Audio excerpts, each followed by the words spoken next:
英雄之前，你不曾拥有姓名。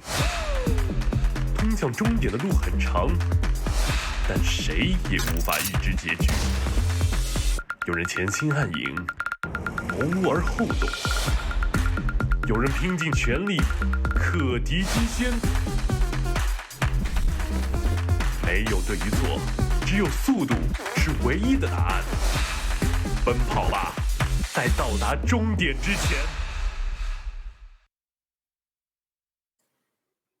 Welcome one and all here to the China DPC as we continue with this third and final tour of the 2021-2022 season, and as we continue seeing these Div 2 teams try and compete to elevate themselves into Division 1. Of course, we're going to be witnessing today Team Magma taking on YBB Gaming, and a matchup that is very, very important for many reasons, which we'll discuss in a minute. But on to the most important thing of the day. I'm with Lizard and Dragon Drop. Gentlemen, how are you this morning? Lizard, you've been away from home for a while. You know, you've been moonlighting elsewhere. Welcome back, fam. Well, where have I been? I've been around. I've been at the same spot watching you guys. I've been with you in spirit. Cheating on us. What do you make Europe? What do you make with 2 sticks and a rope? Snare. Let's hear 2 sticks and a rope. What could you possibly make with that? What do you think, Dragon Drop? I don't know, a trap of some sort, perhaps? Maybe a snare? Oh wow! No. This joke, it needs to be left for Black. Like, oh yeah. There are no viewers, right? We're just starting. It's like our own little podcast that no one is watching at the moment. I solemnly swear that I will not be using this joke, but I'll give Black some hints because he's a dad. That guy is an actual dad. He needs dad. Yeah, he needs dad's jokes. We need to give the dad jokes to Black later, but it's still good to see you. There's a Dragon Drop. You're rounding out our crew here with you. Well, here again with the 6 a.m. gang, fam. It's early in the morning, but how are you feeling? And are you hyped for the day, fam? Well, it's never too early for some Chinese Dota, and that's been true this entire time. So yeah, that's all I need. You know, wake up, get some coffee, get some Dota in me, and put it right into my veins there, and I'll be fine. Right in the veins, and I'm excited for the day's Dota. And unfortunately, though, Lizard, with you being back, right, this is something that I'm very excited about. The main thing is that we're gonna get 3 games. Without you, there's actually been some days where there's been 2 zeros, but I figured it out. You're the curse. You're the one that brings us the elongated Dota. So that means that we're guaranteed getting 3-hour games today. But of course, these are 3-hour games that are very important because it is Team Magma and YBB Gaming.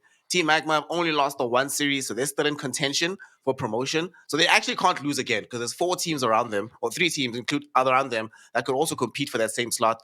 But for YBB, Lizard, they're in the opposite side of the bracket here. They are looking bad. It's 0-3 at the moment. If they lose here, it's pretty much guaranteed relegation, right? Yeah, pretty much. And can they win? Sure. Put the cat in a corner. She's gonna fight her hardest, right? She'll defeat a pit bull or something. It doesn't matter. A bear, even, I've heard sometimes. Okay. That's how strong cats are. Maybe YBB is like that cat, right? Like you push it into a corner, it's gonna go ham. It's gonna go crazy. It's gonna pick some. Let me think. I'm not gonna say Meepo. I will not. It's gonna pick some Alchemist 5 with Aghanim Scepters, and it's gonna make a lot of Axe Scepters to all heroes, and all the heroes are gonna have amazing Axe build-ups, and Magma is just going to be confused. It will work. I would say that idea is out there, but we've seen a handful of 5-position Alks these last few days. So yeah, I know. It's not it's not the crazy. It's not the most crazy, out there idea. Yeah. Maybe some Broodmother Dragon Drop. Oh god, yeah, Broodmother would be. Oh gosh. Speaking of some of these cheesy heroes, did y'all see that game the other day with the Brewmaster played by CDC? It was game 1 of CDC versus IG. If you haven't seen that, please go and watch that Brewmaster who literally solo carried a game by himself. It was kind of ridiculous to see. It does feel like that's the kind of thing that'll be necessary here for YBB Gaming. You have to go out, like you said, Lizard, do something special. Go above and beyond the Call of Duty to figure out exactly how to win the game out. But on the other side, drag and drop for Magma, it's not like they lack pressure either, right? Because if they lose, suddenly they're looking not so hot for promotion. They'll be 2-2. Still a lot of other squads around them that'll be either 2-1 or 3-1. And then suddenly you're thinking to yourselves, well, we've already lost some of these important matchups. We've already lost to a Team Fusion, for example. What are the odds we beat everybody else and they also drop series? Is that also law if you lose on Team Magma? Are you starting to fear not being able to promote anymore? Well, if you asked me a couple of days ago, I would have given you a completely different analysis. But now I think Magma can see, we lost against Team Fusion, but Team Fusion was one of the teams that we pegged as one of the favorites to go through and be promoted. So it's like not ideal, because the other team that we looked at like that would be IG. But then 2 days ago, another open qualifier team that we did not have in our cards actually beat IG. So Magma, if they look at that and say, hey, if they can do it and we can do it as well, for sure, because Magma is certainly they have some higher power levels overall that they can rely on. So I think they can be quite confident here if they play this out properly. And this is certainly a must-win for YBB. But by the same token, like if CDC can beat IG, then YBB can certainly beat Magma here if the stars align, I suppose. That must be so scary, does it, right? Being in this region, unlike any other region where you see this like open qualifier team and you can sort of relax a little bit, be like, it's chilled, take it easy. Here you actually have to focus and concentrate and study every single team, be at 100% all the time. It's exhausting, man, playing this in this Chinese region, but it's only getting more difficult as time goes on. Do you think that now, if you're one of the teams, right, is there any way to convince the teams to start relaxing a bit, because they still have to play in those grueling qualifiers that are coming not too long from now? Yeah. Relax? Like that's let's look at it this way. When I was playing, we were always relaxed, and it wasn't good for us. So maybe these teams should definitely not be relaxed, and I don't think they are. But when it comes to knowing one another and knowing each other and all that stuff, it's hard to know every single team, because there hasn't been enough series played on this new patch still, right? You're all playing kind of the same meta. You're all trying to figure out what works best for each one of you, and that's it. Yeah, some teams definitely do have a sick Keeper of the Light player, or an insane Tiny, or a Viper spammer. You can ban those out. You can prepare a little bit, but I don't think that some massive thing is needed for every single team, right? Like long lost are the days of Meepo and Brood that we were talking about, and some lone druid on mid lane, right? That just wins the game and you can't deal with it. Those days are over.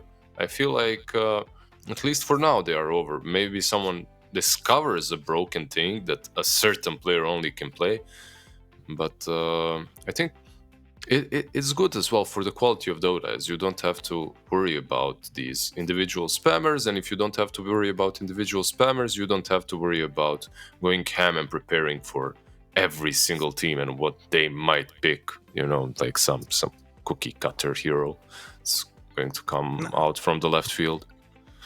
That makes sense. Just being able to make sure that you get your head into the upcoming meta and in the game, not necessarily into specializations of other squads. But most teams right now do play a similar brand and similar style of Dota. And with that, gentlemen, we have an opening draft for ourselves. Team Magma versus YBB Gaming. Here's how it starts. And the most famous heroes that have been played in this last week, some of them are involved. No Marcy. There's Dawnbreaker, though, here, Lizard. And a DP. I'm honestly ecstatic. Yay! We love to see Chinese Death Prophet. Look at that. I'm hungry, by the way. I just woke up. I took my coffee. Yeah. And, I didn't have any other food, but... This is very unfair to have this one shoved in our face. These stones.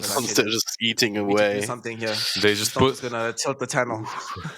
Did they just put his KDA there to cover the food? Don't cover it. It looks good. It looks like some chicken and some nice veggies inside as well. Some spinach. I like it. Do you like the mix of heroes, Drag and Drop? Yeah, absolutely. Always gotta love the Tusk, right? And always promises for it always promises some high octane gameplay, and just gonna be rolling in, looking for kills left, right, and center. If that is in that 4 position, which I would assume at this point, with Dawnbreak also picked up, of course. Dawnbreak a bit of a flex, but more often than not in this off lane, perhaps. What do you think about the tattoo of the sinful soul? Look at that. Damn, what? There. That's fire, bro. Yeah. That's an incredible tattoo. Actually, I'm glad you brought it up before I did. That was some great drip over there. Honestly, not enough Dota players have tattoos. Not enough Dota talent has tattoos either. Wink, wink, gentlemen. I'm not a tattoo guy. There's Bcop. Bcop has like a Nursa on his shoulder. And I think the only talent with like visible tats is like Bcop. Ricky's got some. I've got some. Do you? Yeah, I've got some on my left arm, on my forearm. Oh, I never noticed actually. You need to show that. I'll show you when we come back. To everyone when we come back. Yeah, but to all our dear Morning Riser viewers that are so serious about this game, let's analyze the draft a little bit. Like Dawnbreaker and Tusk on one side, decent, strong, nothing unconventional at all. There's 2 heroes that are being picked all the time. At the same time, from Team Magma, they go with a Nyx and a DP. DP. Yeah. Is Nyx the Dawnbreaker counter? Because you can cancel ultimate remotely, can't you? Because of the Carapace? Yeah. Isn't that how it works? I think so. I think it should, right? Yeah. I feel like I've seen that before and was like, oh my god, that's so good. Because that's normally a thing that Dawnbreaker is really good at these days. Just this global mobility, being able to just turn any sort of gank attempt around with the heal, the extra damage. Yeah. But yeah, if you can stop that in its tracks, you just cancel out the entire hero essentially. And it's a problem, right? Like you can't do anything about it. Yeah. Like, anything at all. You can't use your BKB before you ulti in. I mean, you can, but then you've lost like so much 2-3 seconds of your BKB for nothing. A lot of time being taken up just before you even get to the fights. There is still a possibility, if this wasn't YBB Gaming, I would say that they could run this, like, have the Dawnbreaker support and then go Tusk mid. Some other Chinese teams have done that, but I doubt it, given that it's YBB. So I'm expecting that it's going to be the Ionid Dawnbreaker, and then there's young support, Polison, Tusk, and then a pos 5 here for the Enchantress. On the other side, I love this hero that's come up now. I keep beefing with Neff about it, whether or not there should be a Warlock in the game. I feel like this hero is first pick, first ban material. It looks so good in half the games I see it. In this game, it's going to get an Aghanim shot, so an absurd amount of healing between that and the DP Spirit Siphon. Nobody on the side of YBB, at least right now, wants to be buying the super early Spirit Vessel, so you're going to have that heal going in your favor. Well, time for me to stop talking positively about Team Magma. GG, it's done. So far, it looks like a decent Morphling game. When it comes to this Warlock, like I already see a way of dealing with it, somewhat of a way of dealing with it. You put the Tusk on mid or safe lane, and you put Enchantress versus him, and you dispel the heals with the enchant. You know, it's an option. I don't think that's going to be the case. I think Ench will be a 5 on safe lane, but if they truly worry about him that much in the lane, they could do it. And D-Stones will not play Tusk ever. Yeah. Like, well, the kind of player that he is normally. I don't think he's ever played Tusk in his history before. Not a ton of mid players have played Tusk. Right? Yeah, that's fair enough as well. That is true. Just I was going to say that, like, usually the style of play that I see from D-Stones is much more traditional style, mid-lane carry. He'll play like some of these tempo controllers, the usual suite of heroes. I've never seen him do anything like bizarre outside of, there was a one Pudge game they had this season. And for me, like, it literally blew my mind. I was like, what's D-Stones on Pudge? That makes no sense. But for the most part, this team doesn't tend to do, or this player doesn't tend to do anything too out of the box in that fashion. What do you think, though, of this Queen of Pain in the mid lane, though? It's probably going to be matched up against the DP. Later on in the game, at the very least, it has some options of assaulting and killing heroes in the backline, but it's playing into already a Nyx Assassin Lizard. I think there was a much better pick, in my opinion, and that's Alina. I feel that Lina was amazing here. You are still playing into an Nyx, but what can you do? Every hero that you pick, you're playing into an Nyx, and you need some burst versus that Morphling, and it's, I believe, better than Co-op versus DP. Kind of similar. a bit better, perhaps. Yeah, I mean, in this matchup, Morphling, you can always turn into the Queen of Pain, get that blink. Whereas if you turn into Lina, yeah, you've got some good spells, but you don't have that instant escape. And there's a bit of a wind up to the Sonic Wave. You don't have a stun to set it up, so Morphling should have some time to start the shift, and that might be enough to keep him safe. So, do you think this is a decent PL game, Drag and Drop, for YBB? I mean, PL is dead, but it's an option, perhaps. I don't know. It's always quite vulnerable to Nyx Assassin as well. Like if you start off with the stun, you can follow up. It's PL or CK, in my opinion. Like for YBB. Yeah, I tend to like CK more if you're gonna go Illusion Heroes. Good. Yeah, it's just a lot more. You can use them a lot earlier. I feel like PL needs a lot of time to ramp up, even with the cheaper diffusal blades and whatnot. You still need stats where you feel comfortable engaging into a fight. Well, let's see. I think there's a guarantee that we're going to get one of these heroes though, because... it's MP instead, yeah. MP. Right. I thought they were going to definitely pick an illusion hero, given that they banned out this Brewmaster and Timber at the very end, but I suppose once you see them picking up Underlord, your appetite to pick PL diminishes significantly. Yeah. You're like, maybe not, I don't want to do this. Exactly. I feel that not... Underlord... Like... This is a fun moment to analyze a little bit, because Underlord has so many layers to it, like this pick.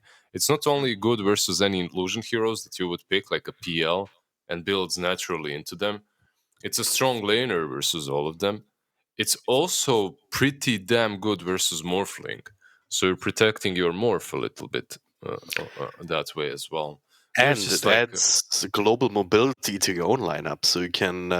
even more layers. This is an onion that just keeps on giving. It keeps opening. Yeah, peel it. Yeah, because right now you look at YPBs, you're like, someone finds a kill, like Tusk finds somebody, he's all alone, but then they just profit TPs in. Maybe Queen of Pain is kind of nearby, can blink forward, but certainly Dawnbreaker can also ult in. But then if you're Underlord, if you're with the rest of the team, you just drop a portal right there, and then it's a full 5-on-5 engagement, or like maybe you outnumber them. So I can see that being also a consideration, or at least a possibility here with this draft. So I very much like that.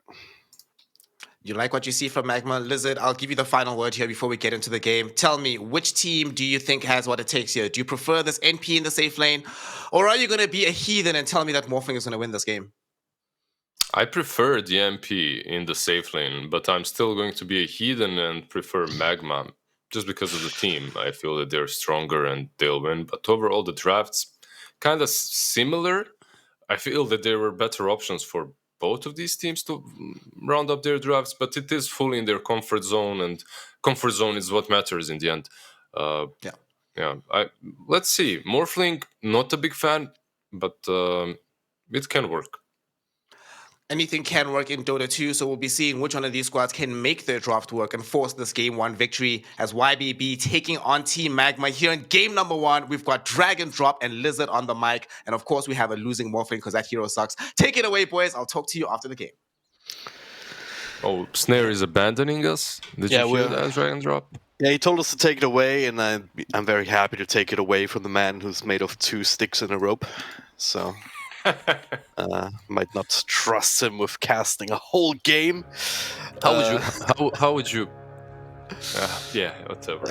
I'm not good. Of course, Snare's a great caster, so this is patently wrong anyway. But hey, go ahead. You were gonna say something. I was gonna say you two are incredibly talented, like both of you, in many different ways. Like you and Snare, you can both analyze, you can both cast. You do production, he does production. Meanwhile, I'm just here cracking stupid dad jokes like Black. I mean, someone has to do it, But I do gotta say that normally it's my job to do the dad jokes as a German. And you say that you actually do jokes as a German? German jokes, yeah. I mean, nobody understands them other than other Germans at some bottom. Actually, Morphling. Not really finding this funny at the moment, taking a lot of damage early on. This is where Kazi comes in, has the heal from the Shadow Word. Yeah, this is one of those lanes in which Kazi needs to be pretty damn careful where he positions himself, right? He's the one that can die. Yeah. Morphling probably shouldn't be able to. With Morphling, you should always be able to dodge those shards, ice shards, waveform over them, get out. And one of the reasons, like one of the things that Snare said that we didn't comment on is he thinks that Warlock is really strong right now. And I agree so hard with him. Okay. Because of one simple reason, healing has been nerfed hard, and that's it. Like everything else about the hero, it's okay. The shard is pretty decent. Everything is okay. Nothing crazy. You have a really long cooldown ulti. That's BKB piercing, but you know, like. I mean, it's good in the right circumstances, but it's as you said, it's a very long cooldown, so it's only so often that you can use it. And outside of that and the heals, like it doesn't offer too much great team fights unless you want to count the RP. Well, if you get to channel it for a while, but I love it. I love it. Like when I'm playing Turbo, it's my favorite hero. Oh yeah. In Turbo, but in Turbo you get the levels, so you probably don't want to max it out on a normal game because Fatal Bonds that is pretty good. Can't say anything against that, but compared to some other heroes, he does not provide this low cooldown stun, for example. This top lane, by the way, for YBB should do well. Like, this is a lane that Enchantress plus Nature's Prophet should crush. Yeah. I don't see TZY and Nyx Assassin doing well, and as I was talking about, Morphling, he dies on bot, and he feeds the first bot. Yeah, that should not have happened, right? Yet the waveform couldn't get it out, apparently. I guess you go in for some crazy last hit, you get stunned, you die. They are very strong, the Tusk and the Dawnbreaker. Yeah. But then again, yeah, you shouldn't die. It's just a mistake, really, from the Morphling. Well, once it's level 3, I think he is now, so the shift is a lot faster. So it'll be a lot tougher to bring him down. But other than that, yeah, this is a pretty good kill combo, right? Because tag team as well, that'll trigger on the Starbreaker hits, right? Yeah, and it's huge. The thing about getting this first blood on the bottom lane is that it opens up a map a little bit. And you have a Queen of Pain on mid lane. So Tusk, by giving this small little advantage to his offlaner at minute 4 or so, and later he'll be able to rotate more freely and pressure the DP. DP isn't an easy kill, but from the moment there's 6 on co-op, she's killable, so... Mercy, just hanging around mid just so you can mana burn Queen of Pain a bit. Yeah, he's securing the top rune as well. Yeah. And also, he's realized that top lane isn't really a lane for him, in which he can do a lot. Like, Nyx Assassin is great versus Dawnbreaker, that's true. But there's a reason why this hero is rarely picked, and that's the laning stage is horrible. Yes, yeah, you're a very squishy bug. Your spells don't really do a ton at the early levels. Like, you really need to get that XP to level those up to be effective with it, and... He might, yeah, he's forced to TP. Oh, he can't! Paulus got himself a golem to cancel the TP just in the nick of time. What a player. I loved how you said, he can't! But he can't! Yeah, I was out of breath there, so just had to get that out. The golems are here! The golems! It's the golems! It's the German golem! Channel my inner Werner Herzog, you know? These stones, yeah, took a ton of damage. Oh, man. DY is gonna feel them as well quite a bit. You have another one, Bolison. Come on, there we go. A little bit too late to get that shot out. Plus he's mana burning constantly, and Underlord didn't go for anything like a Soul Ring. He's rushing a Vanguard, actually. Which is... Yeah, you're playing into a Nature's Prophet, right? It's not bad. But... yeah, he's... What's his CS like? 28. Pretty solid, considering that he doesn't truly have a support on top lane. Yeah.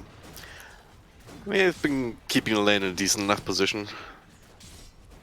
Can always just rely on Firestorm to just be a bit of a soft block. Like, you don't really want to run through that if it's level 2, level 3, you know. So I think he's If he perfectly even fine has up it, there. does he have it? Like Firestorm on top lane, he's probably maxing out the passive, right? It's 2 points Firestorm, 3 points Atrophy Aura. So Yeah. Sounds decent enough. Tusk rotating a bit around that mid lane, securing the runes. Perhaps waiting for something better, but the Invis rune does get snatched by the Warlock. Yep. How's Morphling doing? Morphling is doing fine. So far, the one right now, Starbreaker will be dodged though. Snowball does connect. Morphling, well, taking a ton of damage. Mercy though, double nice stun pick. here. They're all linked together too. So Yuzu looks like he'll be dying first. Iron it behind enemy line with Silver Soul just Dust is coming. objective-based hitting here. Dust has something to say about that. Trying to TP out and no more stun left on Mercy. You have cooldown even if you get the mana. So, well, the tower is in range. That exorcism used without transferring that into a push of their own. Could have been worse for YBB, I suppose. much worse. This rotation from Dust not working out is you know, it's okay for Magma, but it's not amazing. Dust can still use a little bit of that to farm the jungle. For YBB, the Nyx Assassin stun really took them off guard. Their dive didn't seem that bad, but the Nyx Assassin stun was so on point. The TP into the stun. Here we go again, dodging away from Starbreaker, but now it doesn't have waveform, stuck inside the shards for a little while. Does have the shift and the heal coming in, another snowball across. To the end of it, and they deny the tower. Yeah. He can leave the lane now, right? Mercy, yeah, he can't leave the jungle. Not alive, at least. Gets one ticket way back to the fountain. In a coffin. Wow. No mercy for Mercy. Feels bad, man. Absolutely nothing for him. Nothing for this man. I swear Nyx Assassin, the only time I see him picked is against the Dawnbreaker or with the Darkseer, right? Spamming Ion Shells, making that lane pretty strong. In most situations, it's like this. You're an Nyx Assassin, you're supposed to be some sort of Ooh, it's a lot of damage, especially with DD from these stones. That'll be enough. They pay user for it, though. There's no blink available here unless he can reach out some mana, but he can't. Yeah. Mana burn coming in clutch there. Nyx Assassin, not easy to make that hero work early, as we talked about, but Did he have a? Did he even have blink? He had blink, I believe. Again? Yeah. Nice. Well done by both. He didn't have it. He just didn't have the mana. So yeah. TZY as well, getting a ton of damage from that initial kill, and then following up. And it's much better for them because they're trading a DP without an ult for a co-op that's way more active, and they get an extra kill. So it's a better trade overall for Magma. They're definitely punishing the aggression that YBB is sometimes putting on. Yeah, they're really good at reacting instantly to any sort of dive attempts under the tower. Now up top, Dust working away at this tower, and it'll get that with the second activation of that exorcism.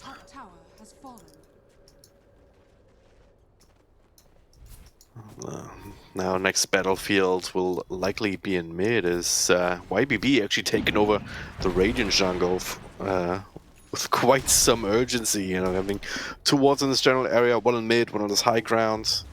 There is also a Radiant ward though, keeping an eye on the comings and goings. They do have a smoke on Mercy if they want to do something about this. We'll probably need to bring a couple of extra heroes, Polison on level 5. You just wait for your levels, right? Like, you don't have to do any moves. Okay, that's... yeah. That profit ults. Scouted out the fact that there's a ward up there. So that's some good intel. You just get your ultis first, you have your Nyx, your Warlock, you get some ults on them, and after you do get those ults, you can start fighting. I believe, yeah, Warlock has one, so it's only on the Nyx. Once Nyx gets it... There it is. The The thing about Magma is like their draft is not very agile. Like you have this dead prophet, you need that ulti. Once you have that ulti, you start making moves and fights. Without it, like, Mercy, let's see, he's top thinking lane. about something here. Gets a stun out over on these stones and a double actually as a follow-up. So that was going to be a hard attempt on the Morphling in the first place, but Mercy being there, just anticipating it. and Mercy was actually That was excellent play. And now, yeah, Unload ult back to safety. Told him anyway. he was scouting the Queen of Pain with Nyx Assassin, right? Yeah. So Morphling had enough time to react. Usually that play would have worked for YBB, as you wouldn't be able to morph so quickly when your ulti when Queen of Pain's ulti hits you from the fog. Mercy trying to TP out and should be successful. Yeah, I mean, he's... I said it before, like, it's not the first time Mercy has been playing this Nyx Assassin, I believe, and last time he looked also very impressive, just getting more of that hero than you might anticipate. And that was a great example. Like, he also got the Spike Carapace out, I believe, on the ultimates, so Queen of Pain ended up being stunned after she blunk, which was a little bit weird. But that set her up for the follow-up Impale, which also ended up catching the Tusk. So that was, yeah, some really good Nyx play from beginning to end, really. Outing the danger and then counterplaying, just using the spells at the most effectiveness possible. Yeah, nicely done. He's even now scouting out two big heroes, the Dawnbreaker now following Sinful Soul. Can't really do a lot here, but sometimes as a Nyx, that's all you have to do. It's nothing. You just run around, you give info, you set up some wards if needed, if you have some, that is. And your job is done. Yeah. Exactly what he's doing. Oh, 30 seconds or so. Yeah, Unload's gonna have another ultimate if the fight punished Paulson. Surely he's dead here, right? Maybe not. Maybe not. It's an Ench after all, but Morphling should have... Yeah, there you go. Should just kept going straight. Could have. Oh, Mercy. Alright, he gets caught out. That also happens at times. No, like, YBB's draft right now should be dominating, actually. That's how I feel. They should be getting pickoffs left, right, and center, forcing out a golem and then fighting straight afterwards. Because this game doesn't get too much easier for them. We'll see. We'll see. I do believe that Morphling definitely outscales an H's Prophet, depending on how fast he's farming, obviously. But he is the ultimate win condition in this game.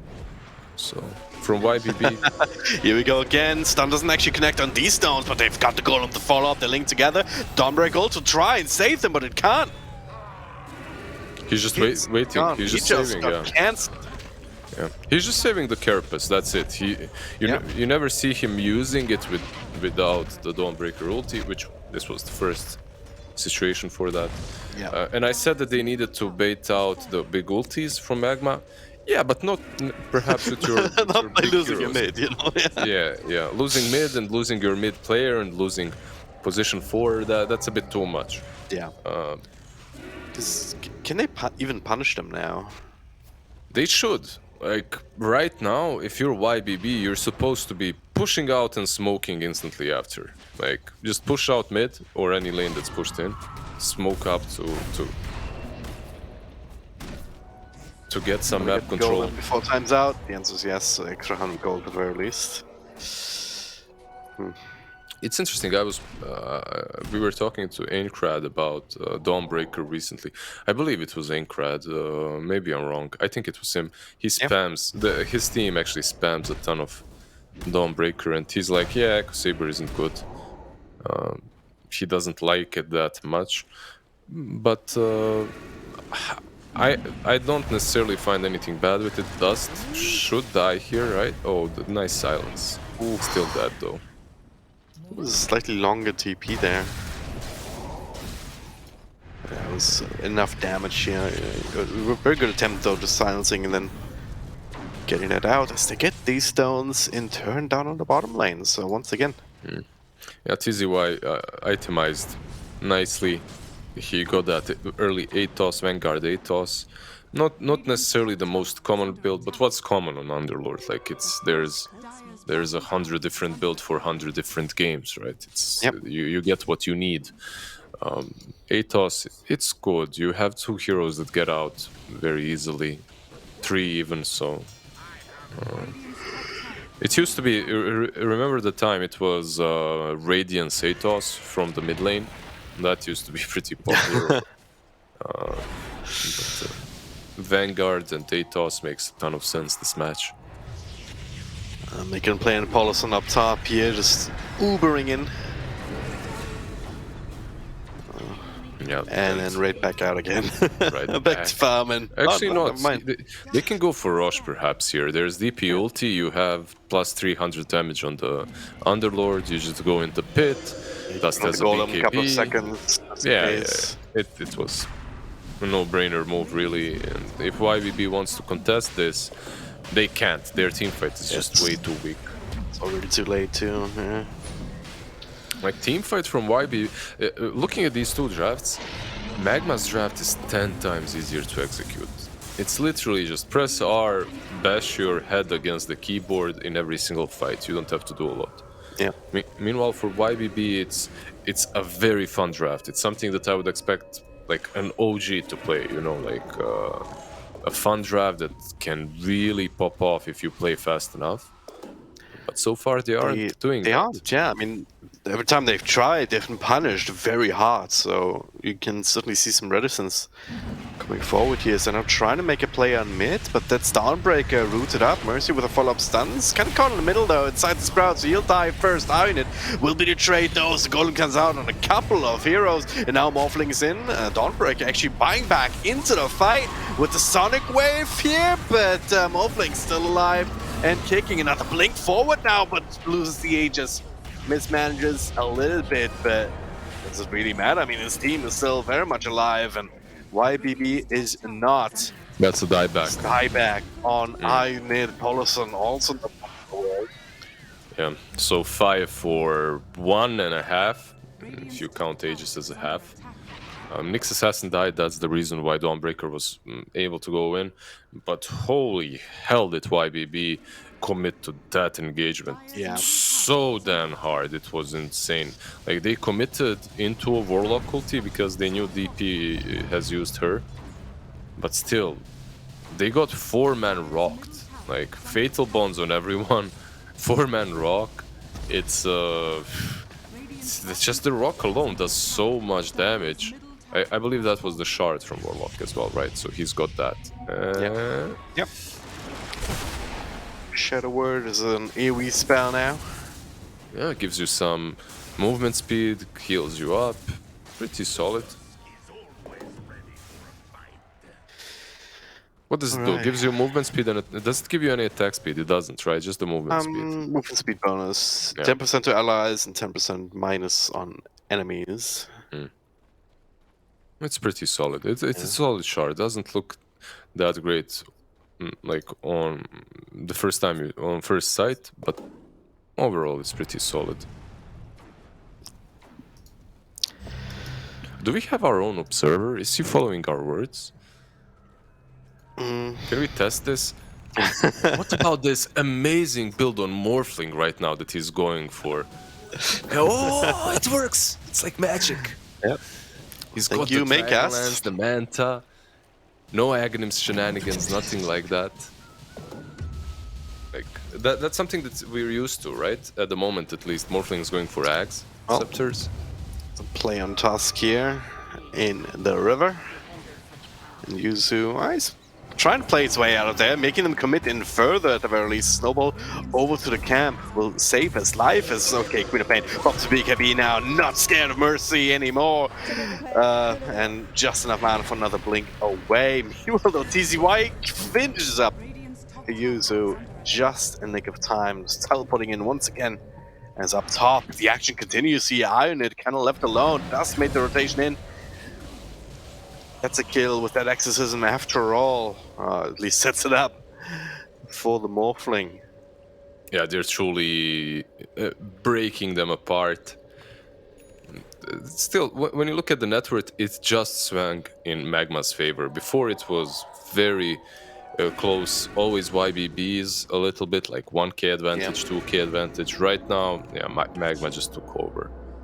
They're doing way too well. Morphling finally on top of the net worth charts, overcoming that Nature's Prophet, very close to the Skadi. It's mostly been Nature's Prophet who's been keeping the net worth the way it was, like Sinful Soul, just farming very efficiently across maps, looking for his own BKB now, on top of the Maelstrom and Witchblade. Which is how a Prophet should do, right? Yeah. How much do you think that's gonna do though? Just right now, Mercy is just ready to set up for him. The stun connects. They have the fallout from TZY, so this should really be a death. That Nature's Prophet, yeah. It's like you said, the BKB. It's a necessity, but they still have heroes that don't care about it. You have Golem, you have Morphling that can get on top of you. You have that Prophet as well that has spirits that do not care. They're physical. They don't care about your BKB. So overall, will it do a lot? I don't think so. I think that it's bad to say it, but I truly believe that they've already missed their timings quite hard on the side of YBB.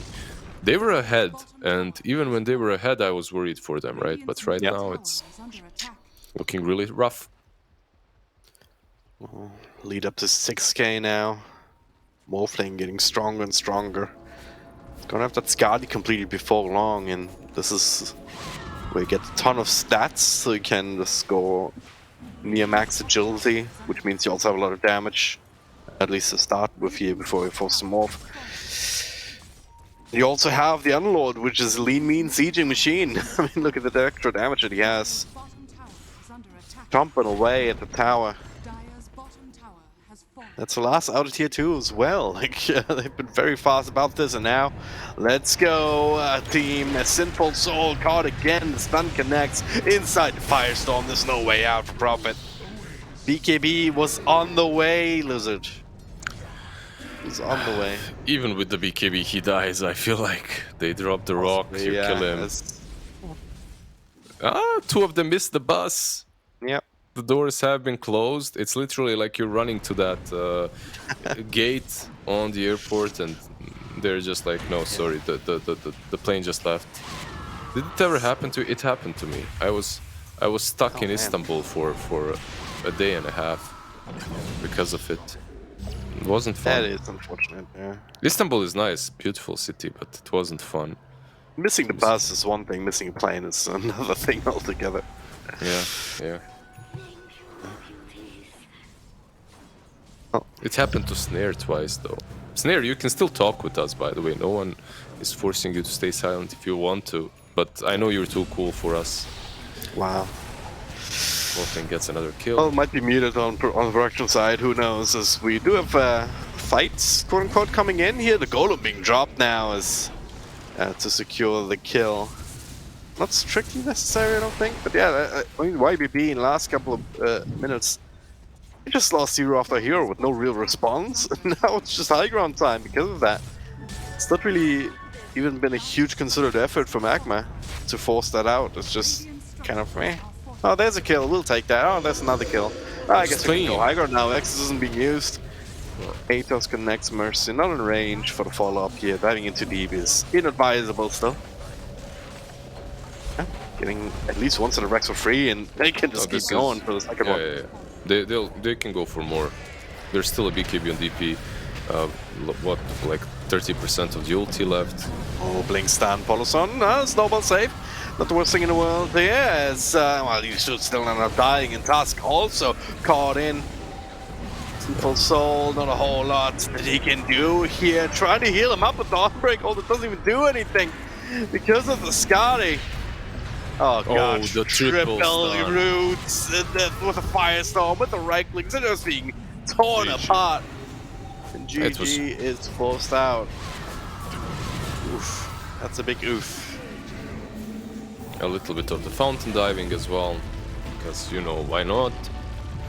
Yeah, this game, in my opinion, in all honesty, it wasn't clean from the beginning. The laning stage did go a little bit worse than I expected for Magma, but after that, everything just lined up perfectly for them. It's not only that everything lined up perfectly for them, nothing lined up for YBB. And what's the problem? They look like IG when Kaka left them, right? Just much more disconnected. Disconnect was definitely inherent there from what we saw coming out of YBB Gaming, and they end this game getting demolished and just torn apart on the map here by Team Magma. It really felt like there was going to be a chance, boys. I was hoping. I was like, maybe this could work out, but when I really knew the game was over, Lizard? That fight that happened at 18 minutes where they got like quadruple golemed, there was fatal bonds on 3 or 4 heroes, firestorm going everywhere, just hurting everyone, which, by the way, is a crazy combo that I saw this game, the Underlord with Warlock. Regrettably, I look back at that fight, right, and I realized 2 things. Firstly, IDC, Sinful Soul, got there well before the Queen of Pain, which shouldn't really be happening in a fight, but both of them also got there no BKBs. You can't fight into Team Magma this draft without BKBs. And to just give an example of just how disconnected YBB was versus Team Magma, YBB only got their BKBs in like the last 5 minutes of the game. Game was pretty much done already. Team Magma bought their BKBs early and on time, boys. They had 2 of them on the offlane Underlord as well as the mid DP. They only used 1 BKB activation. 1. At the last fight, when they decided, let's dive the fountain. That's the only time DP used BKB. Otherwise, still completely full and clear. That should never happen, Lizard. That should never happen. That one team has these BKBs, never has to use them. The other team needs BKBs, but never gets them. And by the time they get them, it's too late to have them be impactful in the game. It's like everything in life, man. The people that don't need things, they get them too easily. The people that do need them, they just can't find a way to get around them. It's there's in every Dota game, I think there's a lesson to be made about life. Either the way you communicate with your teammates, or the way your heroes work, or something. It's a nice game if you want to see deeply into it, right? But in this game, there's nothing deep to see. There's no depth from YBB. They just didn't make any good moves on the map. It's a big issue. I think the Dawnbreaker, Nyx Assassin interaction really crippled them. You guys talked about it quite well. Yeah. And that Carapace, sometimes you get your plan instantly severed off, right? And everything was relying on that plan. And then you find yourself like, okay, if this doesn't work, then what are we doing? We can't just send the Tusk in and then follow up with Nature's Prophet, with ulti of Dawnbreaker, because it gets broken. So what are we doing? I don't know. Let's just rush mid as 5 and get 4-man golemed. Maybe that's an option. It truly wasn't. Yeah. Well, it was. It just turned out to be a bad one. Yeah, of course. I mean, anything is an option. Yeah. You can dive out in minute 1. Can you get to the final? I think the tier 3s will just kill you when you try. But I get your point. So you're right. YBB, they tried a few things, but they get shut down every single time.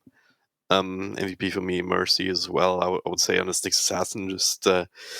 But I also think that if you don't play like this, if you don't get the most out of this hero, he just looks very weak very quickly. But time and time again, we've seen him be ready for the counter initiation, landing these 2-man impales. Yep. And using Spike Carapace, not just to cancel that ult, but also to just set up for his own spells and whatnot. Like this right here, look at this. Yeah. This is so nice. He's on send-up stun, follow-up double impale, Morphling survives. And just the fact that he scouted it beforehand, making sure that Morphling was ready with the trigger finger. I want to disagree slightly. As much as I do think that Mercy did a phenomenal job this game, and his presence on the map cannot be understated, and every time he was providing the vision, giving his team the opportunities for success. The follow-up, though, from TZY on this Underlord, I think he had a phenomenal game. Obviously, it wasn't the most difficult outing for him. Just press Q and W. Like, what the hell? He kept pressing man. He showed, he was playing. Look at it this way, right? This Underlord showed up to more fights successfully than the Nature's Prophet did using his ultimate. That, in my mind, should also never really happen, but it did. And they ended up just making this Nature's Prophet honestly look very underwhelming here, Lizard. But as much as the Prophet looked underwhelming in terms of his contribution to these fights, I must say I'm not a fan of this item build. This is not the first time we've seen it in China. The Maelstrom, Witchblade into the Shard, and then you go back for BKB. It feels like it just... No, Witchblade is fine. I don't mind Witchblade. I mind. No, I meant just asking which blade. That's a very old time. I mean, every now and then you need to refresh. Yeah, exactly. Get out the classics. For all the new plebs in the chat, you know, let them cringe a little bit. They need some of those so bait spams or whatever they spam when something is cringe right now. What spammed when something is cringe? I think Zyge is the new one now. I'm not 100% sure. No, Zyge, please. I think that's the one. It's an abomination. It is an abomination. I do not want to have it anywhere near this Twitch chat. Hey, shout out production. You see, there's my boy. There's TZY. Did everything for the crew, man. Showed up everywhere, maximum kill participation rate, and just a very good read on the game. But in general, one of the things that we did see from YBB, Lizard, you mentioned it, right? That they felt like they had a lack of communication. The big problem I have with this is this team sort of had a rejigging of the roster between Season 2 and Season 3. Mm-hmm. They brought in players like D-Stones. They brought in players like Paulison. Folk who have some of this experience. Players like Sinful Soul, aka IDC, who's been around in the Chinese scene for a long, long time. The rationale, when you bring in these kind of players, it's supposed to give you a better idea of how to play the game, right? Versus the much more amateur squad they had in prior seasons. How on earth are they more disconnected than they used to be, even though they've quote unquote improved position on position? It doesn't mean, it doesn't have to mean that if a player is experienced and has been around on good teams, that he's going to be able to be the shot caller. Like you can have 5 good names. Like right now, you can find a lot of teams from which you can snatch out 5 tier 1 players, right? And form a team together, and they will not work because none of them will be able to shot call. It doesn't mean that they're bad players. It just means that they aren't shot callers. Good ones, at least, right? Yeah. So versus any team with a really decent shot caller, they will struggle. And it's something that I've, by the way, experienced quite a bit, because when I came into the scene, I was pretty...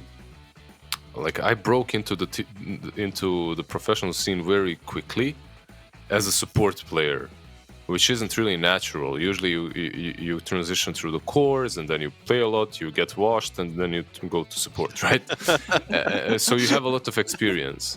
I didn't, so it was we were lacking. Some of my teams were lacking that shot calling early on until I got somewhere with the exp itself. So it doesn't necessarily have to mean, bottom line is that the team will be good around that. But let's not write off YBB from this series, at least just yet. Let's see what happens when their main ballast of the team isn't completely severed by an Nyx Assassin, as this Dawnbreaker just didn't have a game. Let's see what happens if the Dawnbreaker isn't countered by the Nyx Assassin, or if they pick something different. He brings up a good point, Dragon Drop, because not only did they have Nyx Assassin, the ballast hero-wise of the team, but generally YBB, when Ionit does well, the team does well. When Ionit does badly, the team does badly. And in the games that they were able to snatch away from LBZS, and I think from Team Saiyan as well, that was the main thing that they had going for them. Good games from Ionit. And even in the previous seasons, right, we kept seeing that him and even when Lou was on the team, him and Lou are the ones that were always standout players on the squad. Going into this game too, what do you think? What do they do to try and protect the main man? Do they just ban Nyx Assassin and say, you know what, it's fine? At least that's gotten rid of. It's cool. Just give Ionit a game and then maybe we'll have a shot at this. Yeah, if you want to go for a Dawnbreaker again in the first phase, you have to ban it to Nyx Assassin, I guess, because Magma, they've shown that they've figured that out to be a key counter, and they also have a player who can get the most out of it otherwise. I think if you just have the Nyx Assassin, if the only thing it does is cancel Dawnbreaker ult, then it's not going to be enough. It's not something for every team, perhaps, to win with. But yeah, either you ban it out or you go for different strat altogether. You can go for something more classic, some sort of blink stun out of the offlane. Add some more stuns from the supports, go back to basics. It's always a way that you can go to make things simpler. What they should do is just pick Warlock, man. pick Warlock, press W in the lane. Suddenly, your safe lane actually can play a game of Dota. This stuff is good, man. Lizard, my boy, feels it. He knows what's up. These heal strats. I think Lizard also just has that trauma of having to play support and just ferry out the cells. So he understands how freeing it is, how liberating to just not have to do that. So we'll see, though, if they can make that happen for themselves in game number 2. We normally would be taking a break at this point, but these teams do not want to take any kind of breaks. They're going straight into the action. So we have a draft practically ready right now. Team Magma versus YBB Gaming. This is the final bite at the cherry for YBB Gaming. If they lose this game, they are 0-4 in the division. Practically no other option but to fight for relegation. While Team Magma, if they can keep this run going, then they can still stay in the conversation for promotion into Division 1. But more importantly, just for having a high seed for those TI qualifiers. Just quickly before this draft gets going, boys, we haven't seen any information drag and drop, and I know this is your favorite question. Can YBB Gaming do it? Can they come back? What's your prediction here? Magma's going to win. I'm just going to say it outright. No new brand shiny hope from you. YBB just has not shown me that they have it in them so far in this tournament. So, no. Listen, come on, give us the hope, fam. Are you going to give us that optimism, bro? Yeah, of course. I always believed this. It doesn't matter. YBB, they didn't show anything, but we have this saying, even a blind chicken hits a corn sometimes. Well, what? Yeah, that's a Boston saying. I'm sure this was rude from me, and I'm kidding, by the way. Of course, I think that YBB are definitely capable of winning. They just didn't find the right chemistry, the right synergy, the right strategy between them. And right now, everything that they've tried that they thought was good didn't work out. So perhaps it's time to switch things up a little bit. Think outside of the box. Pick something different. So this doesn't work. So yeah. Let's see what they've got, though, because we've got these heroes here, Lizard. We've got a draft for ourselves. So let's get into it. The second game draft of Team Magma versus YBB Gaming. I'm already feeling a bit more confident. Lizard, you mentioned last game that Team Magma had a lot more comfort for themselves. YBB, this is as old school comfort as you could possibly get. D-Stones Invoker in the opening 2. All right, I am going to be heads up, boys, and say I don't like Invoker in this meta right now. But it is his best hero historically. So I can understand why they would go back for it. But do we like it? What's the good news about this hero, especially given that it's being picked opening 2? I mean, what I don't understand is how they ban out the Nyx Assassin, but then they don't first pick the Dawnbreaker and leave it for Magma. That's what I want to talk about first, because you ban out the counter and then you give up the hero that it counters super hard that we just saw in game 1. That's a really good point. Yeah, I also noticed it. I saw it, but I didn't react to it. I was like, okay, I guess this is happening. Maybe they have different ideas, different ways of dealing with the Dawnbreaker. We'll see. But I do like Team Magma's opening. You have the setup for the Dawnbreaker, right? Shackles into the ulti, into the Stargazer, Starbreaker. Isn't Starbreaker the first one? Solar Guardian. Yeah. Solar Guardian is the ult, yeah. Luminosity is the crit thing, and Celestial Hammer, I believe, is the W. Yeah, nice. We got them all. We got them. We got all of the Pokemons. Gotta collect. Oh yeah, just collect all the spell names in Dota in your head. I think that's impossible. Well, very quick drafts, like from both of these boys. things. Warlock picked. Warlock Dawnbreaker. They've got all the heals. Let's go. Call it a day. We are done here. I think you just go for Morphling again. Yeah, you're playing into a natural Vessel Builder and Invoker. That's true. But if you're Magma, you're TB. Actually, it doesn't work the same. You don't build the E-Blade anymore, so it's not that easy versus TB. Yeah, it's not that hard. Yeah. One thing I'm loving about this TB pick, though, is he gets Alacrity from Invoker at some point and this Vengeful Spirit for the bonus damage. It feels like YBB Gaming, they're taking a gamble that, okay, fine, if we at least end up losing this early game like we did in game 1, we have some kind of insurance for late game. This late game Terrorblade is still going to be terrifying if they get there, though. That's the condition they have to deal with. Yeah, what did they ban? Yes. They ban out the Medusa Peel, and perhaps next ban should be either Gyro or Morphling, right? If you're YBB. Is there something else that you're worried about? I don't think that you're. By the way, this could be Dawnbreaker safe lane or mid. No, Bayi will never play Dawnbreaker. I think this is probably going to be Dawnbreaker. That they're probably going to flex between 2 and 3 because both TZY and Dust play Mars. Yeah, that's. And then TZY is mainly their Dawnbreaker player, though. So I think it's unlikely they put it mid, but it could still happen. So you would put Mars mid? I mean, Yeah. you can, That's what I right? think they're going to do. You can. Like Mars mid is also fine. You can do it into the Invoker. It's not amazing, but it's okay. Especially if it's Quas Wax Invoker, right? Like you should do quite well against him. We'll see. So far for YBB, I believe they'll ban out a carry. Yeah, actually, Drow would make a ton of sense versus TB, even though she's never picked. Counter. She's just never picked. Yeah. Like, didn't we have a Drow game, Dragon Drop, the one day? Sometime last season. Exactly. That one time last season. Yeah, exactly. On paper, it's a classic kind of Terrorblade because you have these shots that just straight up ignore base armor. So it's something that you have to keep in mind. But in a game like this, like Tiny's going to have a Blink Dagger, Invoker's pretty fast on his feet, has a lot of control. Vengeful Spirit has the swaps. So Drow would never really be safe, even with the Dawnbreaker in. So it's, I did not see Magma picking it, but might as well get rid of it just if you have nothing else on your mind. Now, this is already a very heavy physical strat there from YBB as the game goes on. And that's going to melt pretty much all of Magma's heroes. Maybe not the Mars with the Bulwark, but even that is going to get broken through at one point.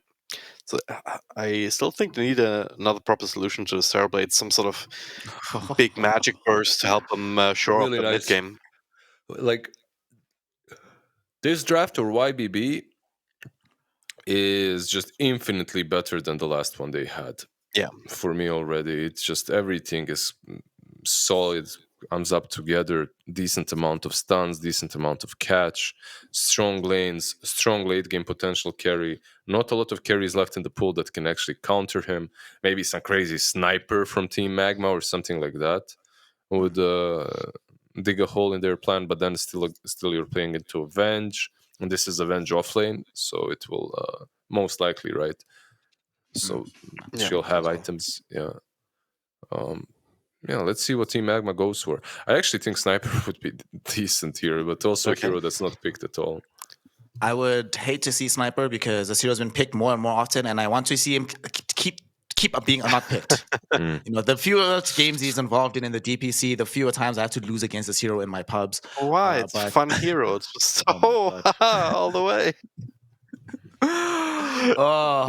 What do you think here is coming, Dragon Drop? Get the another drop for Magma. Who is Bayi going to be playing into the safe lane? What's the Terrorblade counter for him right now? Again, I'm not so sure if it's gonna be safe lane. I'm still looking at a mid hero here. Something with the burst. So something like a Lina maybe then, and Lina, I would like Lina. Would fit into the color theme as well. Ember Spirit 2 would come to mind. Actually, yeah, I wouldn't hate Ember Spirit here. Okay, I like that. I wasn't thinking about Dawnbreaker 1, and then you can put Lina or Zeus or Ember mid lane. Zeus, yeah, all right. This is another one of these classic counters to TB. You counter the TB quite nice. I did it. Oh snap! It's almost like you boys get paid money to do this, but it is still going to be, we're all right, which is pretty great. We're all on the same page because they get this Ember Spirit loss that y'all wanted. It is the Bayi Ember Spirit, though. Safe lane Ember. It's been a minute since we've seen this emerge, but the rationale is there, right? They say, well, we want this Ember Spirit into the Terrorblade. We want some kind of hero that can play very quickly, keep tempo with the Mars and the Dawnbreaker. They don't have a Nyx Assassin, so they can't break up our initiation. And if we ever get to this triple BKB timing, we just overwhelm YBB Gaming in the mid game. Do you like what you see, though, Lizard, here at the very end here? Safe lane Ember, Dragon Drop mentioned it, so we're going to ask him last because he's his call. What do you think? And especially given that this is a safe lane version of this hero. No, I think it's solid. I think my mind was tunnel visioning. I was thinking carry. Meanwhile, Dragon Drop, he's an artist, He sees flowers, he sees sun, rainbows, unicorn, Ember Spirit. It works, and I do like it. I like it a lot. I think that there were no good options for the carry, so they switched the whole idea of the draft up. They do not have that late game potential, though. That's a problem, right? Terrorblade eventually still does win this game if he gets if they play it correctly and if he gets enough space. But they definitely do have what it takes to not let it go that late and to just crush them early enough. Yeah, what you think? You wanted this pick, you got it. Is it what you wanted to see? Will it win this game though against YBB Gaming? Well, it's left to be seen. I think it can though, because it is. I mean, they have some scaling, so if it goes super late, like there's always a potential for shenanigans. But I would agree that YBB with the Terrorblade they have a distinct advantage there. But Ember Spirit is one of these heroes that can get active very early on and just offer a lot of this early damage. It's also magic-based damage if it goes the Maelstrom route. And that'll be enough to punish the Terrorblade, I believe. And there's not a lot of saving on side of YBB. If you get a couple of heals from undying, you know, some counter initiation, but if you can play around that, and I'm pretty sure Magma can, and like play around their own ultimates and their own strength that gives. I think they can just take control of the map and restrict that space enough to just choke out the Terrorblade. All right, let's see though. They've got this because we're about to have a fight underway. So game number 2 of Team Magma versus YBB Gaming. We've got Dragon Drop, we've got Lizard, and we've got a cheeky snare just in the background. So let's get into it. Game 2 hype here in the Division 2 DPC. Hype. You were lying to everyone again. It's like, oh, we're gonna have a fight, man. Just looking at each other in mid, being like, oh yeah, high five, guys. You also here in this game? Yeah, so are we. Great. Cosmetic right now. They're just challenging each other. Who has the better cosmetics right now? Oh yeah, it's that's one of those. It's the swag fight, right? Like the ceremonial fights, you know, where everyone just pretends. Well, anyway, we'll let that thought in our heads for a moment as we go into game number 2. So this is going to be that Mars mid after all. We were talking about that matchup before, right? It should be fine. I can always just secure lasses with God's Rebuke. You can spear the Invoker away if he gets to uppity. Nice little Sunstrike there. So this is the Exort Invoker, right? Quad Exorts. Yeah, you can do it to get the last hits, right? Yeah. On the range creep, but it looks that way, like you said. We'll see how much he's able to do. These stones is known, right, for the Invokers, so yeah. Do you guys think that he will be able to do it to make the hero work? No, I don't confidence there. Let me tell you why I feel a bit negative about it, right? Like I said earlier, I don't really rate Invoker that much in the current meta, and for a very long time, I used to give D-Stoned hell for his Invoker because I thought that even though it was his best hero, it sort of limited him as a player because it always fall back on this in losing games and see, well, let me play Invoker, we'll win the next one, and then doesn't allow him to develop other styles of heroes. So I don't know, but in this game, on the positive, since he is going for this Exort Invoker, he'll have Sunstrike, and then at some point you have this Void Spirit. First blood, perhaps, but not for Kazi. What? Oh no! It is for Kazi, but it is for Kazi. On Kazi. Like we're trying to make a play on him, but just with a bit of heals coming through. Yeah, and it's you needed that Venge to do well. Yeah, and it's also a lane in which I felt that Tiny and Venge should do quite alright.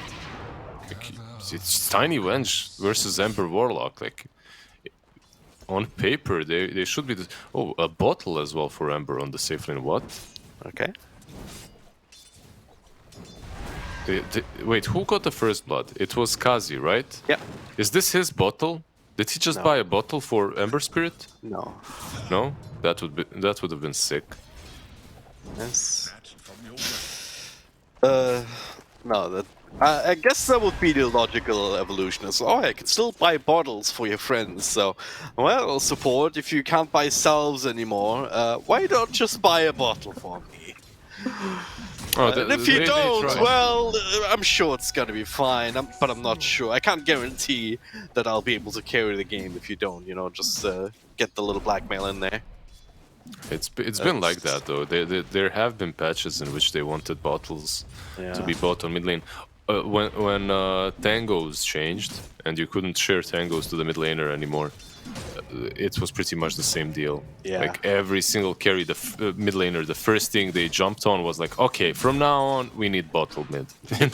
And supports after like a week of that shit were like, no, you're definitely not getting bottles mid.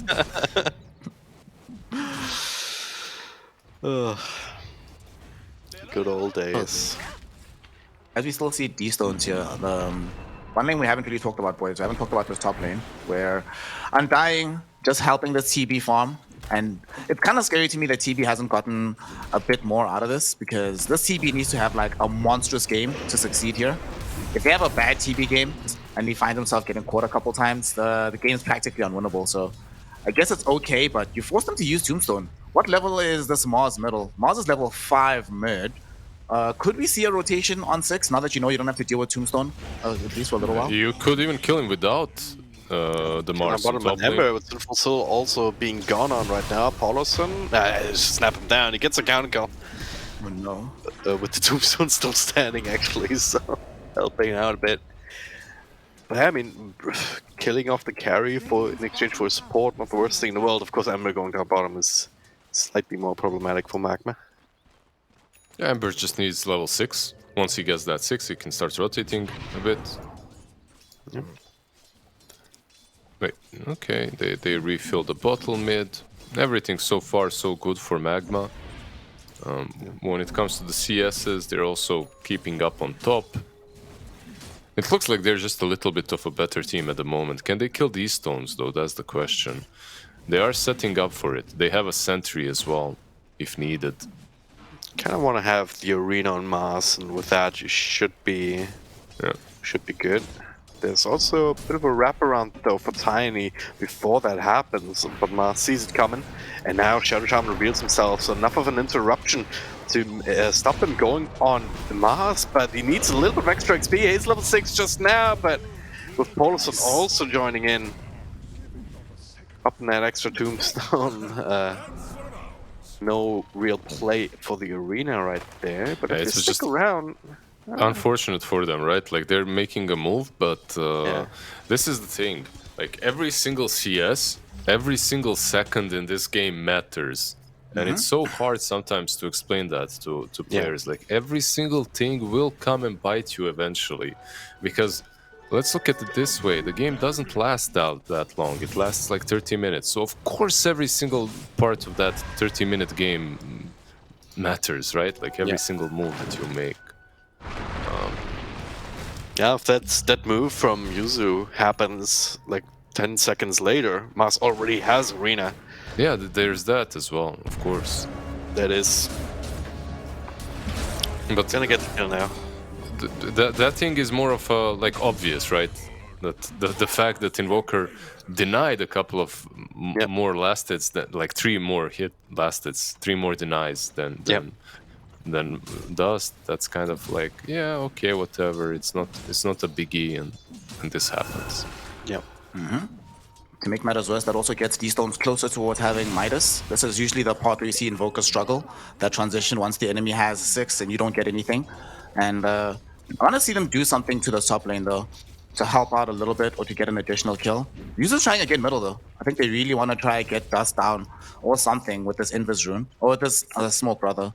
But it doesn't look like he's going to be able to make much happen because they have to be attentive towards a wraparound potentially coming again from Mercy. I mean, now they're about to get they don't have arena for a little while, so I don't know if this can actually work out for Mercy. He's just like, well, I'm bouncing in between these lanes, but might end up dying. Yeah, he's gone. This is the opposite of working out for Mercy. It's just didn't quite have the range here. These stones too defensive in nature, tries to make out, and then Yuzu reveals himself once again. So. pretty good defense here, and as I said, that Might is on the way, which I think is a necessity on Invoker. It's one of the few heroes that really needs it. He's gonna get so much done with the levels, and he doesn't really do a super good job farming by himself. He's being gone on right now. Dawnbreak Gold comes in. They have the arena to follow up. No escape for these stones, or is there? Well, a bit of a heal from the stick, but not enough to keep his life alive. And Ember Spirit actually also joining in, burning people down as the Tombstone Zombies started to stack up. TZY is a couple of them behind him, but with the extra hacks iron it, not fast enough to keep the chase going. So it's just a 3-for-1 exchange for now. Ember Spirit though, that's a lot of damage, that's a lot of zombies. He just gets stunned and straight up killed. No. Iron it with the extra +1 right there. 9 heroes mid pre 10 minutes. Gotta love it. Yeah. What do you think? Who favors from this? Like, who likes this? It's Carnage. I would say Magma needed to get kills, but if they don't get that Ember kill, they love it on the side of Magma. But the fact that Ember dies and TB's just farming, that's not great. I think it sort of resolves even. Doesn't really go anywhere because they had to drop like pretty much every ult on the side of Magma to get that fight. And YBB committed like just lives on these heroes, but it's not the most important lives. The only important life that lost was Invoker, so I think it's okay actually for YBB overall. Yeah, I agree. Like the outcome is definitely favoring them, but like this Carnage is something that Magma should be pushing for, right? They have the heroes to punish the TB early on. You have December, Mars, Dawnbreaker. You have 3 semi-cores. You don't have a true carry, right? So on paper, you should be the one pressuring, but just not working for them at the moment. Use a car in the arena again. So.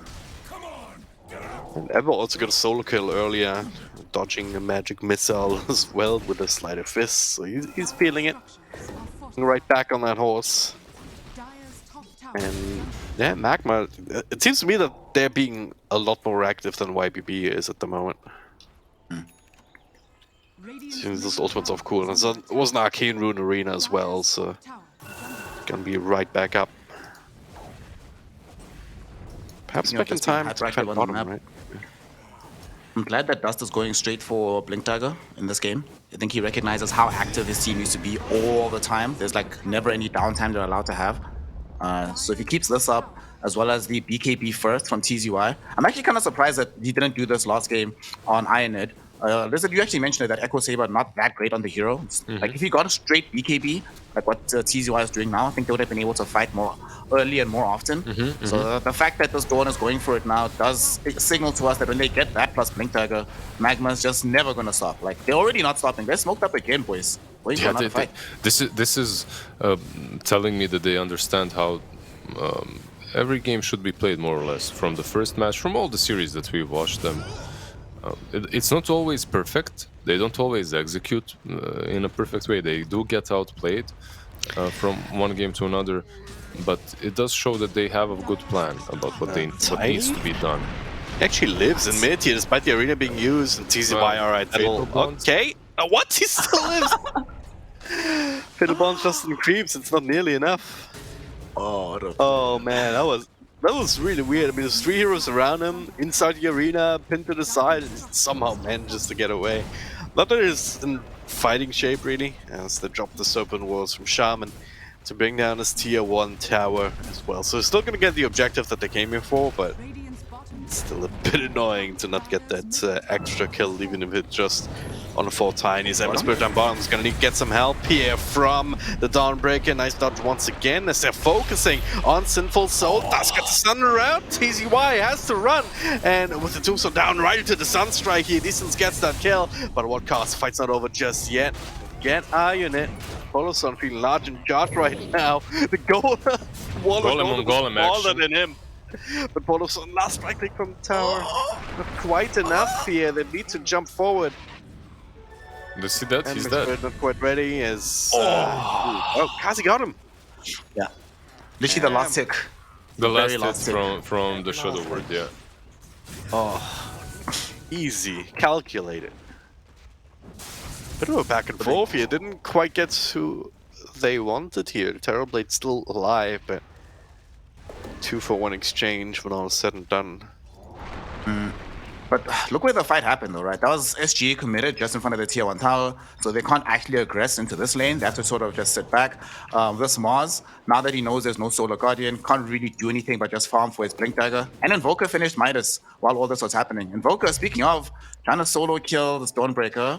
Is this going to happen? It's got a lot of damage here. This actually might be a kill. Charges and the Celestial Hammer ready to go with on bottom. Yeah. Still hanging around here. Ember Spirit kind of creating some chaos, linked together, doing tons of damage here. Sunstrike a little bit too late, but now Sinful Soul with another meta committed. Finally let this tower go. As Mars now with Blink Dagger not quite completed.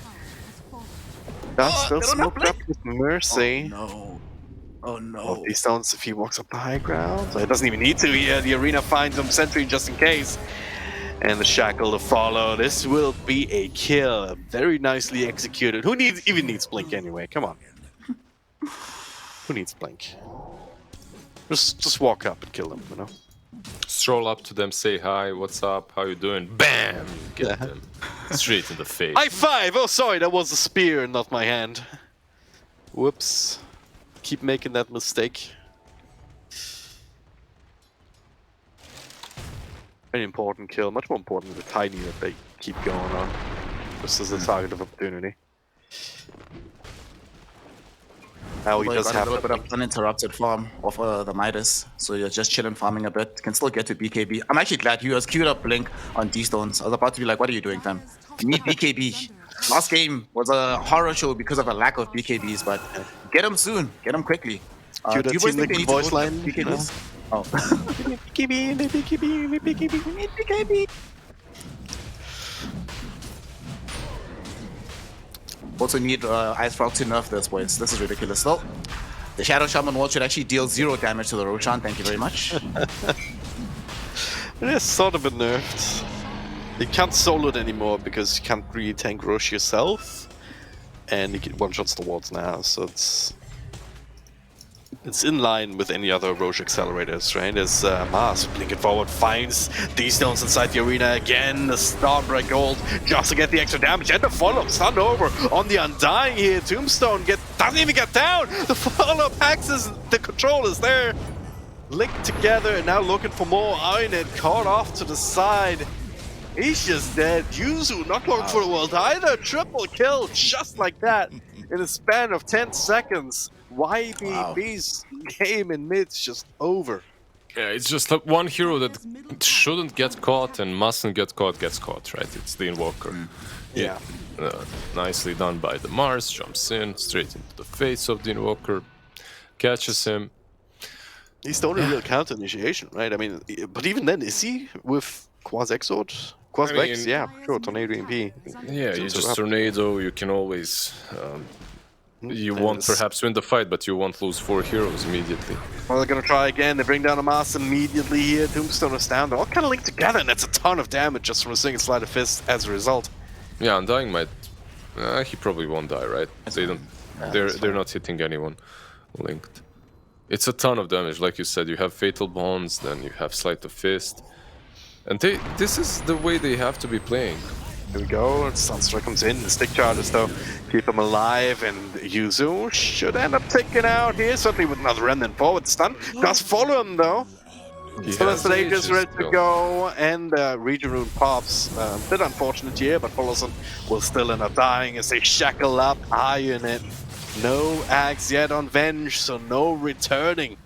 Yeah, they're breaking them at this point, and TB is farming. He's doing this extremely well when it comes to ignoring these engagements, because he would feed just as much as all of his other teammates. At this point, you might ask yourself, yo, where is the carry? Maybe we need him. Maybe we should call for him. No. Like, when your team is dying like this, as a carry, the worst thing that you could do is join the fights, I feel like. Yeah. They're getting outplayed, and more damage is not the fix. They're lacking positioning, they're lacking control, they're lacking actual catch. Yeah. TB being there would not help with that. Certainly when Ember has that Aegis. Now he has the BKB as well to help him out, so things are not going to get easier. Mars also working on a BKB. So you kind of have to hold out and then hope once the Aegis is gone. But they're not even gonna. Oh, nice swap though. D-Stones still alive, gets a tornado out. Mercy though finds the shackles. That's with the blink right on top. He dies after all. As well, Kazi kind of stuck in the middle trying to work away on his Doomstone. That was never gonna work. But well, Dust has to try and run away. The stun connects though, and Sinful so large in her charge right now. With that Metamorphosis, Yuzo, okay, TCY has his own BKB already, so that tossback will not work out for him whatsoever. The chains connect on Avenge. Again, still no Axe, never had the time to finish farming it up, even though he's been so close, but the Meta Terrorblade in the front here, that's enough to shield him and allow him to walk away. So a bit more of an even trade this time around.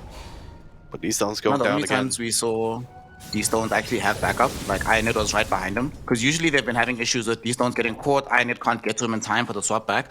Even though, did y'all see the range on those shackles? Kind of ridiculous for Mercy with this Aether Lens, but even though he dies first, he at least draws them deep enough that they end up over-committing on the Mars. And we finally get TB involved. Like, he gets to sit back. He's the last person to show up at the fight. Very tanky, so they have difficulty dealing with him. And they get a kill top. Okay, buying some time on the map. But at what cost, Snare? But splitting the focus a little bit here. Ironet off to the side. Looks like the Agnum Scepter coming. Does not get it delivered on time, though. As they also bring down the Tiny. Polison got the Doomstone, so they'll be farmed up. And now he's being burnt down. Chain's missing, actually, but no fear in the world on this Ember Spirit. Still 30 seconds on the Aegis. And yeah, they got the Shadow Shaman, but losing 3 heroes for it.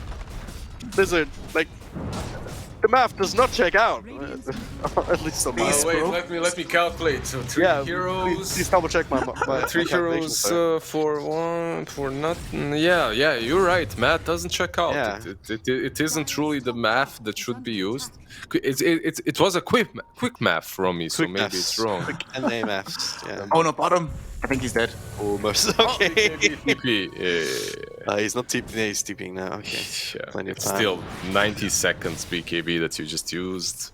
Just to TP away. It's like First charge too. YBB just fell into this trap of well, they didn't fall into a trap because they again didn't make any moves. They're just passive and they're getting caught. Like they're playing. Yeah. I've actually seen this before, and they're so scared. They're just so scared from game 1, game 2. They look like a team that's defeated a little bit. It's sad to say. They're just playing. They're in it, right? But they're not truly doing anything. No smokes, no big moves, no. Look, how many tier 1 towers did they take? 1, and it's the one that you expect to take anyway on bottom lanes. Yeah. Here we go. The now, I mean, it was a really weird situation before because they were trying to finish up that Axe, the core item on Avenge. Now it's finally gone as smoke breaks and dust gets blink out. Doomstone also committed. This is I don't know. not working out well. But I can understand why they didn't really want to go for some active plays. Well, they didn't have that, but Magma was just in their face and they kept reacting to it and they kept being caught out and killed. If you don't make any plays, you will suffer what they suffered, right? Like you'll just if you aren't making any active plays, at least you need to combo the swap somehow. Well, like get initiated on Walker, swap him out, follow up with that. But they didn't make any plays. Plus, they were greedy. You can't have those two things together because DC? Yeah. Is he dead? No, it's fine. Okay. Paulson as well. Yeah. Well, more blings. Mercy just going in. Dust gets the arena, catches Yuzi just in the nick of it, and Ironet to counter on the outside, still inside the Dawnbreak ult. Mercy tanks the Sunstrike to the face, but controlling him in full soul. Now he's all alone, but never mind. D-Stone's coming in with Tornado MP. That makes things a little bit more awkward, but Ember Spirit accepting the challenge for the moment, but they have to wait out the BKB. Run. Walk will keep them safe, and now round number 2. BKB is over, the chain's connected, does have a Sunlet to work with, and he can't get it out on his teammate, on Paulison. Is it gonna be enough? Well, the answer is probably not. Sinful Soul back down to low health again, chained up once more, taken out. I wouldn't be surprised even if BKB just to walk away again. Yuzu coming in just as a rock in between. This is a sacrifice. It's tornado to burn off the flame guard immediately. Illusion does kill Kazi. Oh, kills the warlock. It's like, what? How did that happen? What? He chased them all the way. Dude. That was so funny. Yeah. His teammates were too busy diving instead of helping the poor old warlock. It happens. I know. We've all been there as a support, right? Like, does your life matter? No. It's all about the kills, baby. What do you mean you don't have your ult? Get out of here! I'm kidding them, but yeah. Yeah, but you can see the way that Magma are taking these fights. Bait out the BKB from the Terrorblade, reset afterwards. Go again, just straight up blinking right on top of Vengeful Spirit. Shackles to follow. Gonna come back with an illusion. Free gold. Gotta kill that one off. I mean, it's really annoying, right? It's not a ton of gold, but you have to kill the illusion. It's just no two ways about it. It's a vengeful spirit, it's not an illusion. Yeah, exactly. And so, And the strike buyback, Mercy. okay. This time with the combo from Tiny, that'll be enough. They're all kind of linked together. Okay.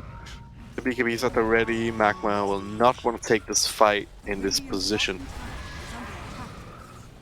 They find a good one though. Like they have some of their ultimates back up. Arena with Solar Guardian. Golem still 30 seconds out though. And you'll probably want to fight, use that for the next Roche, which could respawn at any moment. Of course, we know that it's still a minute out. Just so many items it feels like the Terrorblade still needs to buy to be useful this game. He needs the Skadi to deal with all these heals from Magma. Oh wait, did they get fired? That's BKB. Oh, can he get out? He doesn't even run that he does. He's so fine right now.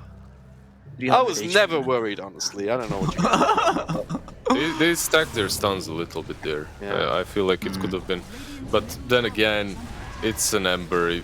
Like, how careful can you be about those stuns? You need to spam it. Again, Crimson is down in it, down half health, gets safety tossed over to the side, but that'll set up the shackles. Now for swap Tiny. him, and he tosses you back again. Nah, I'm just gonna let him go. To be fair, swap was on cooldown, so couldn't actually make the move. That would have been hilarious if you swapped them when they both died. That would have been the best thing ever. But opened up space for Roche. Bad Boy is up in 10 seconds, so they get the big man. This should be the shot as well coming in. So YBB already struggling on the first round of lives, and it's pretty clear they can't fight beyond the duration of their BKBs. Dealing with a double life, I don't think they can allow this to happen. If this happens, I don't see what they can do, because Magma, yes, they might lose out as the game goes later, but then this game will probably end or be in a very close position to ending in the duration of this Aegis. They're not even going to stop this. I'm not even sure they get the full trade down bottom, trying to push with these illusions and the Forge Spirits. Dawnbreak even TPing in, she can always rejoin the fight. TZY will be able to take care of this push. There's no way to punish her, there's no way to punish this Roche. Will be Aegis and the free shot, probably for Dust, you would think.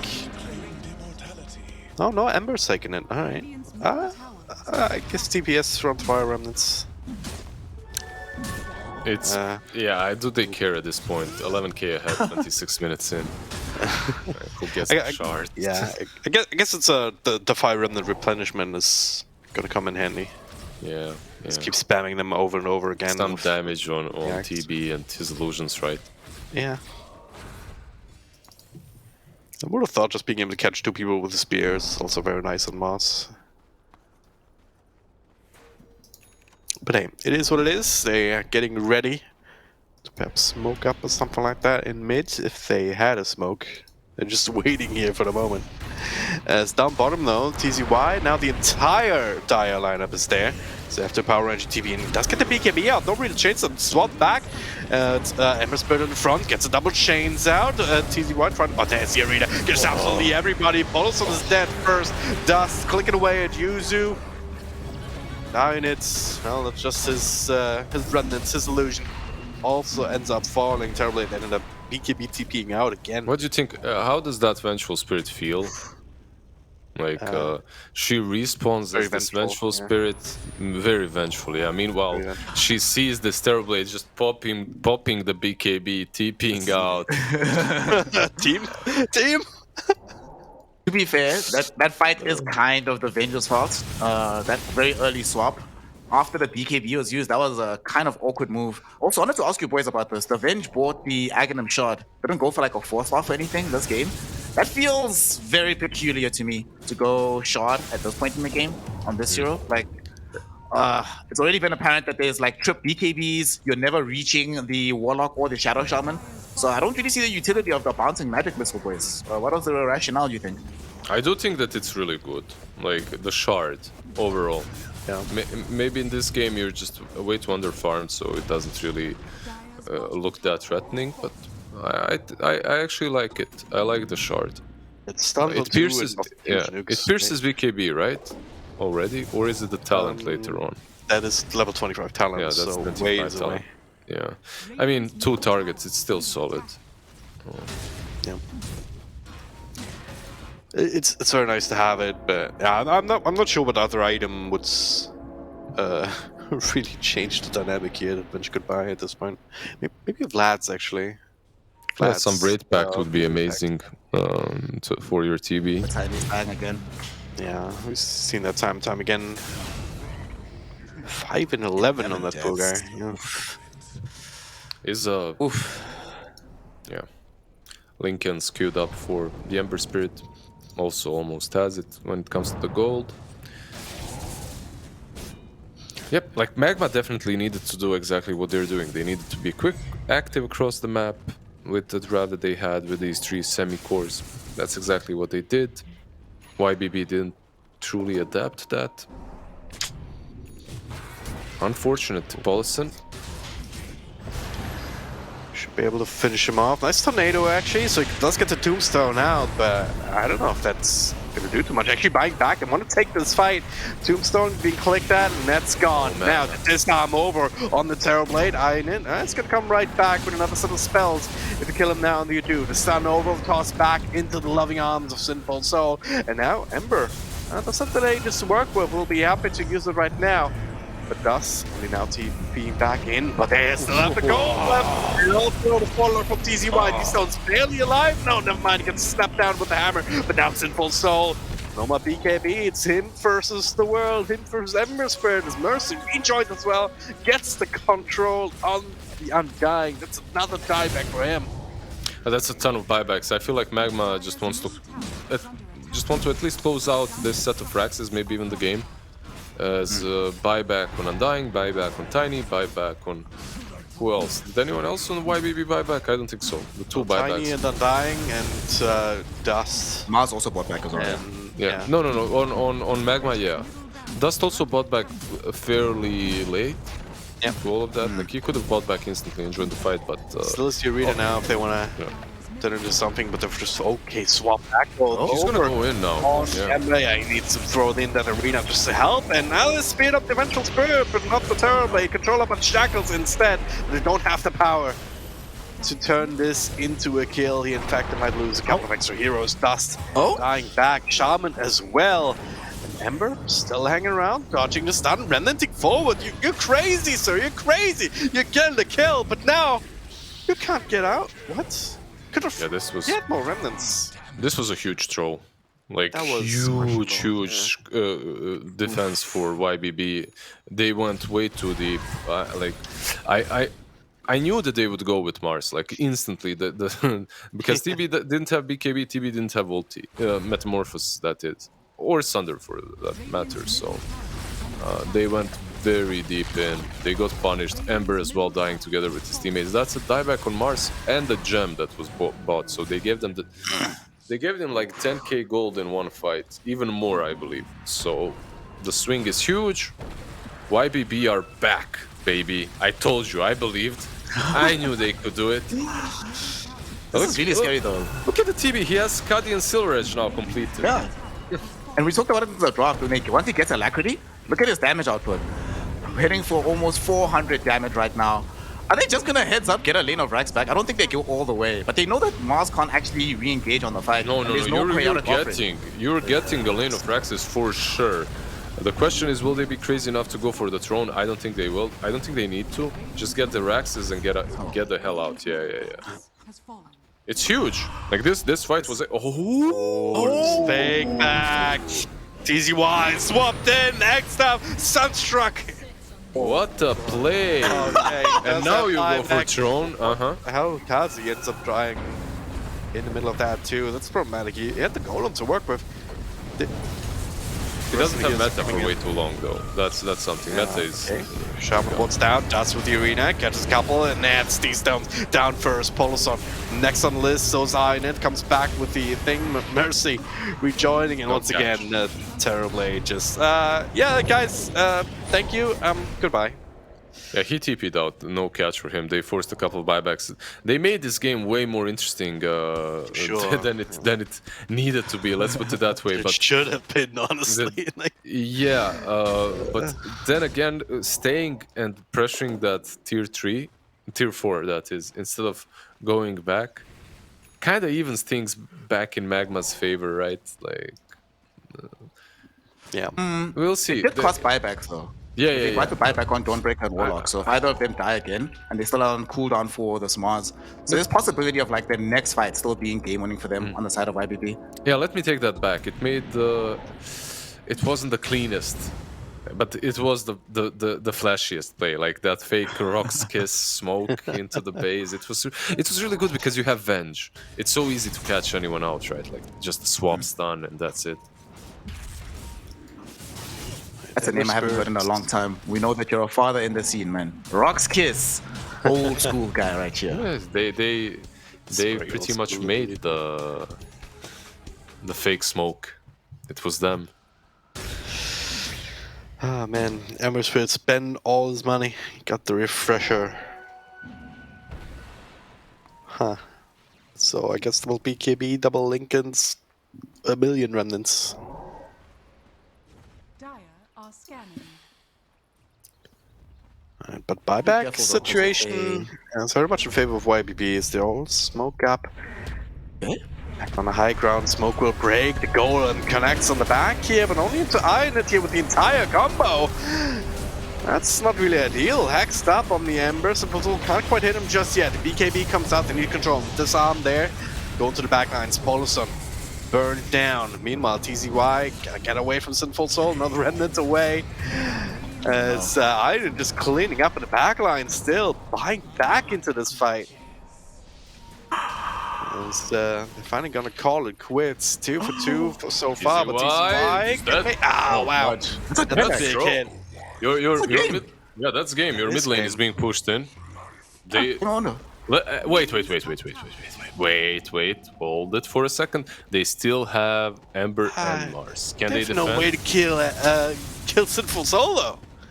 There's no way. He's just gonna walk in, just jaxing out the Mars, Sunstrike, quite connecting a lead, but Dust swap back into it. Yeah, he's just dead. That's and a game. It's just the Ember, and this is not possible to defend. There's two catapults in here. Who did not believe in YBB here? Tell me, I mean, who was it? Who was it? Was it you? Wasn't me. Wasn't me. I have no idea what you're talking about. I mean, this game just fell apart due to no fault of YBB, honestly. Oh my god. Alright. Well, we've got to that point, boys. We wanted to see YBB get to the point where the TV gets strong. It took a lot of effort, but they got there. Somehow, some way. But you know why this was a foregone conclusion, Drag and Drop? We have Lizard on the panel. There's no way we don't go 3 games. Of course, yeah. Is that it? Is it very easy, I Lizard guess. or Blessing? Depending on how you want, what team you support. Depending on where your stonks are at. Oh, wow. That was a comeback for the ages from YBB. And it's often we've seen this happen time and time again, not just in Dota overall, but especially here in the Chinese region, where you're winning the game for most of the game, doing really, really well. One mistake, one bad fight, and then suddenly you lose. And the conditions where it looked like they were going to lose, at first you don't think it doesn't seem so bad. They buy back after they've won a fight. They use that buyback to go push into the lane of Rax. It's looking fine. Everything should technically not be so bad. But then they decide, or Specifically, we have to flame him a little bit here, but Bai Yi on the Ember, he's feeling himself a little bit, goes back for the re-engage. His team is like, well, everybody's on like 2 HP. Let's go back with him. And then when several of these heroes are dying, they're like, wait, we should have left him behind. Actually, oh no, this is terrible. Now this Terrorblade got 2,000 gold he got from that one fight Dragon Drop. Yeah. Afterwards, he's like, well, I can finish off my Silver Edge. And he decides, you know what, let me not finish that off. Because a normal TB in that situation buys the item instantly. But he's like, let me hold off on this buyback. Let's see what happens in the upcoming fight. Then only when they're on the other side of the map, he's like, I can actually go for this. I'll have buyback again. They kill TZY, force out some buybacks. And then suddenly the game looks like it's actually balanced on a razor's edge. Magma can afford 0 mistakes. Then they make one. The game just ends immediately. Yeah, I have no explanation. It's just hanging around there. Oh yeah, I want to kill this Tiny. I think the only reason that I have is that they somehow hate Yuzu Tiny. And they're like, all right, bloodlust, we gotta kill him every single time. Like the amount of times they just solo read at him. I mean, that does check out in some way, but it did cost them in the end. Just Ember hanging around, getting killed. Didn't end up buying back to save the racks, but then buying the refresher, which I don't know. Okay, that I don't think that would have changed much, even if he had buyback there in the end instead of the refresher. But didn't prepare enough for the Terrorblade. 2 halberds, TB. but ultimately not enough. Like for these fights, Didn't prepare enough for Terrorblade. I mean, What? they prepared just had enough. fun, man. They dove like crazy maniacs. Yeah. That's what happened. It's not about. They were taking these fights, but they couldn't get out in the end, right? On enough heroes. What? I don't know. I'm very confused. It's just a throw. It's just a throw. As simple as that. They threw this game extremely hard. That high ground push. You didn't need to do that. They did it, but it's also a sign that the team is having a ton of fun. It's not like they aren't able to close it out. It's not like they aren't able to win it. They just tried to have a bit too much fun for their sake, and they got punished by a hero that punishes any mistake quite well, right? TB with that one push. Plus, they didn't have buybacks. It's just nicely done overall by YBB. What did I tell you about the cat? Like, push it into a corner? It doesn't matter. It'll fight back. I thought you were going to say that this Terrorblade hero counters fun, which it generally tends to do. Mm-hmm. And Team Magma, they were doing everything they were supposed to do. The vast majority of these replays we're going to see, yes, there's these cute plays from Yuzu making these kind of attempts, but it's mostly just Magma overwhelming and overrunning YBB, making any kind of fight impossible for them to take cleanly. And it looked like that was just going to be the nature of the game. And even though they had the sort of off-kilter type of draft, it was working so well. Then it's, like you say, it's kind of a throw because there's not really much to say about the game outside of that last 2 fights. I mean, look at this initiation. Look at how clean they look up until that very specific mistake. This is the question now, Lizard, is this going to affect their mentality going into that next game? Or are they just going to have it be like, well, water off the back, we were enjoying ourselves, having fun. Sometimes this is the cost of entry for playing this style of Dota. I don't think that this is going to affect the mentality of the team at all.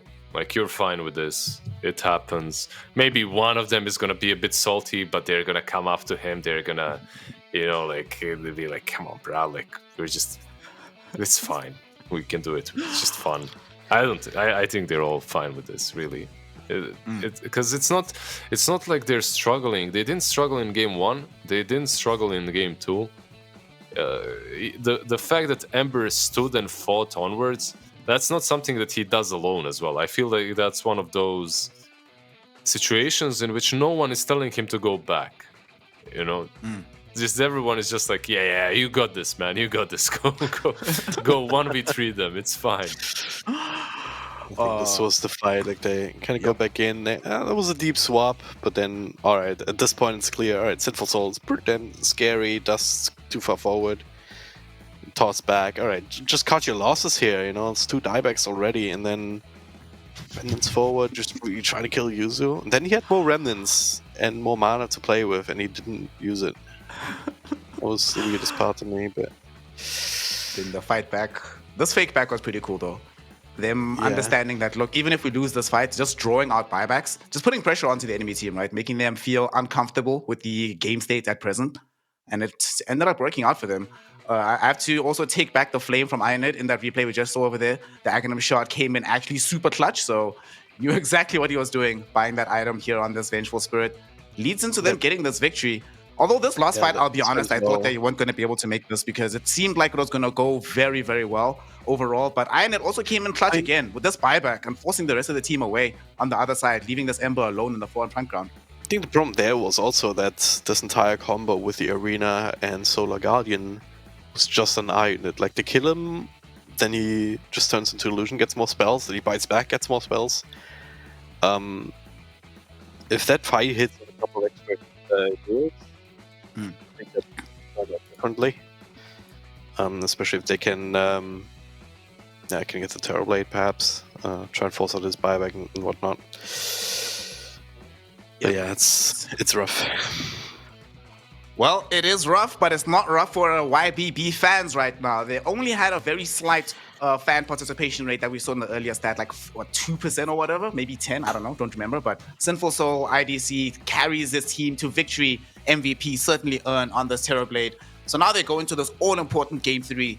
They know on the side of YBB that losing this game means that they are 0-4. Suddenly they'll be the cat in the corner, not just in these games, but on the leaderboard overall. On the other side, though, we do have a situation for Team Magma where confidence, we'll see if it's shaken at all, but they'll be coming into this one hoping to try and clear this one out quickly to make it a 2-1 victory.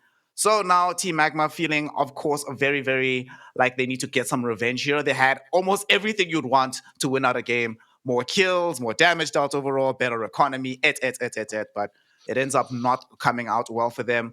So YBB, I'm hoping that this Game 3 is one where they feel a lot more comfortable. And also shout outs to D-Stones on his Invoker. Yet again, they eke out a victory on that hero. So now it is 1-1, gentlemen. One final game. Only one chance for either of these squads. Team Magma looking for Division 1 entry. And YBB just trying to stay here inside Division 2. This all-important third draft will determine everything. And it looks like these players, yet again, they have no breaks on the day of Dota. They're like water for costas. Who needs that? We're just going to be playing Dota directly. But the way they draft as well, it's not like it's some long, drawn-out drafts. They just know what they need. They pick it immediately, like in that last series. At least. In this last game, it was like that. So, once again. This time around, though, Dragon Drop, the thing that you were outlining that you wanted to see, they ban out the next assassin, but they take the Dawnbreaker first pick. They're not going to give up the opportunity. This probably has to do with the fact that Yuzu's Tiny is banned anyway, so there's nothing else that's higher on the priority than the Dawnbreaker. Yeah. Again, this makes a lot more sense. Ban the counter to the hero that you're going to pick. This fits well into my idea of how drafts should normally work. But now then the question is, what does Magma do, right? Didn't get the Dawnbreak in Game 1. They picked it up in Game 2. And now none of that is available, but they settled for the Mass again. Nothing really wrong with that, right? It's still a great hero. Dust was doing some really good work on that for the longest time, and there's the Warlock that you love so much. So sticking to their guns, and I guess they're just gonna try to make sure that either they ban out the Terror Blade, these kind of late game insurance heroes, or they just make absolutely sure that they end the game before that hero gets farmed.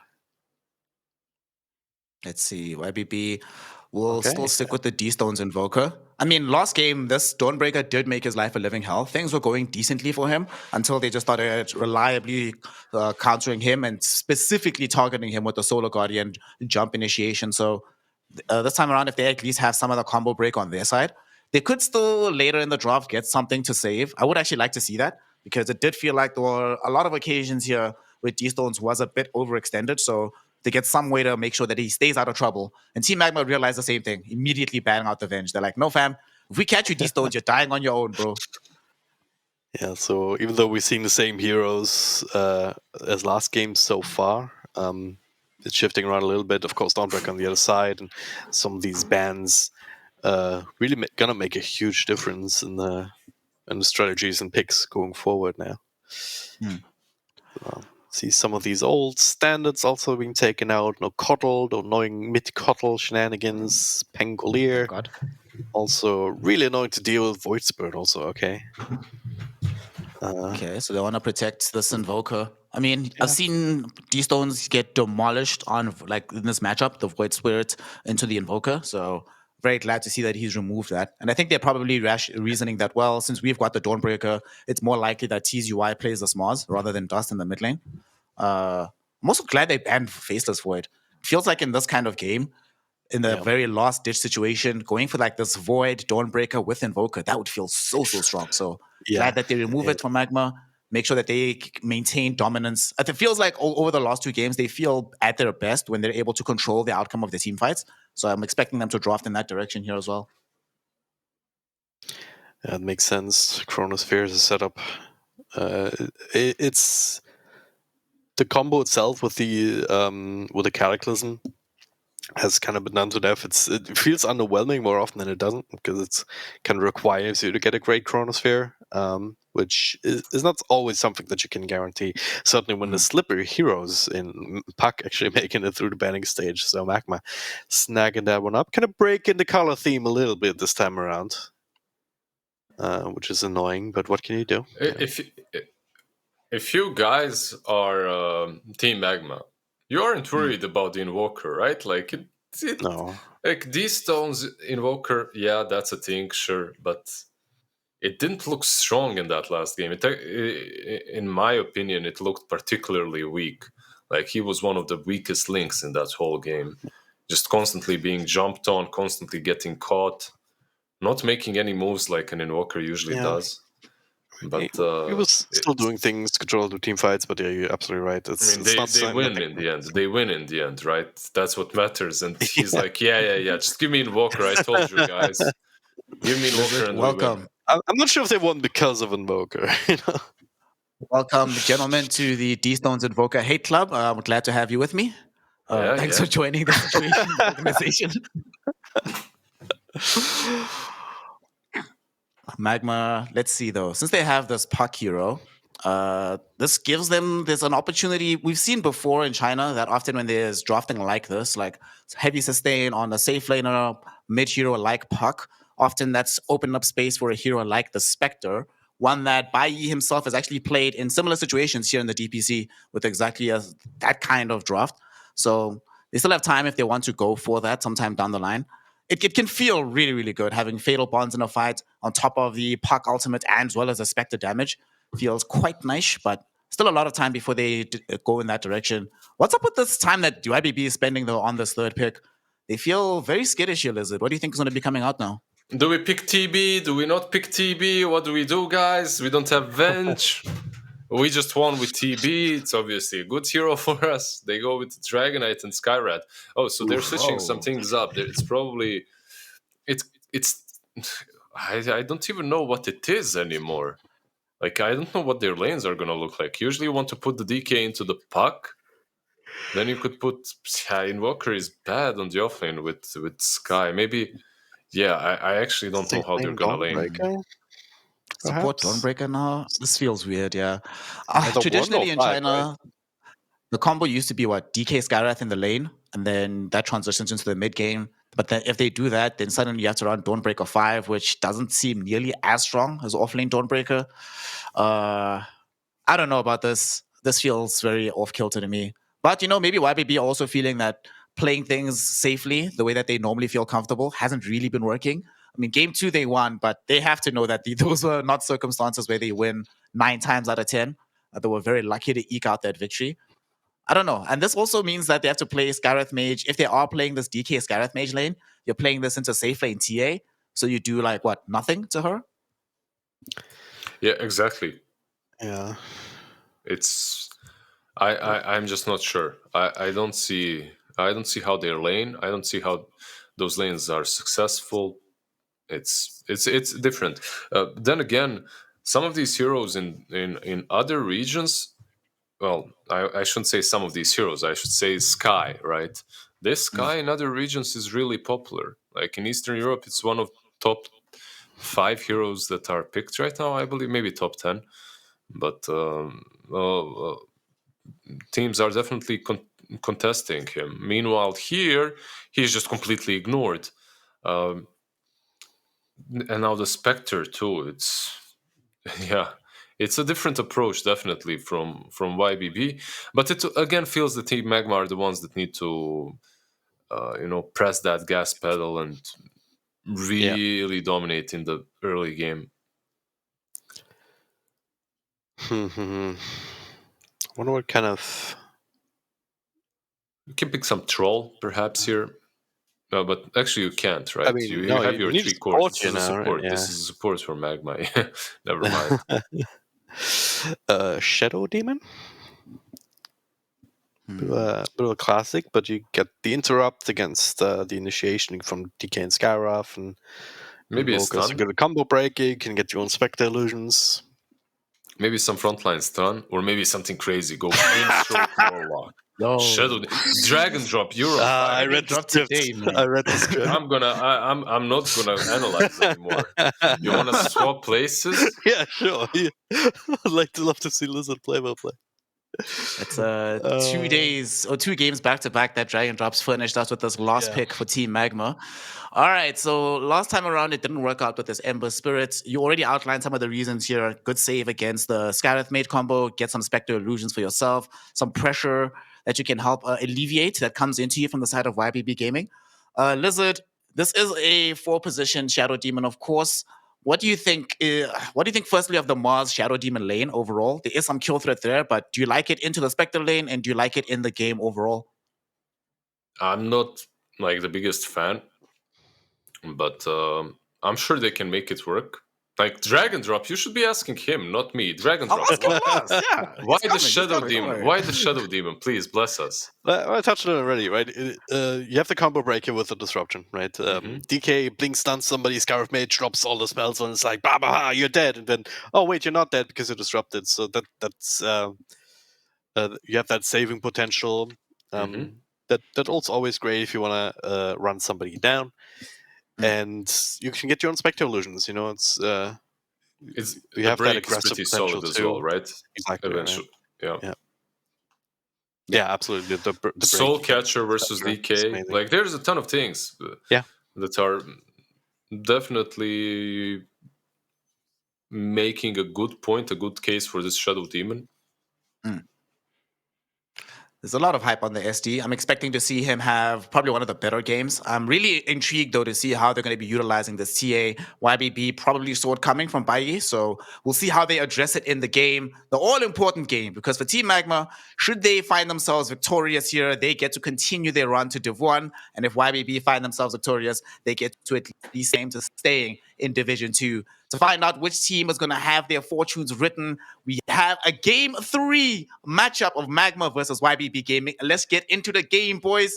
And this time around, surely this is a fight. Surely this time I'm not just debating everybody. Is this going to actually be a fight? Yes, it is, but nobody dies. You'll spend, man. Yeah, you just love to debate people, I feel like. That's it. Damn, it's there. This is not how you entertain people. This is how you piss off people. But he did commit to get that self-deward out as he was being scouted, popping down those wards. A bit annoying, but he makes it out. PZY, oof. He's taking a lot of extra damage here, slowed enough, but once again, disruption coming clutch already, guys. I'm telling you. Here is gonna be crucial. Went level 1 disruption whilst your Mars went for level 1 God's Rebuke. So it doesn't feel super great for the opening part of the lane. I think I'm fine with this if I'm on the side of YBB. It's like, whatever. Didn't get the kill, but we make the lane slightly easier until level 2 for the Spectre. Disruption isn't that bad though. Like, it's actually maybe even better. You're playing into a TA. You pop that disruption on her. I guess she wouldn't have refraction anyway early on, right? But it does deal a lot of damage, like those illusions early on, so it's decent. It's also on the same team, so... I mean, yeah, that's also very true. It doesn't matter. You use the disruption versus anyone, you're gonna hit them. Yeah. It happens. Every year you get one of these. Maybe two of these when heroes are on the same team and you're talking stuff.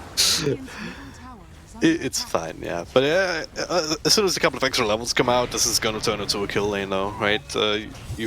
Level 2 Shadow Poison is where it's at. Level 1's kind of a lot of mana for not a lot of gain, but TCY as well. You can set up the spear with a disruption. Yeah, and keep in mind that Sinful Soul, he has a stick, actually a wand.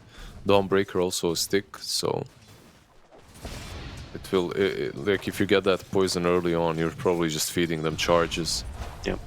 At level 1. Invoker is dropping real damn low, but it's a Quaswax, right? Like you just heal up so quickly. Yep. Dustar is getting another run of spells. Just keeping him honest for the moment makes it a little bit rougher. Like if Dust gets a Waning Rift, Illusory Orb going forward, it might be enough to click him down, but not anymore already, as I said. Just with the Tango going in 3 points, 3 orbs and quads. So right back up to full. I want to ask you all about this Scareth Mage down bottom. As Lizard was mentioning, he is very highly picked in Eastern Europe, 12th picked overall, I just checked now. But why do you think that is? Like, why did he start getting picked more that side and practically fell off a cliff in China? I think it's not about the hero itself, it's about the players.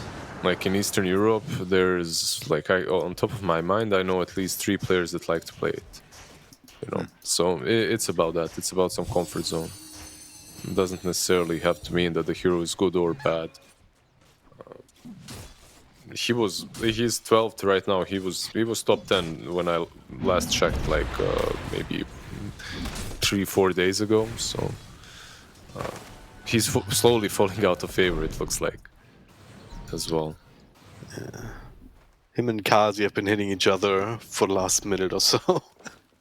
It's a good warlock. It's a good lane for the warlock, right? Like Skyrat spams, you just heal, you're happy. Like warlock, witch doctor with the heal, all these heroes. What do they love? They love these spammers because, yeah, you just counter spam them. Yeah, it seems pretty good. And yeah, I mean, TA is gonna be fine 1v1 up against the Dragon Knight. Like you're not gonna harass him out, but you're also not gonna be struggling with farm too much. So, should be all good. Up top, they're also able to kind of keep up, to say the least. Yeah, 21-2 to the 7-1. They keep harassing out TZY, and okay, this time the stun connects. And does he have? He does not have any salves or anything coming, so it's gonna be a bit annoying. He has to walk all the way home. Oof, that hurts. Game is hard. Free time perspective. Just gets to enjoy life. I'm wondering what build she goes for here. Like after this Blade Mail, we've seen like a bevy of builds immediately after this item. We've seen the Blade Mail into Manta, Blade Mail into Radiance. So it's sort of an open question what IDC is going to feel is the best option this game. Kazi? It's gonna be the first blood here. It's in a very interesting position. Like there's a tons of creeps inside the river. Do you like the coming Blade in, Mail? but not fast enough. Because I'm not a big fan. Like I'm looking at the Blade Mail on the Spectre and thinking, okay, it's decent to farm with, I guess, right? I think you have to these days. I've seen some people go for the first item Manta or just Yasha into something else, and it just doesn't feel like you farm as quickly as you do with the Blade Mail. Just gives you what you need early on. Feels like it's become like the cookie cutter on this hero. You just can't really get away with something greedier than going for the Blade Mail. Yeah, that does make sense. Like it's usually only about that, right? Like it's perhaps not the perfect item, but you need that progression. There was an urn long time ago, if you guys remember. Don't remind me. Soul Ring to spam out. Then it became a Soul Ring. Then it became Mask of Madness into whatever. Then Aghanim's Rush. Yeah, this hero went through a lot of like. Spectre definitely is a carry that with a particular different skill set, right? Because of her passive. It's kind of making her even an offlane, which she was at one point. TZY. Yeah, I mean, TZY is gonna be the first blood here. It's in a very interesting position. Like there's a tons of creeps inside the river. Keep trying to go on him. This time they also bring Polison though, and that'll put him over the edge. Surely, there we go. No help right there. Mercy busy somewhere else. Picking up tons of camps though. Look at this triangle already. 1, 2, 3, 4, 4, 5 stack on the hard camp and a triple or quad on the ancient. Something like that. So lots of extra farm for the TA to get going later. Polison is in a bit of trouble here. Dust coming in, silenced up though instantly with the EMB. Dust will not even dodge the fall of stun there. Gets raining rift out, but well, Polison will still die, but not worth at all. Do you guys think Magma are shaken right now? Oh my god, what's happening? Finally gonna be like, oh yeah, I mean, TA is gonna farm up the camps. Look at this.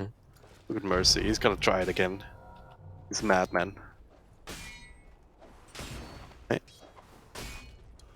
Stack 1. Can he get it? Can he get it? And yep, got him. Another double stack. That's really nice. Yeah. So much gold right here for the TA. Once she decides to leave the lane, and I think she should do that very soon, right? Yeah. Like, there is no reason for you to stay there for so long. Once Dragonite gets 6, you're in danger. Up to that point, I guess you could perhaps stick around, but yeah, it's just dangerous. I think he's leaving right now. Yeah. So. One thing that is nice is that the enemy team can't really steal your ancients. They kind of suck at it, so you don't have to like super rush this. You know that there's no blade mill yet on spec, and that's the only thing that allows it to clear out any kind of camps. So you're still fine. Can take it easy on the way there. Like, can still make some shortcut stops over onto some of the camps that he's farming now into the D-Lance. I think you maybe finish the D-Lance before you try and approach the full ancient stack. And Mercy's stacking it again, dude. What a player.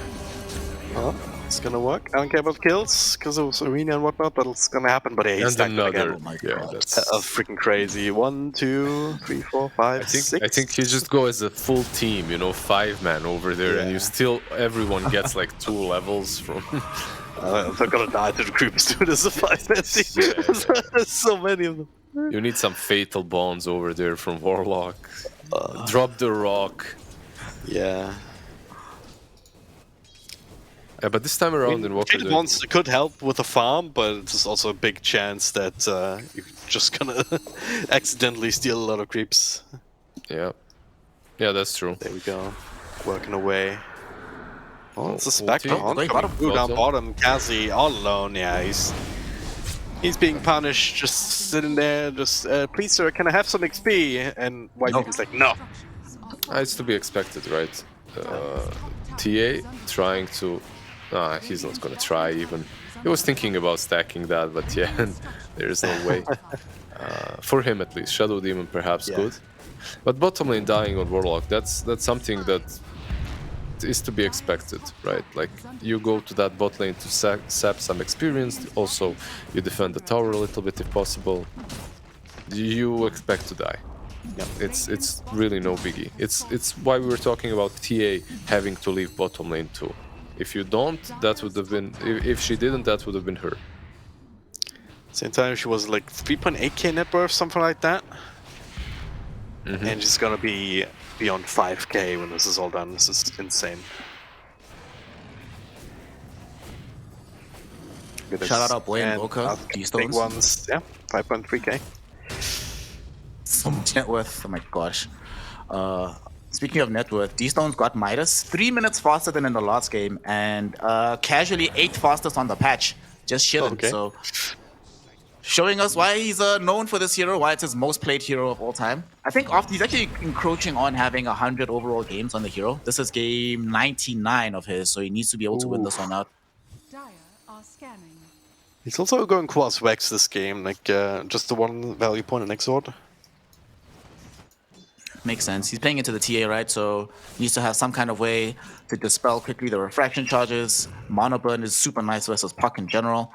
And this is also a way to be able to, whenever they drop down that chaotic offering, it's a way to like break up the fight so you can actually leave and not just get held in position and brought down quickly.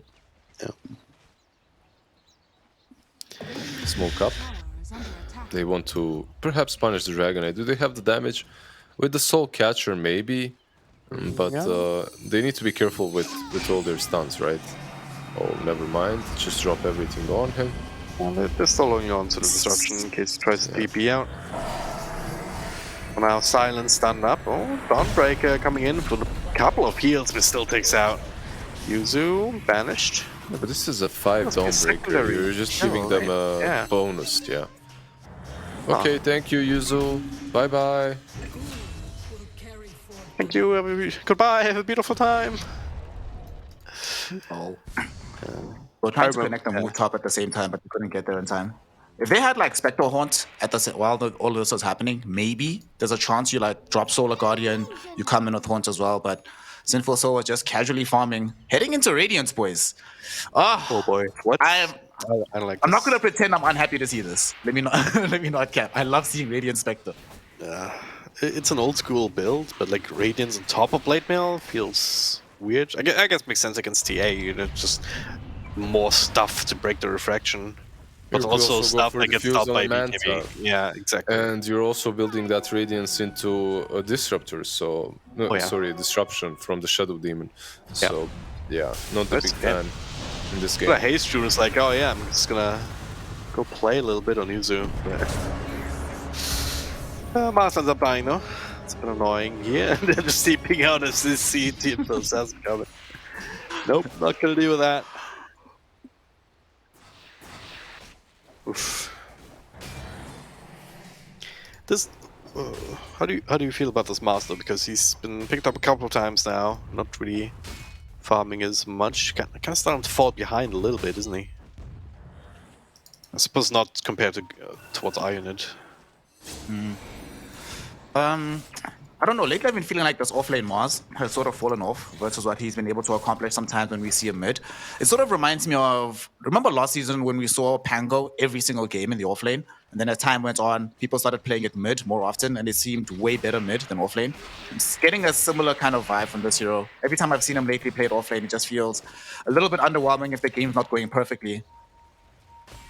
Walked up again mid, but the smoke breaks, and there's a ward on the high ground. We'll figure this one out though. And the problem for Magma this time around with the Mars is there's no true damage at all in the arena. So your two supports don't really do it. Of course, if you have the rock, you can, but without it, it's very difficult. There's a lot of pressure on TA to eventually provide that, right? If you got the almost got the Desolator complete very early on, so you're gonna have the Blink perhaps to follow that up, so you can combo up with the Mars, blink in, just kill people that way. The old-fashioned way, if you will, just right-click them.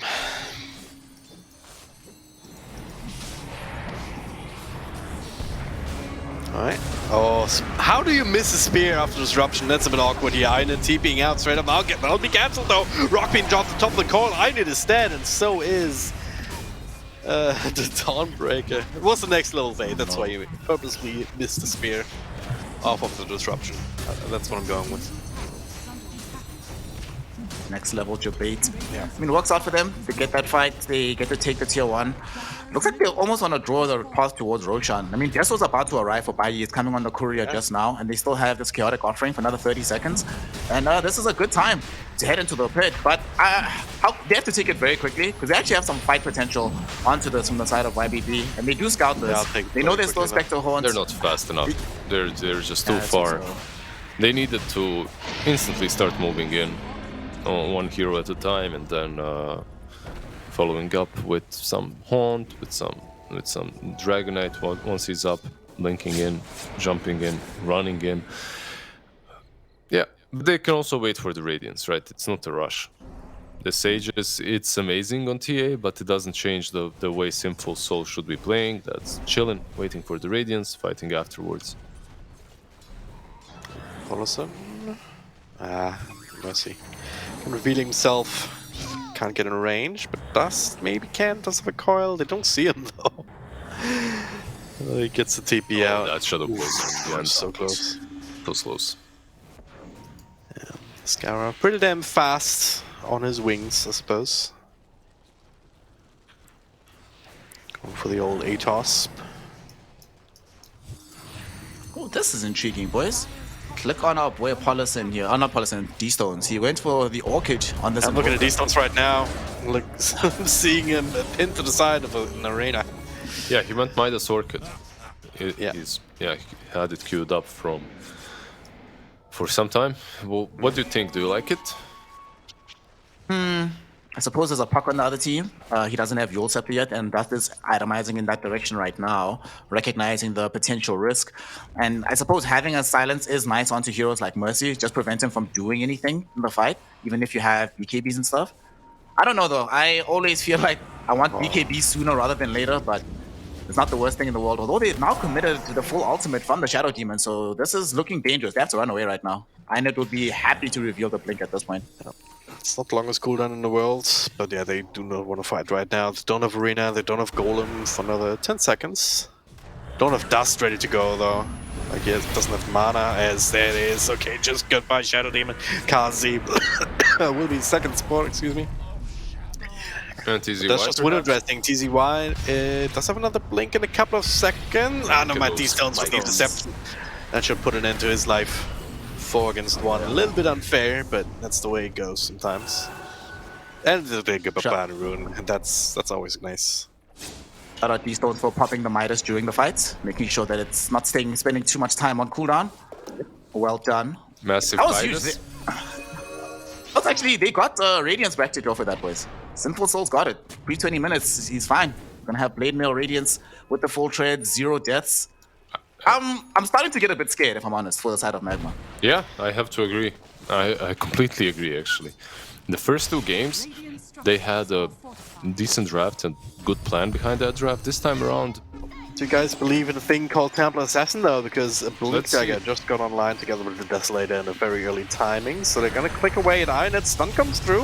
Atos with the ult down. Shadow Demon Sunstrike to follow, and yeah, that will be just enough. But at what cost? Paulison will also fall next to Inet. It's a 2-for-1 trade. Dust getting the kills, because, I mean, TA already got the money, right? So might as well feed it into Dust. He'll set the complete it now, looking for his own blink. Momentum is still there. Yeah, for me, it's more about the way YBB plays. I think they definitely are in a better spot this game. Like, in a better spot that they were in game 1, than they were in game 2, and also in overall. They just need to stop feeding these kills. That's it. Like, they can't continue dying one by one like they did in game 1 and 2.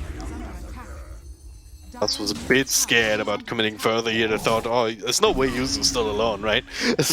But he was, so that kill taking a little bit longer than you might have expected. But yeah, TA clicking away at the mid tower. Well, that's happening. So a minute left on the Aegis here, so this is the perfect time for them to take a fight. Ready to go with the Blink Arena. Got the Golem to counter-initiate. Oh, Simple Soul. Oh, Blink Stun. What can they do here? They kind of trying to force out these spells and then live. But Skyrim Mage God, there's the Golem to follow. Yuzu keeping them alive for the moment. So do not want to commit in all that much deeper here. Defensive disruption comes out on TA. Yuzu now slowed down. A couple of right clicks. We'll see him die very, very quickly. The tower falls. So they got what they came here for. Yeah, Aegis will be reclaimed in a moment, so they can't really keep going here with all the spells on cooldown too. So. Yeah. Let's see how much of a madman the Spectre is. Because you could actually haunt and try force something here, but no, okay. Yeah, no. It's... Do you ever want to initiate with haunt? So maybe later on if you need vision for high ground or stuff like that, and then someone else jumps in for the control, but normally in this stage in the game, you kind of want to... Dead. Oh. He's 100% dead. They have vision on him, they've got Orchid. Oh no, they're not going to Orchid him in time! Okay, they got him. Yeah. He's got Jules, but it doesn't matter. With the stun from DK, he just dies way too fast. In a game such as this one, initiating with Haunt isn't bad. Like, it will give you vision on Shadow Demon and Warlock, and you'll be able to jump them. You can either jump them with the Spectre or give vision for a unit to do that for you. So, yeah, it depends. Like some games, initiating with Haunt isn't good. Some games it's pretty damn amazing. Like when you're playing versus a Shaker or an Axe. Like an Axe, you always like to use that T first. Blink use in Also general, the and Sunstrike just follow-up, few of those, I suppose. Yeah. Speaking of the Spectre Haunt, fastest radiance on the patch, by the way, just casually chilling. Like this YBB game is going way better than I thought it would. I thought Magma was going to be able to press the tempo more, and they might have this gold lead 3k, but most of it is sitting on the CA. Like YBB has a much better distribution of gold on their primary big cores, and they can just definitely scale a lot better. It feels like. And Magma, this is the second smoke. They literally went back-to-back smokes. They didn't find anything on the last one. Feels like they're getting a bit desperate here. They want to make something happen on the map before they just get overrun by this late game spec. No, 100% they're feeling a little bit shaky at the moment. Poloson as well, breaking up the smoke a little bit. Mercy might catch him. Yeah, he should die. Bit of miscommunication, but gets a few spells out. I can't believe they I do not see the animation for the Skyroth ult. I can't believe they haven't fixed that yet. The only way it's the Mystic Flare is TZY's health just going down. You think there's some new players in Dota who like just watch the game and have never actually seen Mystic Flare? Very well might be. There was that one time when Sunray also couldn't be seen, right? And Kotal's channel Illuminate would bug out in different directions. Yeah. It would be on a 90-degree angle. Yeah. That was one of the first things that got fixed, though, after it got onto the backtrack, I believe. But yeah, it also seems like an easy one, you know, just, oh yeah, adjust the number. And it'll be fine. But hey. What would Dota be without some bugs here or there? As Magma still trying to keep control here. They've got the wards up in a Dice at jungle. Kind of farming up, but towards these BKBs, I suppose. So it'll be next on the list. And this is going to be it for the puck, so Dust can be pushing more aggressively. BKB already online for TA though as well. Smoke up now from YBB. Yeah. Yep. Joker got their BKB too, so it's time to box. They are running uphill, which is a bit dangerous. A unit breaks that spell. Instant rock. Okay. Gonna try to burn down Iron, and they will be able to do so quickly here. The Haunt comes out here, focusing on the TZY.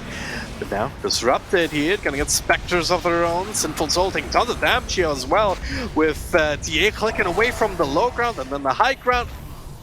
It's a 3-4-1 exchange. Poloson make it a 4-4-1, maybe if they want to keep diving high ground.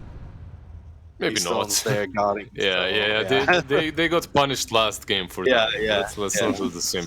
But this looked way easier for Magma than it should have. Like YBB, they smoke up, but without a real plan. Like they smoke up, they approach the high ground, which is most likely occupied by the enemy heroes, and then they don't even like. Dragonet was without the smoke, just standing there for a good 2.5 seconds. Yeah. Warlock, I guess I'll just drop a rock on you. Yeah. It was a bit weird, just, solo rock, but yeah, it prevented the blink in from DK. Just, it's taking the initiative, right? Mm. It's normally when the smoke breaks on high ground, like, you know that there's a possibility that someone's up there, so you still make that play. It means you kind of want to blink up, take the risk, and see if you can find a good stun blind. But now he's just all alone up top and dies again. BK really needs BKB. Can't play this game without it at all. They're struggling to just have any impact out of him without this defensive item. He just dies too quickly as well. Feels like he's food right now. And until they get that, I'm not really sure they can really approach these fights. Also, like, his lack of initiation meant that when IDC jumped in on the Spectre, found himself completely alone on the far side of the fight. The one bright spot, though, is we did get to see that Dust couldn't really do anything in the engagement. He was silenced, then he uses himself to get rid of the silence, then he gets tornadoed, so he was sort of eliminated from the fight, but doesn't really matter if anybody else is dead before he even drops down to the ground. Yeah. Alright, second Roche going the way of Magma. They've got the Aghanim shard for Mercy, so now he has Demonic Cleanse. which cleanses the target allied unit, removing negative buffs for the duration. At the end of the duration, the unit is healed. It's amazing. Basic dispel. Could come in handy against the Skyroth and whatnot. I'm thinking of when he gets this Aghanim Scepter, how handy that's going to be into the Spectre. Like, Spec will not really have a game at that point. It'll be very frustrating if you are Sinful Soul in this situation, so you need to try and kill him to prevent him getting that farm. Yeah.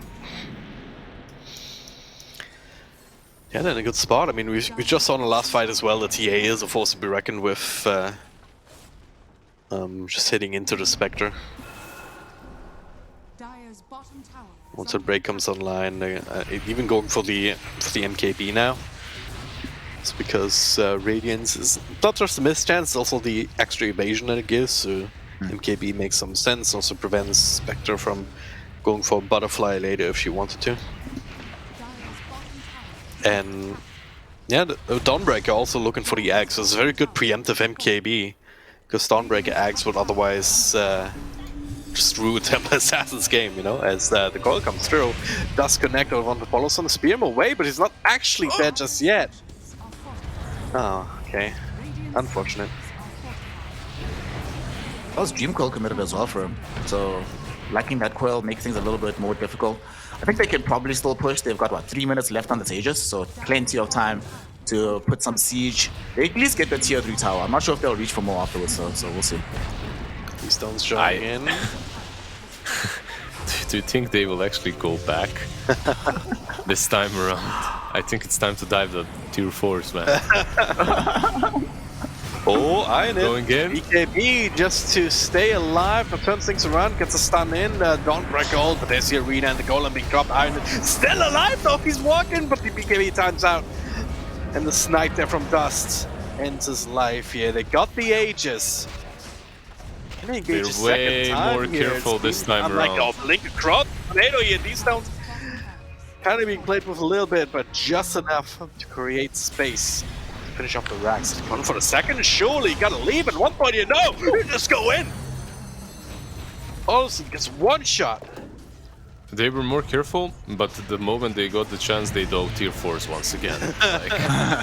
Like, why the hell not? It's a buyback force out. I mean, surely there's still Haunt, there's still Invoker spell. Like, surely you gotta leave. You don't have your BKB still. There we go. Forced out now. The extra spells from Paulison. Dust playing its way through, and they get to tower, and then they finally get out. Getting a lot more than was safe. Yeah, I mean, who are we to argue with results, right? So much composure being shown by this Spectre not to show up to the fight. They just let the racks go. And they're like, well, they probably have a reason to themselves that if we haunt into this fight, best we get is an Aegis. And then now we're committed. We can't really get much more out of it. But still, cost them a lane of racks. I mean, but at this stage of the game, right, TA is the queen of being able to hold in these fights. And they're still struggling to deal with the Shadow Demon, who just immediately makes that BKB pointless. Or not pointless, but makes it very hard to utilize in the fight itself. Team Magma, good. I mean, we expect them to be in this kind of situation, right? But the question is now, can they close out the game? Because they still have to do this 2 more times. It's what you said exactly. They need you mentioned 2 problems. You mentioned the TA and you mentioned the Shadow Demon. I think Shadow Demon should be the focus for YBB. If they can kill him off, they can win a fight. If they can't kill the Shadow Demon off, they just can't do anything. He will disrupt the Spectre. She will kill herself, basically. The Axe, they've got a DD running on Temple Assassin. They want to jump in. Smoke will break. Okay, no more DD. That gets pushed off immediately, but it's going to be enough to actually keep these stones alive. It's being gone on here. Manages to make its way out of the arena, though. Banishment up front as Spectre Horn comes through. As few illusions working for Magma, though. I did just not take it all this game. Is Dust kept alive by triggering up the end. This gets Paulson, walks out. Sunstrike though catches him down bottom. Spectre though speared up, can't TP home, and now she's in so much trouble. Goodbye, sir. The only one standing is D-Stones. Not for much longer. They're all dead. YBB might have well just lost the game off of the team fight, and they realize it too. GG, well played. Where are you now, Magma haters? They are nowhere, fam. They are quiet. They're chilling. Nowhere to be found. Oh, my goodness. Whew. Team Magma. Well, rolling over them, yeah. Yep. Game 3, they were like, all right, the business end of game 2 was not exactly where we wanted to be. So everybody hunker down. We could probably sense from them that they were very serious about this last game, very considered and careful with their moves. Nobody tried to overextend too much. And at some point, Lizard, it was feeling like they felt a bit skittish about their prospects. But once they found a fight or two, they're like, boys, we still got this. We can out-execute YBB, even if we're afraid of their late game potential. Provided we win the fights now, we'll be good. We'll be Gucci. And that'll get us the W. Yeah, and that's exactly what happened in this last game as well. They just out-executed them. They out-executed them in all 3 games. It's just that the second one, they had a tiny little bit too much fun. Went in a little bit too crazy, too ham, pushed that high ground when they shouldn't have, fought with Ember on 1v3, 1v4.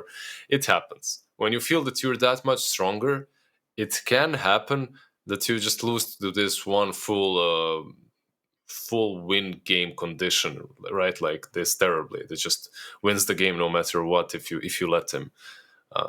Game 3, I was worried for them until the Shadow Demon disrupted the Spectre and made her look completely useless. I don't understand the Radiance, really. Like, it's good. Like, the Radiance is decent. But then again, you're just giving Shadow Demon more damage, right? Like, it makes it even better for him to disrupt you. Yeah, at some point, it did really feel like the Spectre didn't have any options to approach the fight. And it felt, you never want to be in this position, drag and drop, where no matter what items you're buying for your draft, actually fighting heads up into the enemy team becomes impossible just based off of one hero, right? It's not that typical that we see the support hero being 10th picked in the draft, but in circumstances like this, when that 10th pick hero literally breaks the enemy team's draft, we see why, right? And not just that, it's just the second game in a row, or not in a row, but the second game this series that the pick for Mercy is what completely breaks YBB. Feels like the support duo here of Team Magma is just getting better and better with time each game.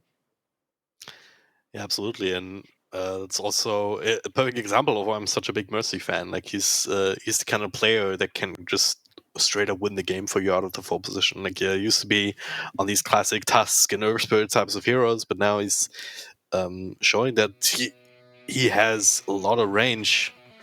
Even Shadow Demon's not necessarily a classic 4 position, right? Nyx Assassin, also a bit old school, but you can imagine that in that position a little bit more readily.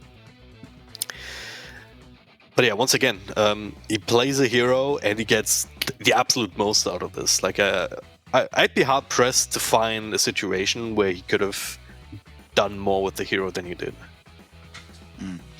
Speaking of Lizard, having to do more with the hero than what was accomplished, obviously we see a lot of these fights going very well for Team Magma.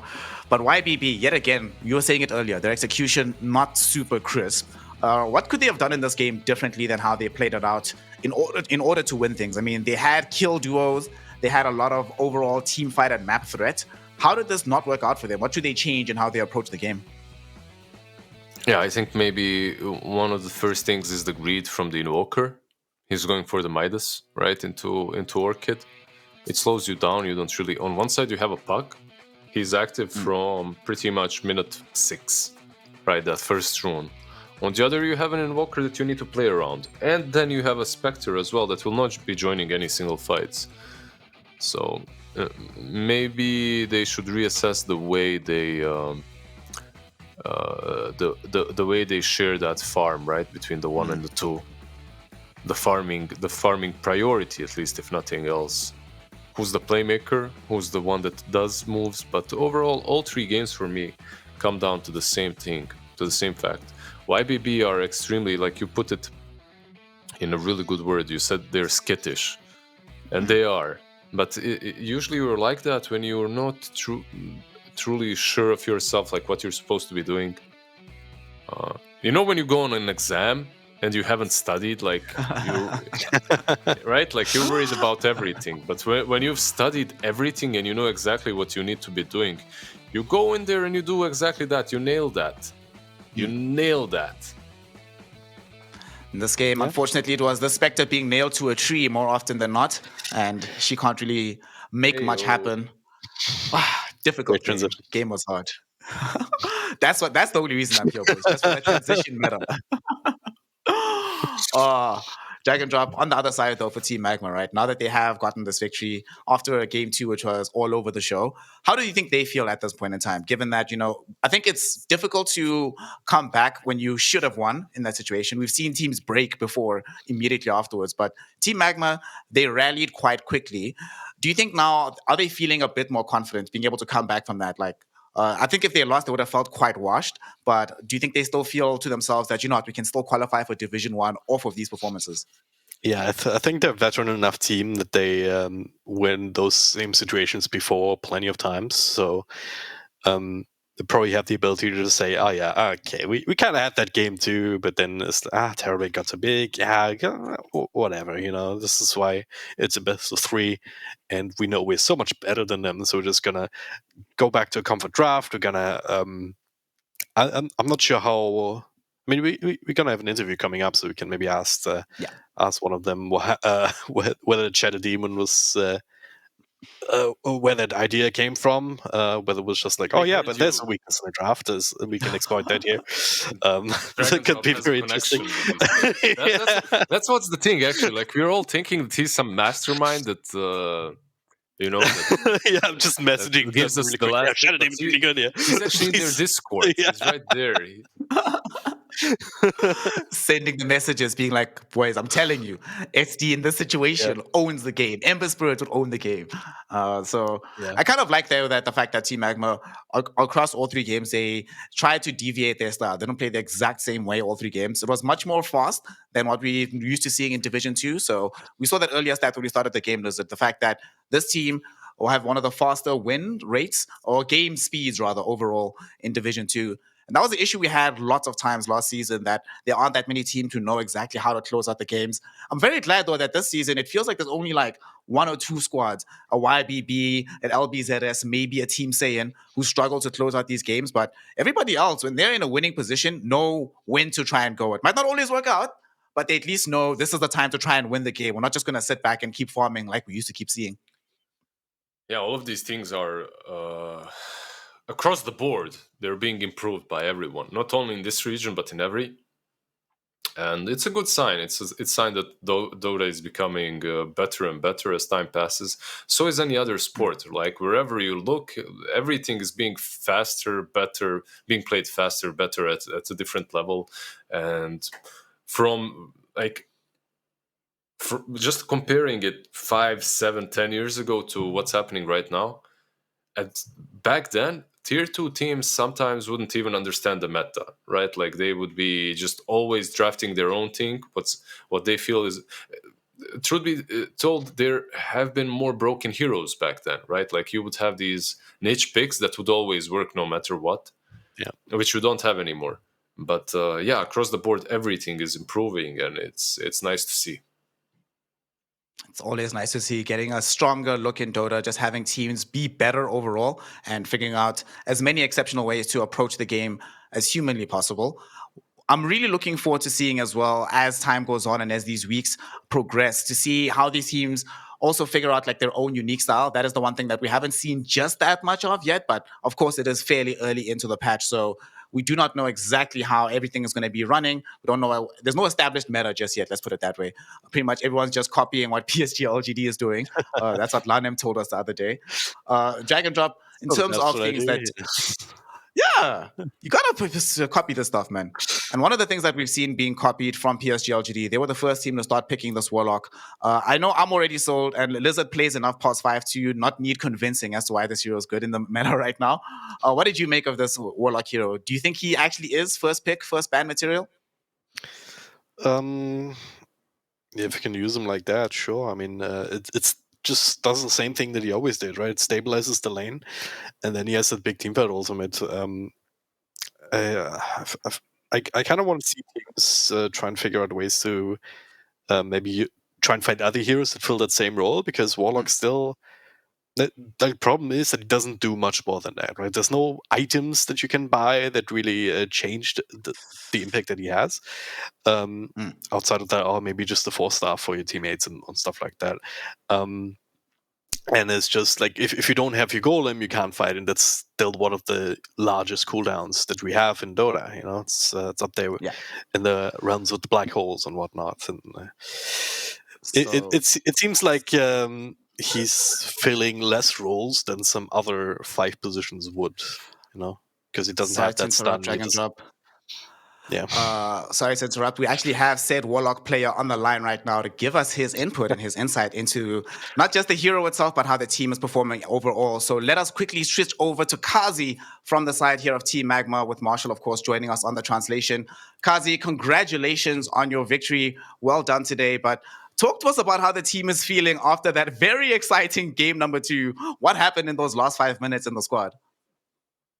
首先恭喜你拿下这场 BO3，然后能不能跟我们讲一下第2场比赛？因为打得非常的紧张。第2场比赛打完之后，尤其是最后5分钟，你们当时队内是什么样的一个气氛？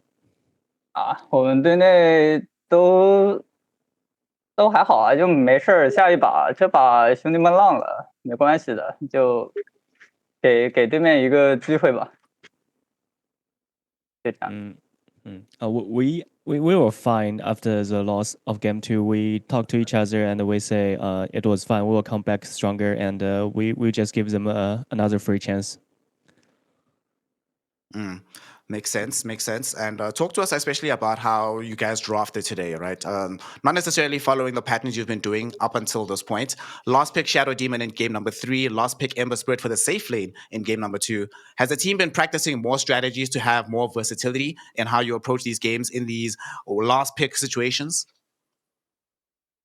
跟我们说说你们今天的班选吧，因为最后其实出的英雄都不是很常规，像是这个最后一手出的暗影恶魔啊，包括像这个第2把的这个最后一手出的这个大哥火猫，就是最近 Magma 有在尝试一些新的更那个深度更多的一些变化更多的阵容吗？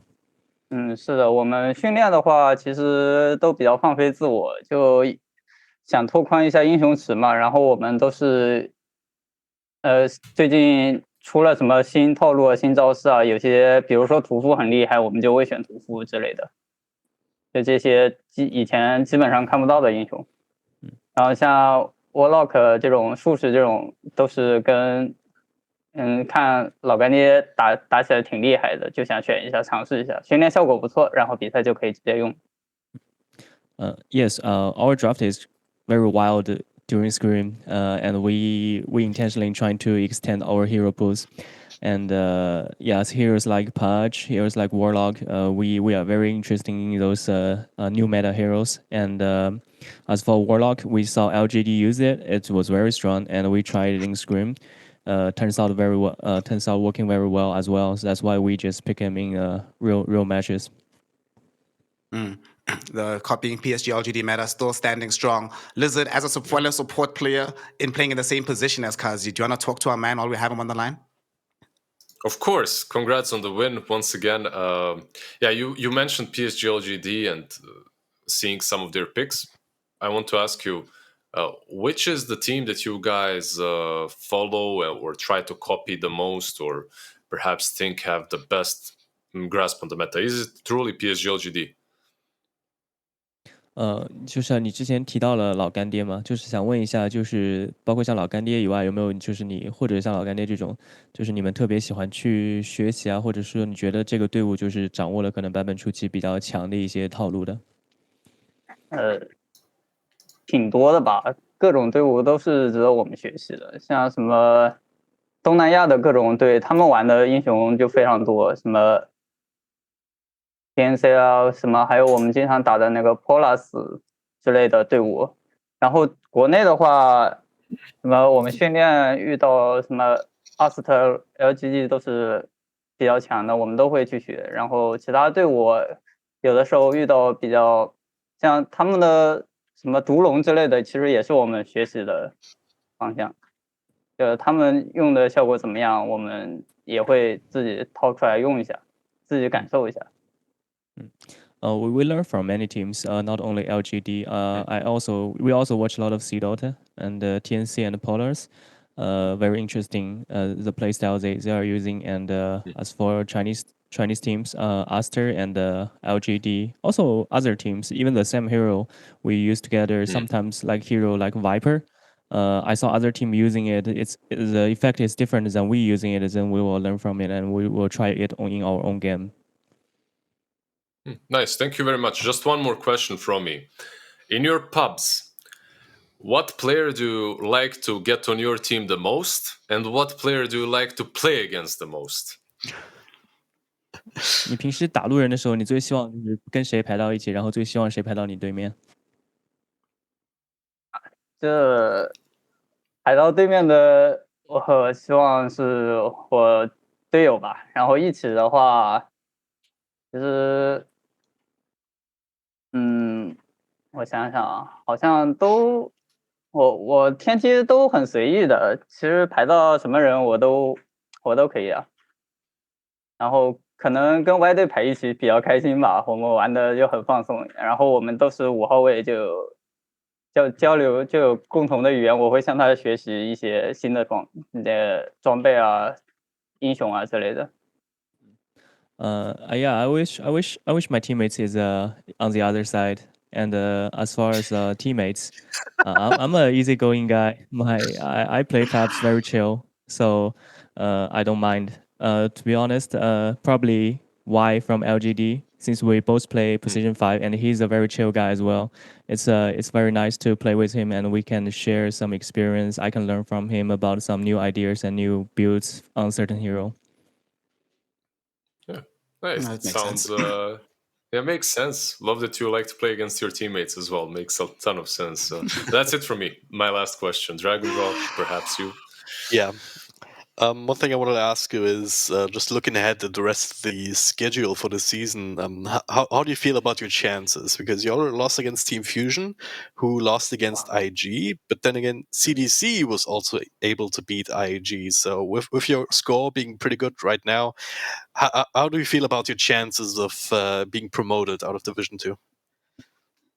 就是想问一下你关于剩余的赛程，因为之前虽然输给了 Fusion，但是然后 Fusion 输给了 IG，但是 IG 也掉给了 CDC 1分嘛。就是现在来看的话，其实情况还不错。就是你们对自己这赛季晋级的这个目标，你觉得有多大的把握？把握还是挺大的吧，尽力而为，兄弟们尽力就行。I think we have a good chance as long as we try our best. I feel it's all right. Okay, and then one last question. I'm gonna ask you to be very honest. How bored are you playing Warlock 3 games in a row right now? 想问你最后一个问题，就是你要诚实的告诉我，你连续打完3把术士之后，是不是感觉挺无聊的？没有，术士这个英雄，我感觉太死壮了，太厉害了。就对线的时候可以欺负对面3号位，然后现在补给又被削弱了，我还可以不用买大药给大哥贴药，就很快乐，很 easy。哇，这波他妈的就是这波呀！No, actually, Warlock is very strong right now. He's a strong hero.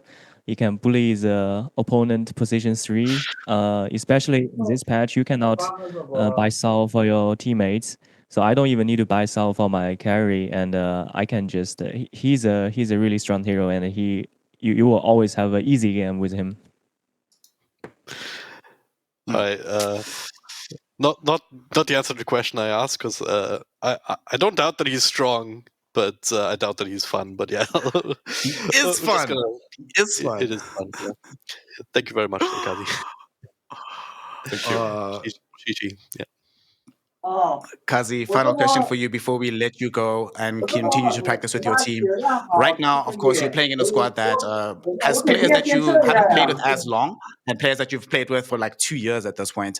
Talk to us about what the team dynamic is like, having the newer players in Dust and Abayi versus having yourself, Mian Mian and TZY. How have you all gone about making sure that you're all on the same page about the game?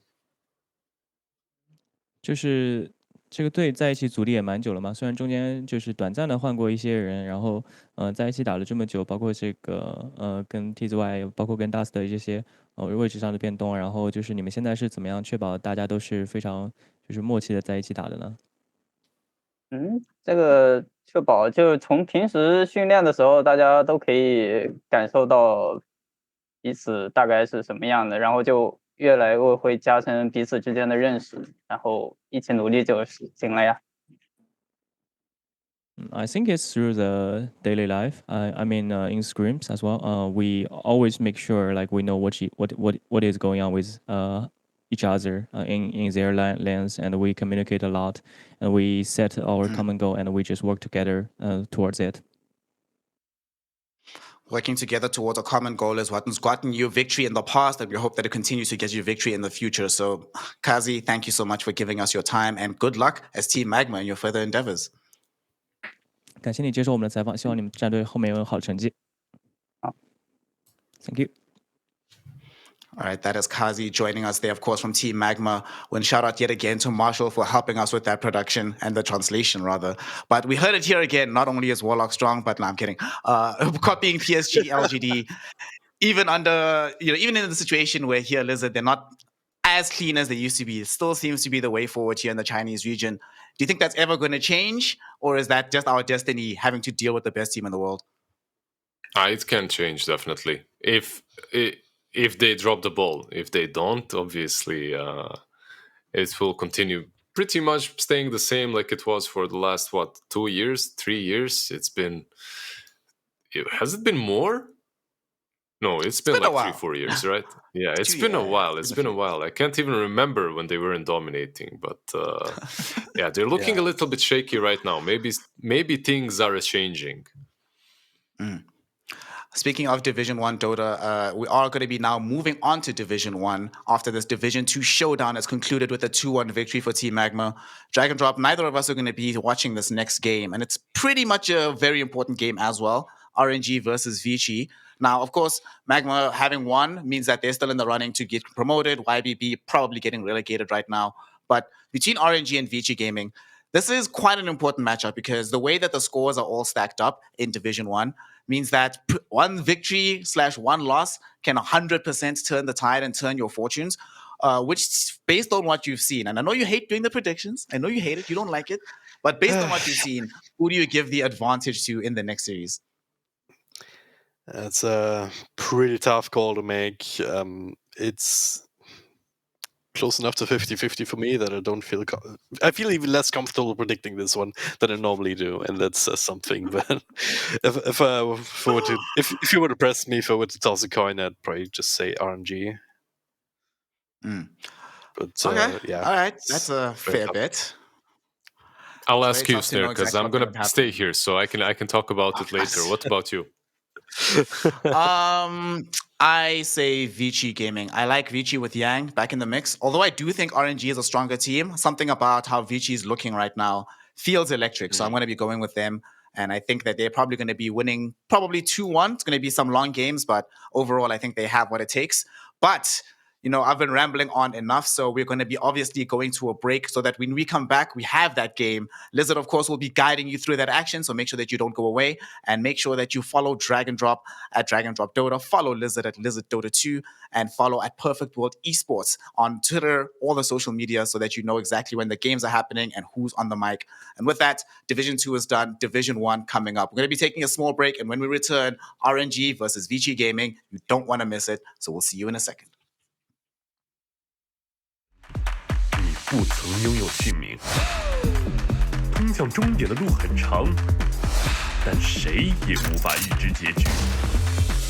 有人潜心暗影，谋而后动；有人拼尽全力，克敌机先。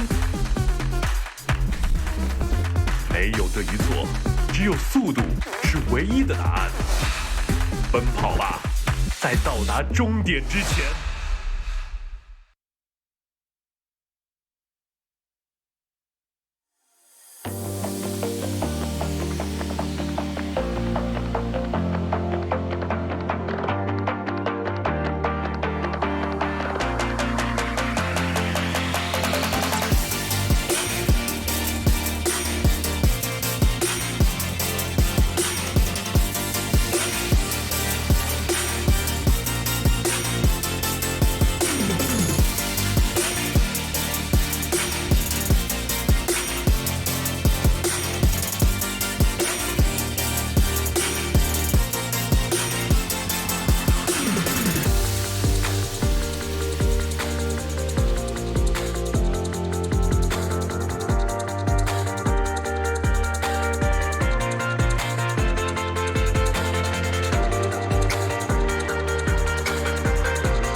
向终点的路很长，但谁也无法预知结局。有人前倾暗影，谋而后动；有人拼尽全力，克敌机先。没有对与错，只有速度是唯一的答案。奔跑吧，在到达终点之前。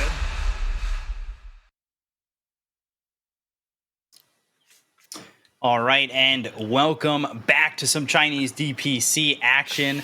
We are making the switch from Division 2 to Division 1, and we're also making the switch from Drag and Drop and Snare to myself and Black. We're joining Lizard on this series, and it should be a fun one. We've got ourselves Royal Never Give Up against Vici Gaming. Two teams that are pretty close, but that being said, every single team is pretty close in this region, and it's been a fun ride so far. Well, unfortunately, we can't get 2-2 for everybody because somebody went 1-3, but we can find the team's still staying pretty close overall after we get finished with this week and probably the next week. But I'm here with Lizard. I'm here with Black. Black, you're joining me and coming into this series as we replace the others. I got to ask you, how you doing? Good, because now the old school China trio is back. The super trio is back. The Jim Brotherhood is reunited. We got everything on track. Oh man, We get a little flex on the three brothers gymming. Are we still all gymming together? What? I guess from a distance. Of course, Are we you? can. Of course, we I will. mean, let's go. Lizard and I are. Are you? Yeah, I was just working out before. I've got the kettlebells there. Doing an ab good. routine beforehand. It's And then not really helping. show it on the tattooed arm. Let's see it. I've got the No, kettlebells. the flex, the bicycle. The flex. Oh, this guy. Oh, look, flat. It was flat. It was all flat. It showed nothing. It was great. No, that's just the tattoo. It all worked out. No, Yeah. it's all the hard work not paying off for me. That's how it always is. Basically. You work hard, doesn't pay off. You work even harder, pays off even less. Suddenly, it goes the other way. Instead of up, it goes down. You're like, what? Hoping That's so. At least exactly how someday. it works. Yeah. I mean, I can only try. Everything's been, I guess, working. The weight's been going down just a touch. But well, for these two teams, they're hoping the wins go up just a touch. What a transition! I can't believe we got back to the Dota talk. This is crazy. Let's go. I can't believe this, Bcop. Have you been practicing like? I've been learning from the best. I've been learning from Nomad and Snare and trying to. They're learn really from good the at this best kind of stuff. Yeah. Yeah. Do you They see know- how much Bcop is improving, Black? Like he learned from the best at the gym, so he started working out a ton. Yeah. Then when it comes to the hosting, he started learning from the best as well. He's just like He's new one of those person. guys. Yeah. Okay. A little trial and error here and there, and you get better with all the hard work you put in. I know you were coaching someone earlier today, Black, so you were trying to help him get through his own trial and error, Dude. tell him that legacy keys are stupid. I heard Legacy it. keys are stupid. Not using quick cast is stupid. If you're I a don't pro use player quick right cast. now, I'm just telling you right now. If you're a pro player, you're watching this cast, you're not using the QWER or any custom keys that make it much easier, and quick cast, you're sabotaging yourself and you don't deserve to win. There's actually some I know. quick cast users that want TI recently. Yeah, but that was lucky. Yeah, it was It was a just- fluke. It was Yeah, of course. Yeah. Yeah. Then it will never happen again. Because next time, they also faced people in the final probably didn't use quick cast, so it was balanced out. That's it. That's it. Yeah. Is that why LGD keeps coming in second?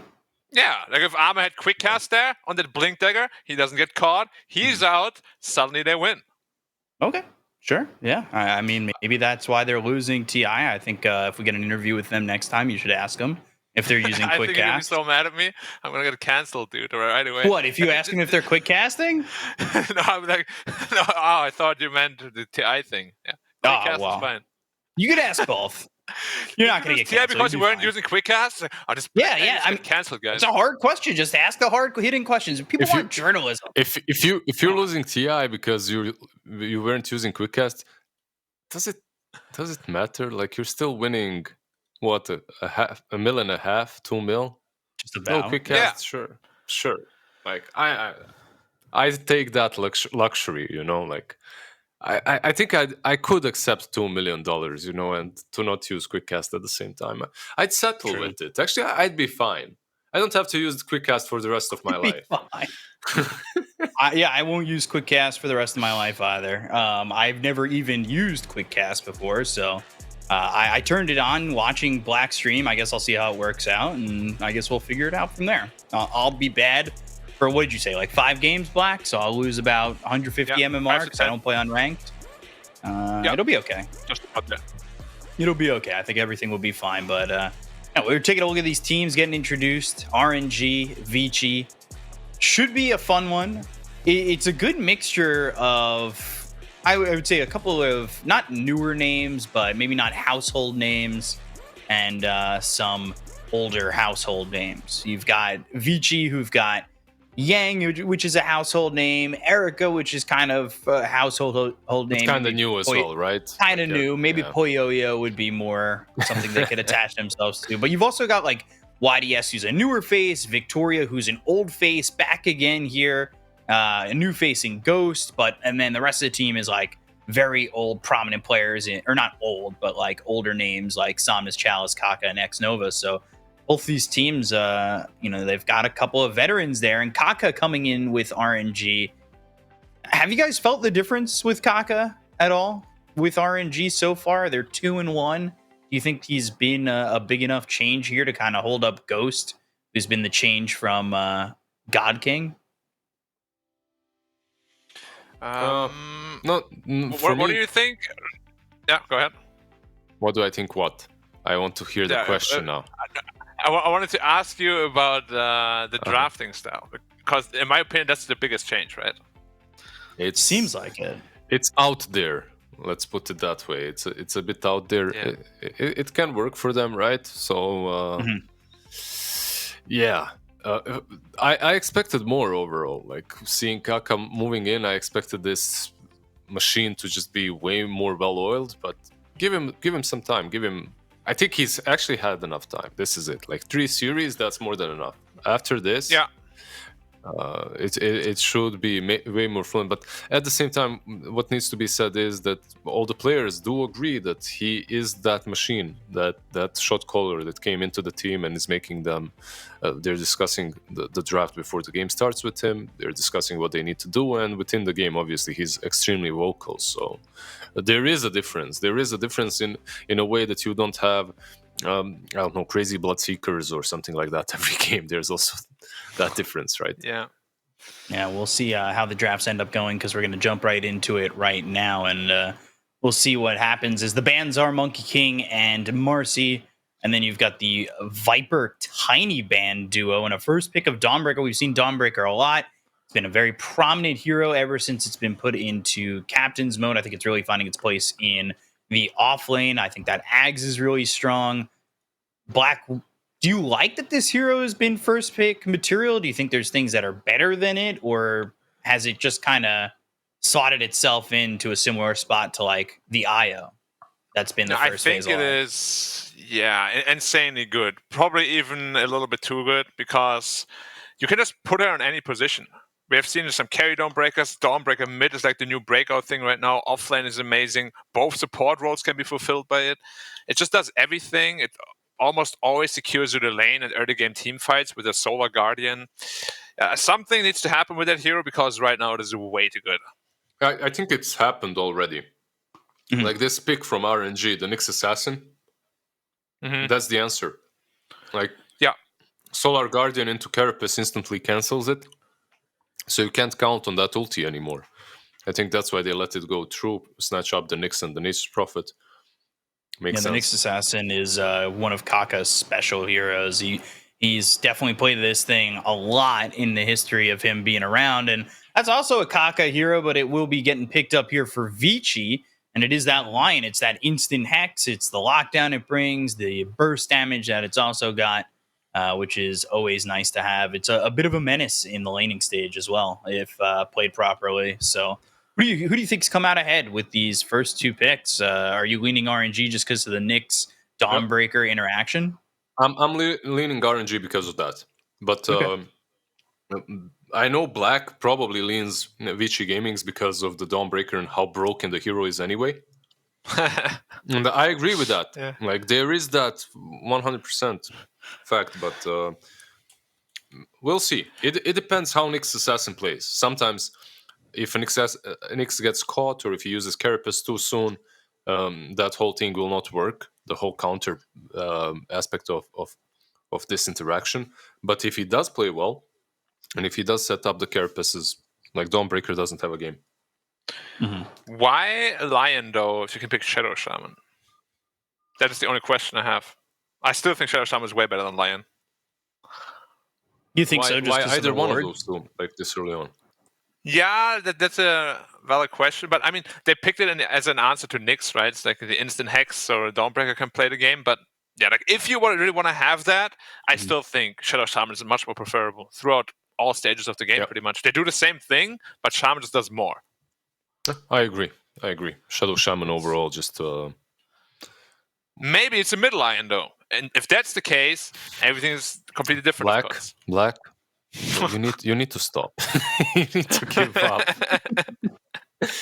We're never gonna see it. I saw Thompson play it, and he lost. It was pretty good. If there's any player that's gonna play these crazy mid laners and loads with them, it's probably gonna be Thompson. Do you guys remember the Shadow Demon Thompson mid when he tried? He tried that. He tried that like a Oracle lot of mid games. too. Yeah. Ooh, He won I'd those like to see games. more Oracle. Well, good news, guys, or some news. I don't know if it's good or bad. He is in Europe now. What's happening? What team is he joining? Is he joining a team? Any info, guys? Any inside info? He's joining my new team. I'm creating in a Western Europe team. We're gonna qualify for TI. Okay. Even though that's not technically possible at this point. Not at all possible, but yeah. We're gonna get it done though. We'll find a way. We'll buy a slot from somebody. Maybe he's LCS style? visiting fam. Could be. Also that, yeah. I'll be the boring one. The logical one. The no drama one. Okay, no drama. Okay. All right, be the boring one. Nature's Prophet, though, it's not the boring one. They always play it in the offlane, right? Chalice does? More so than I would say Ghost. That's not exactly something I'm expecting to see from Ghost, but yeah. Okay. Guess we'll take a look. This draft is nasty. Like, a lot of heroes that are very strong against Prophet, Winter Wyvern is mega good against. So they're covering a lot of bases already. It's time for Pudge. There is that Warlock and Void Spirit. But we're not going to get it. Yeah. I mean, you did show your two supports, right? Neither one of them can be a Shadow Shaman or anything like that. They just grab themselves this Void Spirit. I think Warlock and Wyvern and Dazzle and, I don't know, Witch Doctor grew in value quite a bit after the salve change. Like, suddenly you get... I mean, Wyvern, you don't really heal that much in the lane, so that's not great. But you deal a lot of damage. But you deal a lot of damage, yeah. Overall, I think healing position 5s are better in this patch than before. Yeah, I think Dazzle, honestly, is first phase material. Like, I don't know why we're not seeing it picked up more, but the new like the hex shard change, that much, yeah. Yeah, it's so good. How long is it now? 2 seconds? Yeah, it's 2. Something like that, yeah. Yeah, it's really good in the team fight. You just get it on 2-3 heroes, suddenly you have like an AoE side of Vice, minute 15. You're like, okay, I'm suddenly better than a Shadow Shaman or Lion at this. Yeah, I mean, you see Warlock, Treant. I'd love to see Dazzle come into the mix. Would you rather see Dazzle in a 4 or 5 position, though? Because I feel like if it's 5, it's not really getting the levels and maybe an item or two that potentially needs to be viable. You want to think see so? him on 5. Yeah, eventually you get the shard anyway, but 5 is probably where you want him. You know what the problem with 5 Dazzle is? Like, you have to invest so many points into Poison Touch that your other spells are like super low level, and you're like, I just baited myself into maxing Poison Touch. Yeah, that's true. That actually does make sense as well. But yeah, like whenever I've seen it, it was pos 5. Like when Tundra did it, he was owning. When Kuroki did it, he was owning. Like most offlaners just can't lane against Dazzle.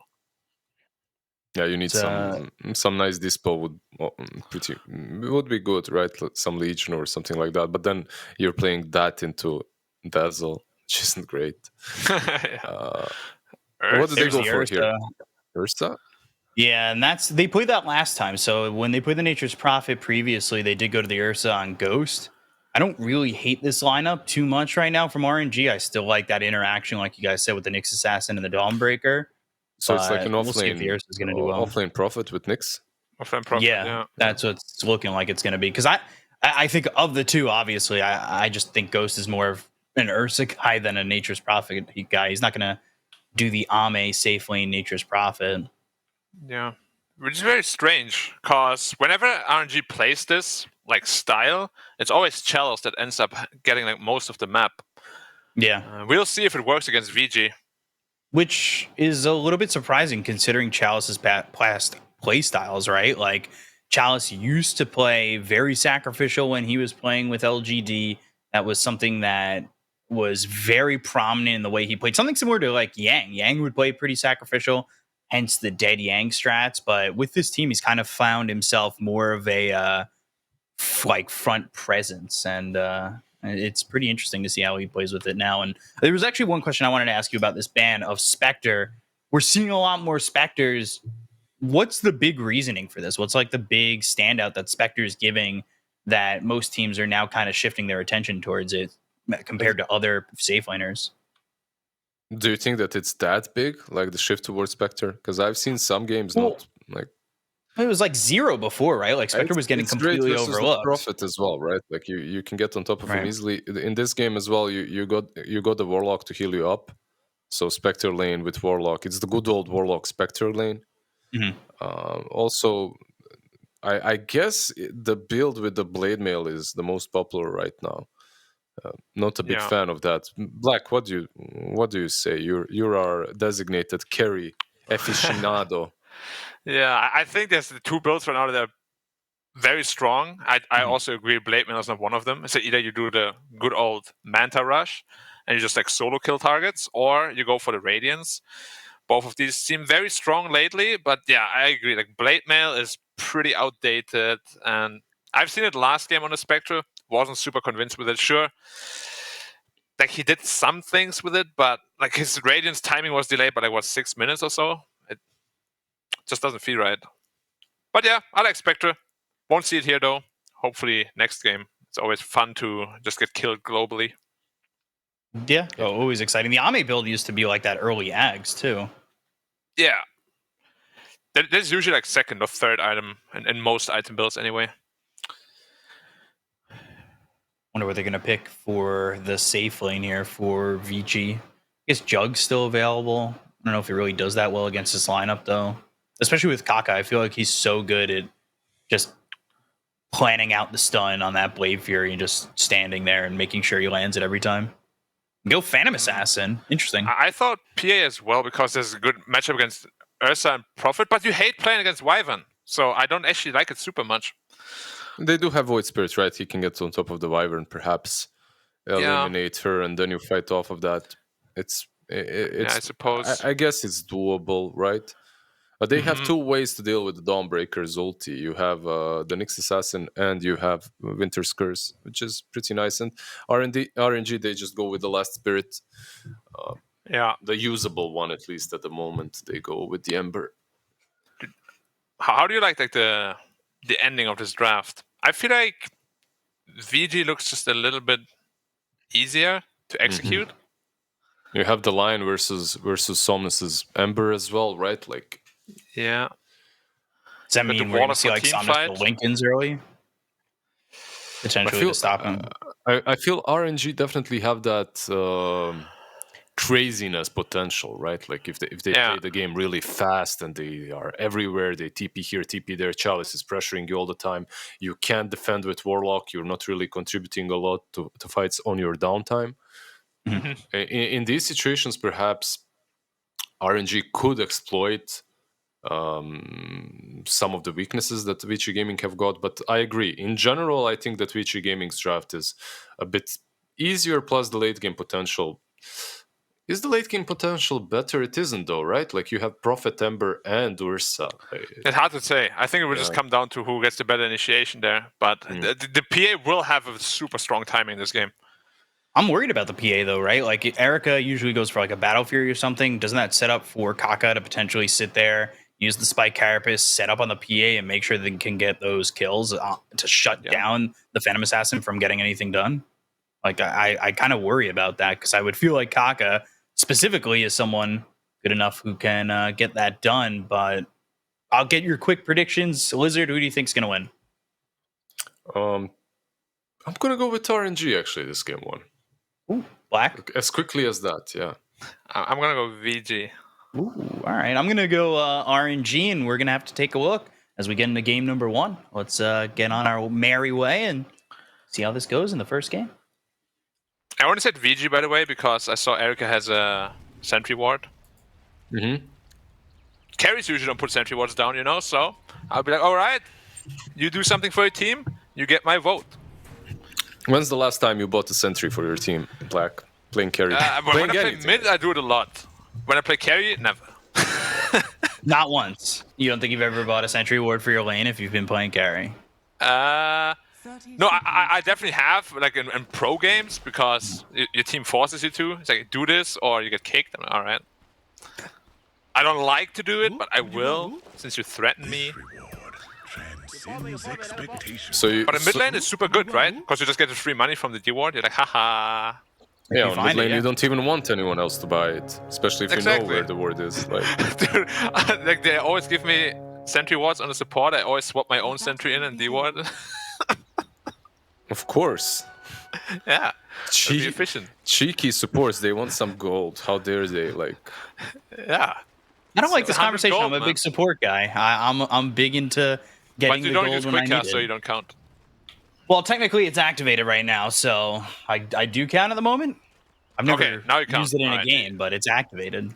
You can join the conversation now. I'm gonna struggle so much with using quick cast. I feel like it's gonna be. Oh yeah, you will. For at least like 10 games or so. It was 5 games before, now it's 10 games. B cop. Yeah, you're getting debated into something. I'm in trouble. Yeah. Do you use quick cast, Lizard? I don't actually know. No. I'm outing him. I mean, if it works, it works. Yeah. It does work, and it should be used. Like, I also, like, my setup, no one should copy, like, ever. It's like the worst setup I've seen out of any pro player. Like, items for me are 2 buttons. It's Alt 1, Alt 2, Alt 3. It literally, like, that's the change I needed to make just to be, you know, just faster in every single fight. That sounds really tough using 2 buttons. Yeah. Imagine using Blink Dagger Epicenter. Shift, Alt, R, 1, Q. I don't even goddamn know where I'm at any moment, you know? Like... Oh, he used the blink, or he blinked backwards. What? Yep. That's gonna be the hardest part for me, the blinking with the quick cast. Like, I lose track of my mouse quite a bit. Blink initiations are impossible. When I switched to quick cast, I played Axe, and every time I wanted to dunk an opponent, I clicked on him accidentally because you don't need to do that extra click anymore. I'm like, crap. Messing it up there. Messing it up, getting flamed by everybody, but then, you know, ascending the ranks. Hopefully it'll at the end of the day help me gain MMR. I've been on a gaining trend, but well, you should probably not play MMR with this. I haven't played unranked in a while. Yeah. I could have said something really mean when he said gaining trend. Is it about my lack of muscle gain or MMR gain? No, let's not talk about that. Lizard knows what I mean. Mm-hmm. Probably. I feel like I love you, B-Cup. I don't know. That didn't really sound like love and affection. I'm confused. It's tough love. It's tough potentially love, sad. I don't know. Like, our relationship with B-Cop is a little bit abusive, don't you think so? Yeah. One more squad, B-Cup. I can't walk one more. Poor guy couldn't walk to work the next day. He couldn't get off the bathroom. What do you mean the next week? I was messed up after that. And it's like the worst thing to really wreck on your first exercise, right? Like, yeah, legs. it's nothing worse. Yeah, there's nothing worse. You just can't walk. Like... Okay, what's gonna be the worst lane here for Vici Gaming? Let's talk about they all that look pretty bad right now. Yeah. Top's not going RNG too is winning bad. all of them. Yeah, I guess. But Dawnbreaker is to be expected to actually crush the lane, right? But he's doing just fine, like 50-50. You always want to be winning that lane. True. But Mid also lane at the same Somnus time, is like super well. Jama's getting some CS in this lane. It's not terrible, and they're gonna go at least and try for Ghost. Got a Hex too.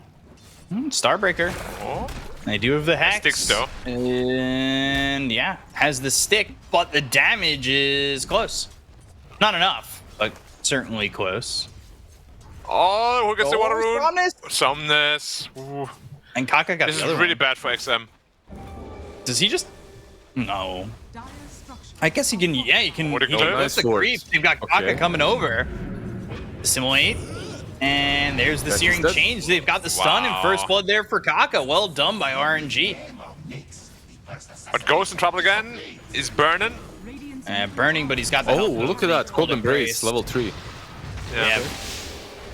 And Shaman. Jama now on the run. They're also going to go for Yang. They might just get both kills out of this. Yang doesn't really have much to move, and No Orb of Ghost gave Venom. up on the kill. Right? All No Orb of right. Venom, no Orb of Corrosion. He is able to just run away. Do you like So- it? Do you like getting Venom on Ursa early on? It does help you in the lane, right? It delays. it. Yeah, I do actually. Like, if you have any sort of kill potential, I think Orb of Venom is really, really good. So he's probably thinking, yeah, I just got this Wyvern, we're not going to be able to kill anyone. Yeah. I feel like that's tough to say, though. Like, he does have Arctic Burn. The slow is there. If you think you have any chance of getting a kill, maybe the Orb of Venom's worth it, right? Yeah, yeah. I feel like you didn't expect them to like commit so hard on the Ursa and that the Cold Embrace would do so much work. Because honestly, X-Nova's skill build here is absolutely winning them the lane. Does he go for another point in Cold Embrace? Is that worth it? Because, again, it's talking about those healing supports, and if you can get more of a heal, it seems pretty worth it. Maybe, yeah, maybe there's something different right now, and you can go for. By the way, I'm watching together with our observer on this bottom lane, and Nature's Prophet is just denying one creep after another from the 18 TA. denies. Which really shouldn't happen. He even has 2 Wraith Bands, the Crawling Blade. It should not be the case. It's not like he has 6 treants and he's hitting them, right? It's just XM again, He should mid be lane. fine. Should be fine. Yeah, it's not like 6 treants are attacking, so you don't have the damage. It's literally just the Prophet crushing that lane. Really nicely done from him. Chalice is Somnus always now owning on his General. Prophet though. Yep. Somehow. Ooh, XM. He's in trouble, hit with the Impale, and now they've got Level the 6 Searing now, though. Chains. So he does have the Astral Step. He does have 17 charges on the wand, as well as another sip in that bottle, so he's Top A-okay on lane. that. They caught Top Ghost. lane, they're looking for Ghost, but they missed the Earth Spike, so they're not going to get this kill. And maybe Ghost can even turn it around. They've already used the Starbreaker, though. Celestial Hammer. They do have Starbreaker, but it only hits on X-Nova, goes into the Arctic Burn. And really, he's taking a lot of damage. Might want to be a little bit careful. The Hex comes out, the Celestial Hammer is there, and X-Nova kind of gives up his life while trying to save Ghost. Yeah, it was unnecessary, right? Like, he got stunned, pretty much didn't have to get. And then he remained a bit too close to them. He could have just moved to the tower. Probably would have been fine. Mid lane, they're rotation still mid. going for XM. They've got the Impale, Charles comes in. They should have the damage after the Dissimilate, but he gets up top and uses the Astral Step. Thought Somnus was going to stick with him, but instead he's able to escape, and Victoria's there with not only a Tango, but that Shadow Word to get some heal, and that's a level 2 Shadow Word. You don't put anything into the upheaval until it's absolutely necessary, and it's really not until you've maxed everything else out. Sprout on XM, and there's the Astral Step into the Earth Spike, doing some damage onto Somnus, but now they've caught themselves Jalma. Yep. He's on the run, there's the Hex, but Flame Guard, Kaka, well, not taking the kill, letting Somnus grab it and taking out Jalma now 3-1, and again, they're still looking to pressure mid and pressure XM. The tower might fall really actually. rough. They have no resources here. After minute 7, mid tower gone. It's really bad news for VG. And he could just move it into bottom and get that tower too, right? Like, he's dominating Yep. that lane. Phantom Assassin can't exactly defend Usually- bottom. Usually it's the other way around. You dominate the offlane, you push that tower, and then you TP mid. But they just dominated XM so hard with a couple of rotations that it was all right for the Prophet to TP in. He couldn't really do anything about it. He couldn't defend it. Top You lane. also didn't have 6 on your Dawnbreaker, so she couldn't join. Ooh, just on Jama. the edge. Impale lands. on point. TPing over the Warlock. I don't know if you really want to be there as a +1. Celestial Hammer thrown and pulled back immediately. And still get that kill onto the line. And now they're going to put some pressure on the tier 1 top. This could be all outer towers real quick. Black, what do you think about this tier 1 tower pressure that I'm seeing in most games right now? Like these safe offlane tier 1 towers, especially this one on top. Like I see teams prioritizing it 10 times more than before. Yeah, there's definitely a very interesting shift in early game pressure now. What's the reasoning behind pressuring it? I mean, most of the time what I see is like this happens when your mid lane is doing like super well. You get like a nice rotation up top, and you don't really want to put more resources there as VG, right? And they just get the tower for free there. Yeah, but I think it also is mostly because there's a very big lack of wave clear on Radiant. Right? They have nothing, basically. Like your best spells, probably Fatal Bonds. Yeah, Fatal Bonds and that's maybe. it. Yeah, Celestial Hammer. But like the lanes were pressured so much that they don't really have the resources to. Like Dawnbreaker is also on that lane, so they're shifting their focus to the lane where the global potential is coming from, which I also really like a lot. RNG is really just outpacing and outmoving VG Gaming. And it's something that their drive definitely allows them to do, right? Like, so far at least. You have this global presence profit, you're denying Solar Guardian. Somnus though. And he's in trouble. The Starbreaker, Astral Step, Impale comes through from Kaka, but it's not going to be enough to save Somnus. 4 euros here for the side of Vici to get that kill over mid. And they were up 3,000 net worth before that kill happened. And it does get cut down a little bit, but you can see RNG, like, I feel like they can play pretty fast. And Erica is going for a Battle Fury. That doesn't really feel that great. They can play fast, but still, they did pick Ember into a line, so you gotta be careful. You can't be just too They have a Solar Guardian for Chalice, maybe, if they want to jump on him. They're gonna go. There's the Solar Guardian. They've got Nyx Assassin coming over. Starbreaker. Oh, doesn't connect. The stun just in time, but Jalma with the finger. And yeah, there's the burst damage we were talking about to get that first stack. By the way, Lizard, just like what you mentioned really quick with the pressure on the map, there was something I've been sorely missing in Season 2, and I mentioned it a couple of times as well. Teams were just too passive. Everyone was just thinking about farming. Now, teams actually want to pressure the map when they have the opportunity to, and really just narrow down the space where the greedy heroes like PA can farm, right? It's way better. You know how I feel about it, actually? I feel that one of the main reasons why this is happening is the Prophet.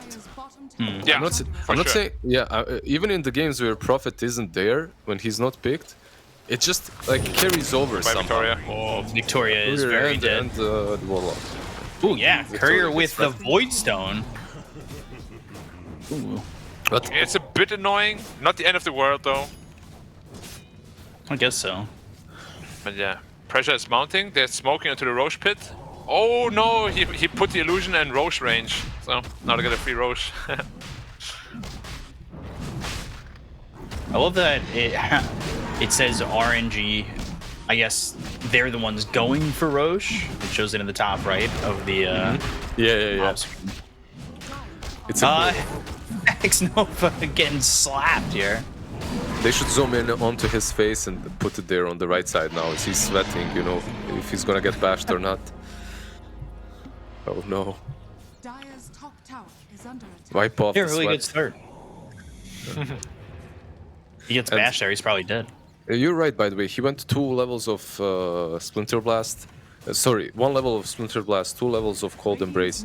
Most likely will be buying that shard on Winter Wyvern. It's same with Warlock, right? 2 similar heroes, both of them going for that healing spell, those healing spells, and also both of them buying those juicy shards. Yeah, the shard's really nice with the Shadow Word AoE. It is. Also slows you and gives you more movement speed and stuff. It's a mega buff. Very strong in those fights. What do you guys think is the power spike for VG? Because they haven't really tried to do anything. Battle Fury and a BKB for Phantom Assassin, maybe? Yeah, but you can't wait that long. You're gonna lose the entire map. Like, they had Warlock Golem for like 3 minutes. Now they're smoking up. They're gonna win this fight. Yeah, if they don't win this fight with the Aegis on Ghost, it's a big issue. It's hard anyway with Ghost trying to make something happen. Oh, right into Kaka! They're going to come down with a Chaotic Offering. They'll look to get the kill here on the Nyx Assassin, but there's Zero Spike on a Ghost. They've got the Winter's Curse. That lands on a 3. They're doing a lot of damage here on the XM. They've already gotten the kill on the Erica. They'll move over. Ghost loses his Aegis thanks to the Starbreaker of Yang.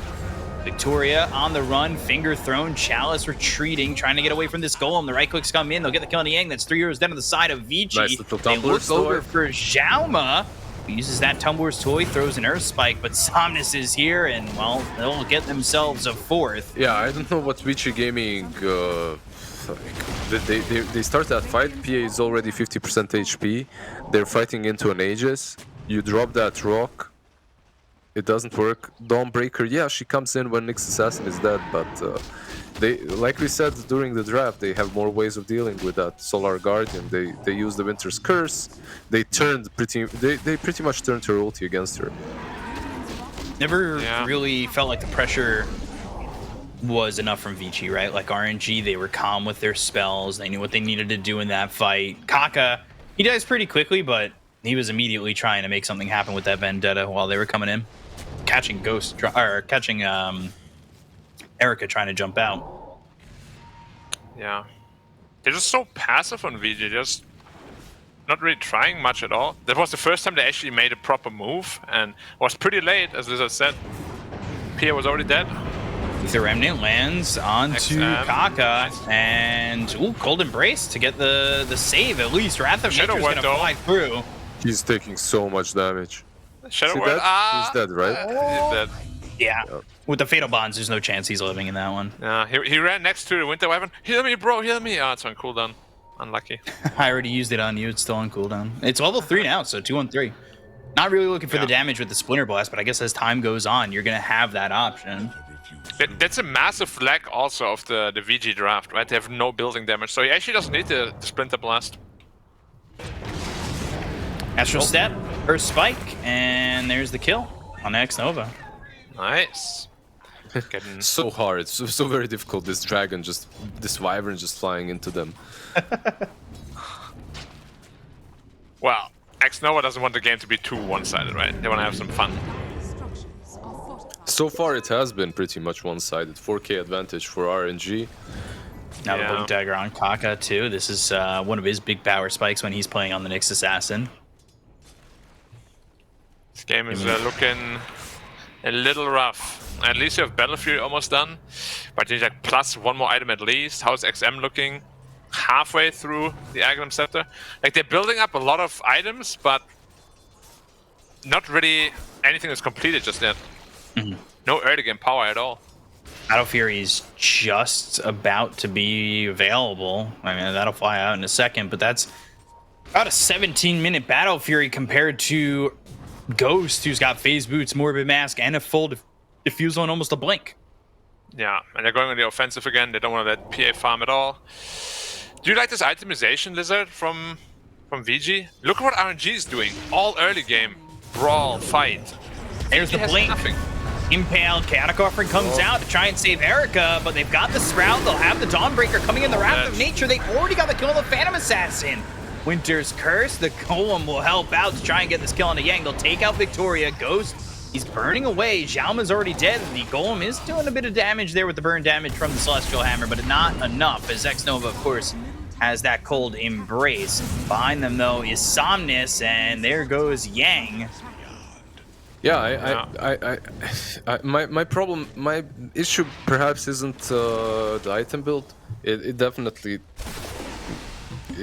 is on the greedier side. I agree with your sentiment. My problem perhaps is the way they're playing around the Warlock and the Rock. Like that's the only team fight they've got, and they're not really using it. They're not reading what RNG is doing. They're not, this is just another one of these fights, right? They're not reading what RNG is doing, and they're on the reactive always, wasting the Golem, wasting big spells.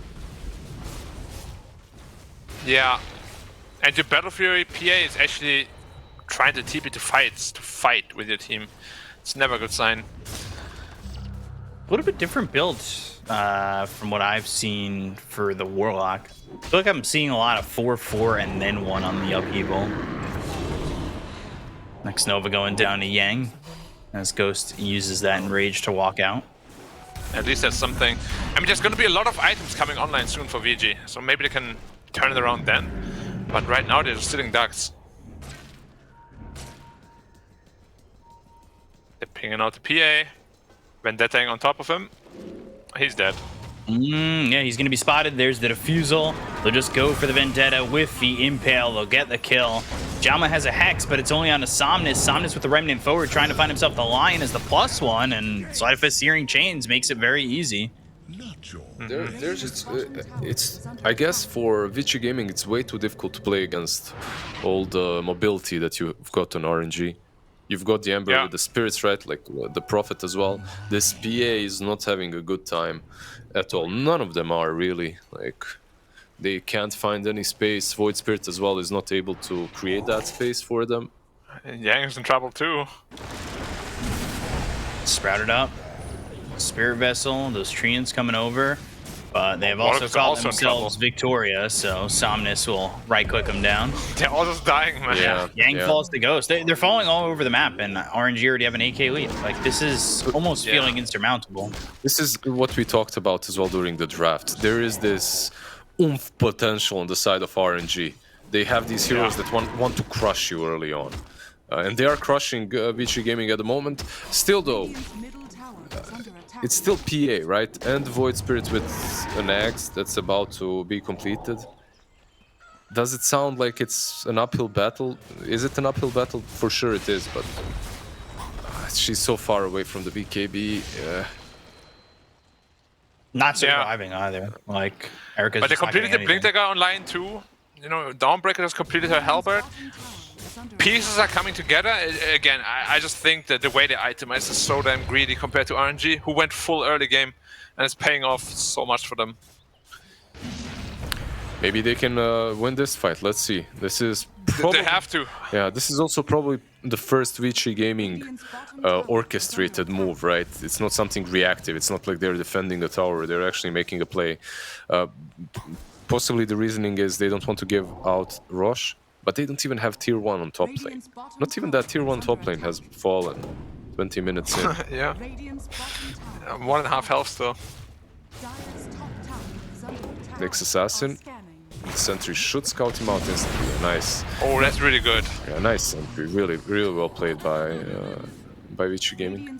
Big kill to get, but bottom's pressuring. Like, there's still consolation prizes for RNG, but it is a big kill. He's down for 25.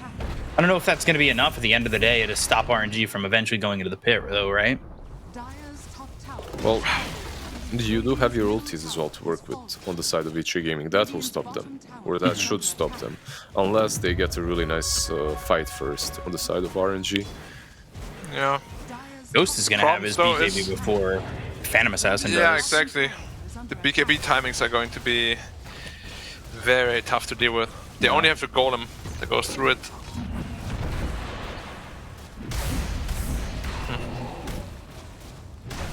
So Wyvern and Warlock, 2 healing heroes. Both of them buy shards for the healing spells. Both of them have BKB piercing ultimates. Nice. But one is a dragon and the other is a grumpy old wizard. Yeah. Yeah? Can I copy your homework? Yeah, you can. Just make it a bit different, you know? Just look different, bro. Fatal Bond, Splinter Blast, some AoE damage. Upheaval, Arctic right? Burn. Yeah. Maybe Wyvern was a Warlock before too, but he cast like a spell to transform into a Wyvern. We don't know. Would make the anime make a little bit of sense. Yeah. Yeah, but wouldn't he become like some fiery dragon? He wouldn't be like... Why would Maybe it was a she. She's more like on the soft side. As we see Victoria die once more. Yeah, Sprout, no way out of this one. Fatal Bombs doesn't even get chaliced. A total of 0 damage has been dealt to any tree so far. That's not fun to play against. That kind of movement from RNG is just not fun. You have to be ready for Kaka at all times. Yeah. I love Chalice's build, by the way, as well. Vessel, Blade Mail. It's come at me, bro. Pretty much. It's like full early game, right? Or a full early mid game. Like super cheap items. I like this a lot too. He just One-man front lines now with like 2,000 health, 20 armor. It's good. Very good. This is going to be bad for Vici if they're not aware of Double this. BKB. And they've got the blink. Oh, the double stun from Kaka. The Remnant's in the Sleight of Fist, the Searing Chains. They get the kill on X, and the Earth Spike's just not in time. The Celestial Hammer away, but they've got the Winter's Curse. That locks Yang up, going after Xiaoma. Gold's been dropped down, but Xiaoma's already dead. There goes Yang looking like a fourth. They're going to lose themselves Victoria. The buyback's coming from both Xiaoma as well as XM. Chalice getting right-clicked. There's the Cold Embrace. Finger, Earth Spike, Stifling Dagger. Still not enough. Xiaoma dead again. Yeah. I think it's time to call it, boys. Yeah, this really feels that way. You just bought back, you didn't get anything out of it. There it is. Yeah, there it is. There's the GG call. You can feel Yeah, it. you really don't want to torture yourself any longer.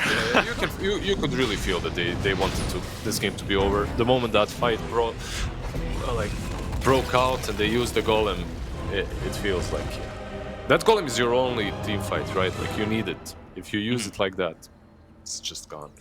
Game is done. Really quick one as well. What the hell just happened? They got crushed. They ran over them 23-8, just 24 minutes into the game. Like that was upright. Someone's engine is on too. He's vibrating full of power. He's got the headset. I don't think he's really losing with that headset on at all. And Ghost not impressed though. Yes. That's how you got to keep it though. Not impressed. That should be the standard, right? The standard to play should be that game right there. Yeah, hopefully. That should be like the minimum, right?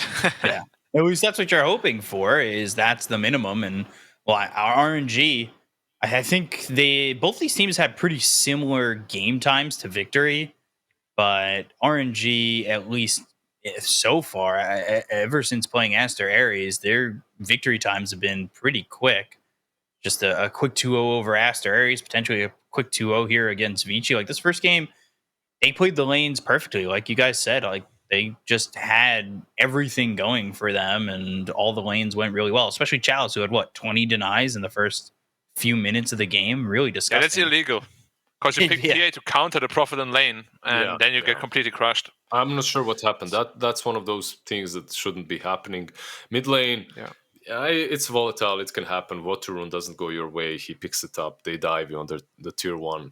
Okay, it happens, right? But bottom lane was a bit... perhaps Prophet got more out of it than he was supposed to.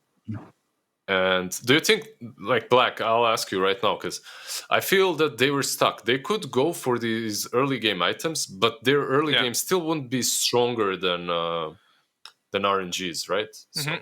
No, I would agree. I think actually the biggest issue, now that I think about it, is that PA lost the lane she wasn't supposed to, so Prophet was way stronger than he was supposed to. TPs to the mid, gets the tower way too early, and then the map is just way too open for them in that early game. You can never lose the mid tower at minute 7 in this kind of game. Like, it's just not allowed. If that happens, RNG has all the plays in the world. Yeah, it felt really easy for them, and it just felt like the RNG were never going to lose that game. What has to be better from Vici? Like, other than the lanes, was there anything like that they did right at all? I mean, the lanes didn't go well. Nothing really went well. Was there anything that in that game that like looked up like something they could build off of? Because it just felt like it all kind of went downhill quick.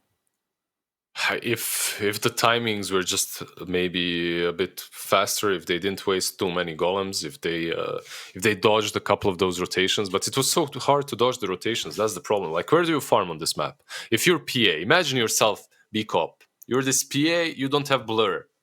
Where are you on the map? Where do you farm against the Prophet and Ember and Nyx Assassin? Where do you feel safe, right? Nowhere. In my base. Maybe in the next game you feel a little bit more safe. I have no idea. And we saw that with the tier 1 towers going down very quickly. That was something you talked about, was like, is that pressure going to be enough? And I mean, they never really stepped off the gas on the pressure, right? Like, that was just practically it. And I mean, we're going to see some highlights here. But I've seen from like a lot of European and NA teams, especially, they prioritize their tier 1 towers so much. Like, if there was Tundra right there and the Prophet of RNG was TPing middle, like 3-3 on the Dawnbreaker would have TP'd middle and defend the tower. Because they know they can't give up the tower so early. For VG, it just kind of feels like in this game they lost all track of like the important objectives in the game. It's all just crumbled. Like this fight was reactionary, like Lizard was saying throughout the entire game. Like everything seemed very reactionary from them. Yeah, and I get punished for it. Lose another tower. That's the third tower gone after just losing a team fight. It's at that point it was almost beyond recovery, to be honest, with the lineups they were both the teams were having. Yeah, look at this. Dawnbreaker ult really doesn't do much of anything. Winter's Curse, that's placed down, catches the golem. And they take this fight. Look where XM is. He's farming middle. He's TPing back to base. He wasn't not ready at all to take that fight And they still without took your it. Void Spirit. Exactly. Like, what is the communication there? Yeah. No. I completely agree. I feel that the communication wasn't there. And also, Wyvern plus Nyx Assassin, like you asked, what needs to be done against Dawnbreaker? I think teams are, definitely figuring out some heroes that do work well against her. Yeah. I agree. And you could still see the strength of Dawnbreaker too. Like even though they had a hero that could play against it really well, like Dawnbreaker still felt strong at times. So the early Starbreaker and Celestial Hammer damage is very viable, but you need to protect that pick if you're going to be going first phase with it. And unfortunately, for Vici, they just didn't do it there. And the MVP is Kaka. No surprise. Thumbs One up. of those that last clip of him blinking in, getting the double impale. It's not really a shock to see him be the MVP for this team because he made a lot of things happen throughout the Vendetta, the Blink Dagger, the Blink Impales, just everything that the team really needed to make things kind of go on there. And it's it felt Kaka really as good. well, right? Like Yeah, you of give course. MVP to Kaka, of course, yeah. Who else do you really want to give it to? Nobody. I mean, everybody deserves it, but well, Kaka's the one. Chalice, maybe? Yeah, maybe. He I thought his item build was really good. I thought he played really well, but it's got to be Kaka. Come on, almost double the damage of Vici overall. And their net worth was certainly up there. Not exactly double, but way ahead. And they didn't really lose that much gold to dying. Only 650. Like this was really well done by RNG. Gonna be a hard one to kind of get yourself back on, right? If you're Vici, get that headspace back and make something happen. Hopefully not. If we see another game like this, we might be done in another 50 minutes. Yeah, it could definitely be that way. And yeah, we took a look at these stats. XM not even getting a kill. Neither did Erica. Like there wasn't really much that they did in this game. You can see Ghost doesn't die. Somnus only dies once. Everything felt really good. Kaka involved in 13 of those kills. Did a decent chunk of damage, more than Erica did, because Erica was farming the entire game or dying. But RNG overall. 4K hero damage is rough for sure. But just looking at things going forward, right? I think just get rid of the Prophet and make RNG play a normal game of Dota. They're just way too comfortable with the Prophet. Yeah, I would have to agree. Trying to make them play something a little bit out of their comfort zone, and if that's possible, we'll see if Vici can do it in the second game. So I think we're gonna take a quick break before game number 2, and hopefully Vici, within that time constraint, they figure out something that they can play with against this RNG squad. But we'll see you guys in a little bit as we come back for this second game in just a moment. So hopefully you guys stay right there. We'll be back in a bit.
拥有姓名。通向终点的路很长，但谁也无法预知结局。有人前心暗影，谋而后动；有人拼尽全力，克敌机先。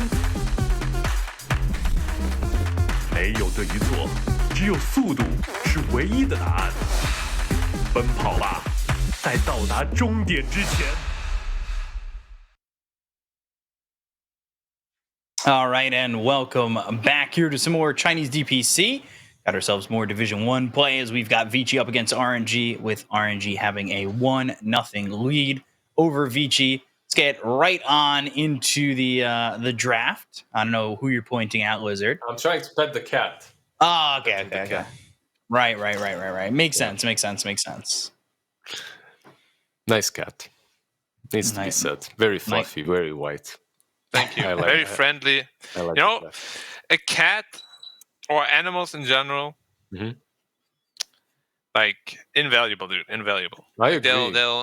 They'll never betray you, man. The amount of dopamine and less cortisol that I get from my dogs, it's like I highly recommend for anyone that can have a pet and can take care of it. Get one. It's amazing. I wish I could get myself a dog, but I'm away from my apartment. I could hire you as my caretaker of Neo if you want. You can stay at my place. Yeah, I mean, sure. I can and do then that. you would get to cuddle Neo every day.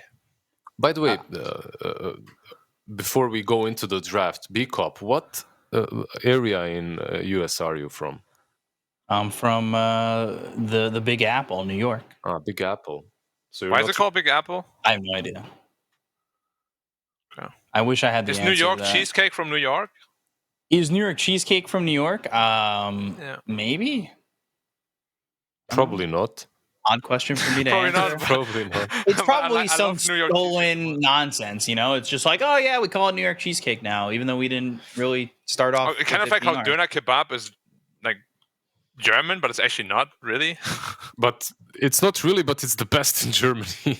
Exactly. It's only German because the guy made it in Germany. It's like all the Turkish people that came over just started making it better, you know, and it's just better. It doesn't matter anymore. I gotta admit, Germans are pretty trash with spices. No offense to any Germans in chat, but wow, dude. Like we make some mean pastry, like our bakeries are on fire. We make like good potatoes and stuff, but I don't think anyone in Europe like has good spices. You have to, especially you that's in Singapore, you know that for a fact, right? Like spices in Europe are pretty bland. Like we don't, no one uses spicy food here. Like, yeah, it's like when you ask a European, you want spicy food? They're like, yeah, and you put like a little bit of spice, and they're like, I'm like, okay, bro. Yeah, because a little bit is like red on the Scoville scale in Singapore. Exactly. And here it's white. It's not even green. It's like teal. Absolutely insane. Anyway, let's get to the draft. We have a spicy draft, Biko. Yeah, come on. I was gonna say waiting for that. I was letting you get your spice talk out, and then I was gonna, spice girl it up and give you guys the draft. Do you guys like the bed that RNG have got in the middle of their room? Like in front of the whiteboard? Like, is that... they didn't tell you? That's the torture bed. Torture if bed? you mess up, they strap you to it and drama. Then you're done. I see, yeah. It's a good way to give someone motivation. Yeah. Sure. If that's what you're... look at Fenrir, still drafting for VG. He's absolutely in the zone. So, we have Tiny versus Marcy. One of them is a better Tiny or better Marcy. And we got Lightning Man versus Super Mario. Do you like the Zeus this early in the draft? Like, we've been seeing some Zeus picks, but... I guess it became more popular, right? Yeah, like this. It's kind of finding some space. Zero His arc. laning phase is insane. Oh. We saw it last. LGD played in that second game against Aster Ares. Was it mid? I believe it was, yeah. Because post 4 Zeus right now, even 3 is very strong because you have the Super Mario jump. It went 6-0 and 9. For spell. You just go like 2-3. Yeah, it went Arc Lightning and then the Heavenly Jump. Then it was definitely mid. Yeah, it was Arc Lightning, Heavenly Jump, and then last was Lightning Bolt. So it was it was mid. So it's confirmed. Warlock is one of the most popular 5s in Chinese region now, for sure. Yeah, it's getting picked up all the Aster time. first picks it. This is what we were talking about in the draft last time. The Bloodseekers that we weren't seeing since Kaka joined. Are you worried though? You're going to be playing this Bloodseeker into Marcy Razor. That lane doesn't sound too fun, but yeah. If you want to rebound, you're going to lose your life. But you're going to have Bloodseeker. Just picked it for Zeus, right? Yeah. Bloodseeker Zeus combo. Wow. PogChamp. The classic. Wait, how much spell amp is that actually from the first one? It's a lot of spell amp, right? It's a lot. It's a ton. Plus, do you have a talent? I think you have a talent with it as well. You do. 30%, dude. What the hell? Is it balanced? Now you've got the Spectre pick that we were talking about in the last draft as well. Wait, so... Wow. There isn't even a range restriction anymore.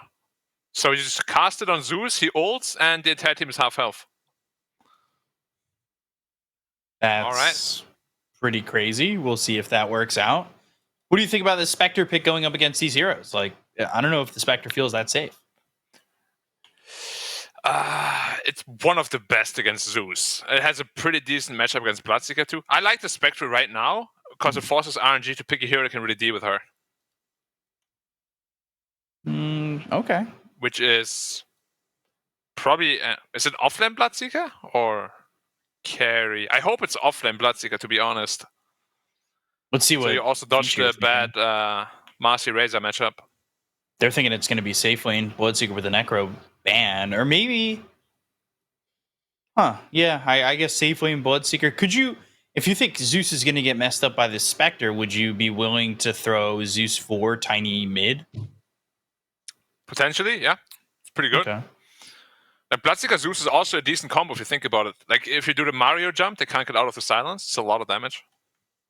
So throw That's a lot of damage. 3-4. It's a lot of damage. We'll have to see. Could be a lot of damage. Could be what they want. Ban the Ember out. Maybe ban the Void Spirit next. Doesn't Terrorblade look like super good for RNG? Like, it owns the Spectre, it owns Marcy, it owns Warlock, destroys Razor. Probably the best, right? Like, what else is there that's good versus the Razor and the Spectre? There aren't. Like, you want Troll versus Spectre, you don't want it versus Razor. You want something versus Razor, you don't want it versus Spectre. It's, yeah. Right. Do you agree with the sentiment of VG that they're looking for an offlaner? I guess Necro would be really good, no matter what, right? So you could. And Bloodseeker offlane is not really a thing anymore most of the time. I do see it carry mostly, but I think this game is just like a massive exception. I agree. I think this is a carry Bloodseeker, but maybe they will put it on the offlane. Come on, Terrorblade. It's too good of a TV game, man. I wouldn't mind it being offlane Bloodseeker. I'd like to see something a little bit different there. It doesn't owns need to be Spectre. Ghost. It almost feels like you're forcing Ghost on the Bloodseeker at that point if you're going to put it on him, right? Yeah. Come on, give me the Terrorblade. We'll see if you get your TB pick. We could go for another semi-carry as well. Go for this. They don't really have push to do that. Yeah, TB. I agree. I'm not gonna waste these 5 brain cells that I have and think about anything else. I'll go with TB. No, most likely it's just going to be an offlaner though, because that's like what everybody does right now. That's what meta is. Most teams just follow the meta.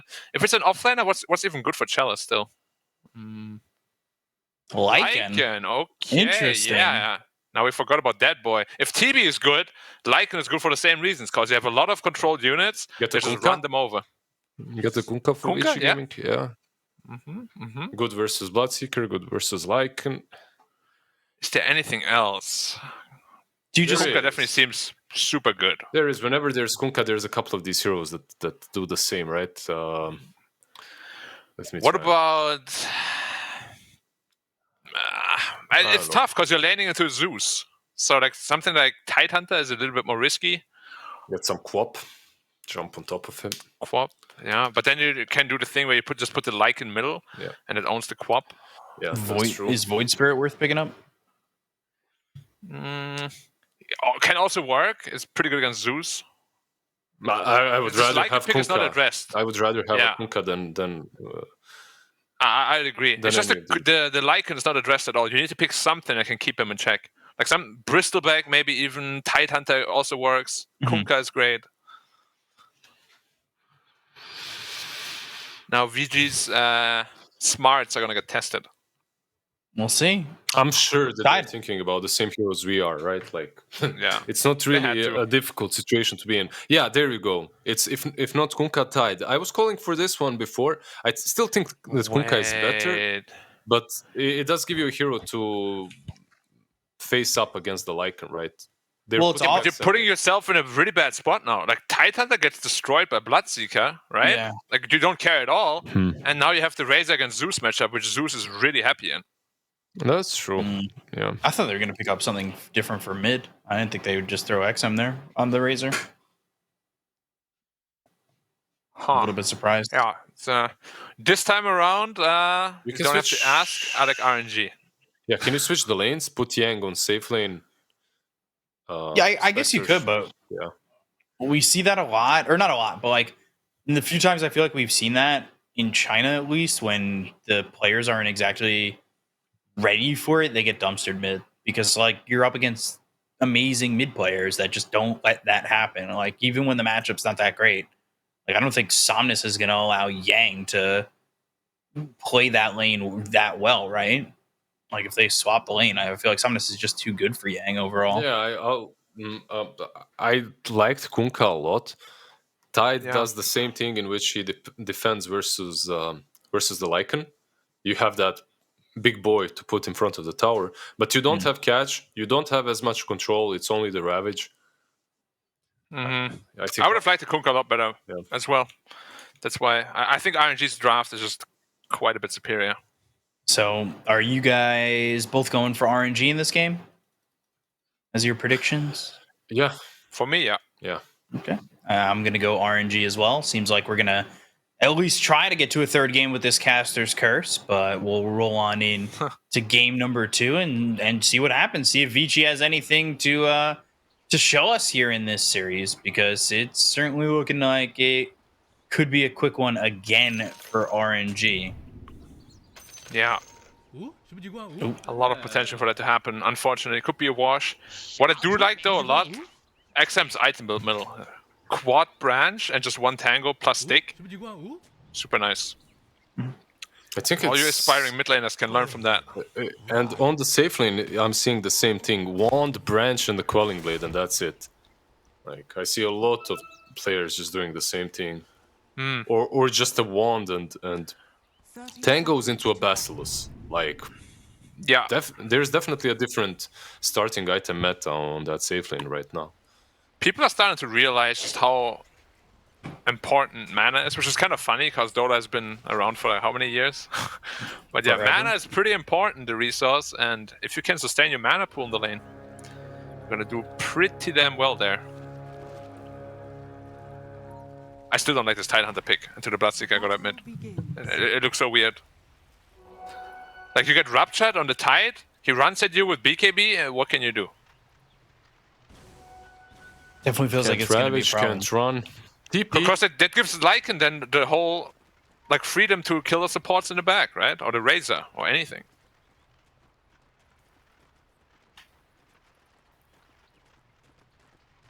We'll see. Ravage him, lol.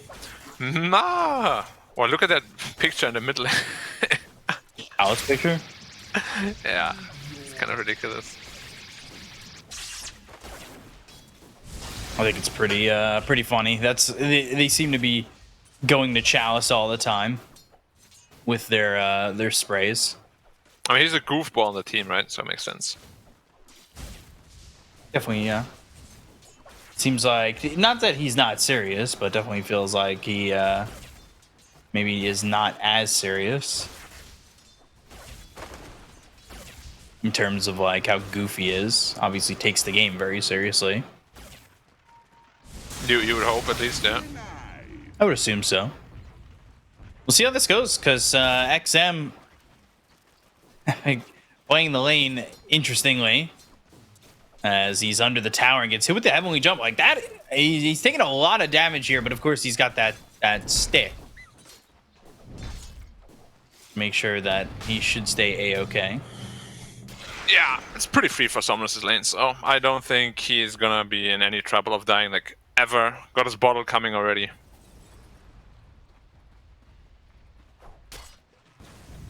Man, what do you do about that? Nothing. You put a Razor middle. You expect to lose this lane. Or at least you expect the Zeus is free farming. And then that's when the scary part hits. If free farm Zeus hits level 6 super fast, your side lanes are suddenly in danger. And you have a Bloodseeker who's constantly gonna be buffed up by Somnus spams. And Somnus will be buffed up by him. Yeah, it's... Dude, this heavenly jump is so broken in the mid lane. You know, when he was following him, when he linked him, and I saw him jump, I was like, wait, doesn't Link do damage?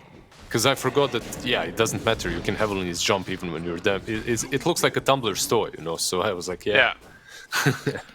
Yep. And it slows your movement and attack speed by 100%. And your cast speed even. Ooh, like your cast animation gets slowed. Tossed under the tower. Tossed in the tower. Yeah. He's got the Shadow Word on But him. it's a Lycan. Now that's the only weakness of a Lycan in this draft. It's not great in pressuring the Spectre early on. Until he gets his Dominator, right? Oh yeah, then Spectre is gone. Then you can take the tower. And then who takes the lane even? The Tide, I guess?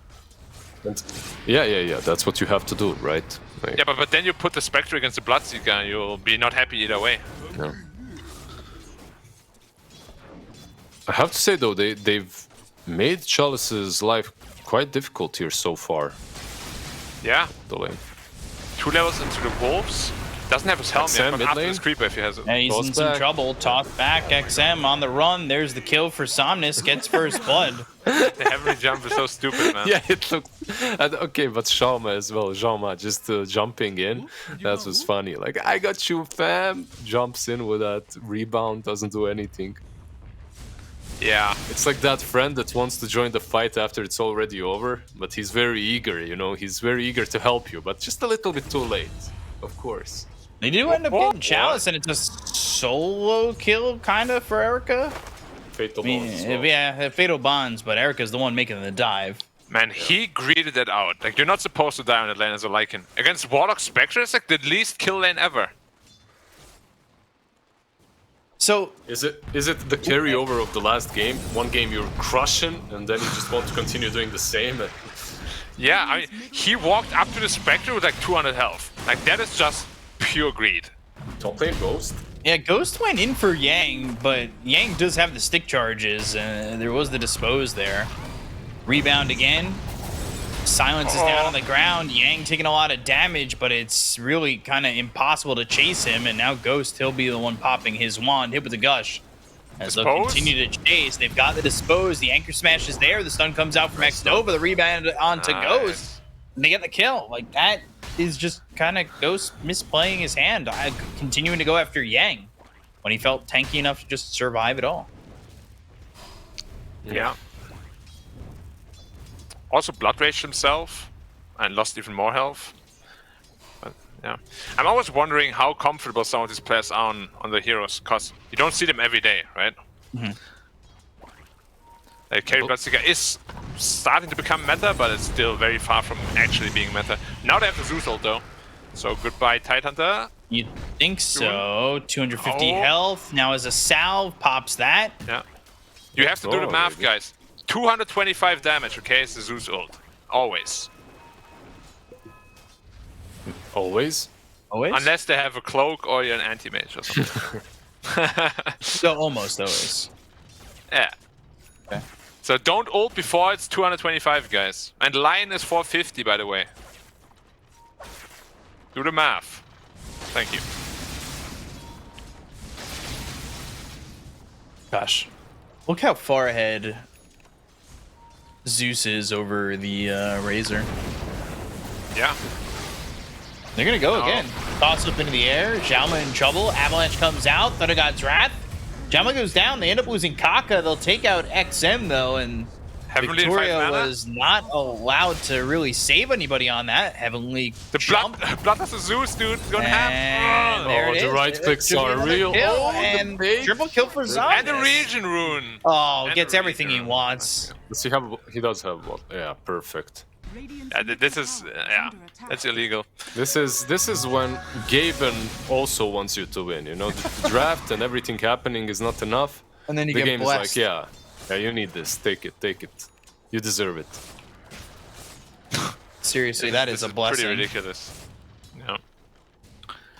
Now he's over 1,500 gold ahead of that Razor. Yeah, he's going bot now. Avalanche, Elika. toss all the way over to the Wolf. Is there a mod? And Erica's in trouble. Heavenly jump, and he is level 6, but he took he's also 3 there. levels. Yeah, he went 303. Didn't have the level in the haunt to go away. They should be able to. Yeah, they found Victoria. He's been the +1 with these kills quite a bit, and Somnus is just- 600. He has every single kill for RNG.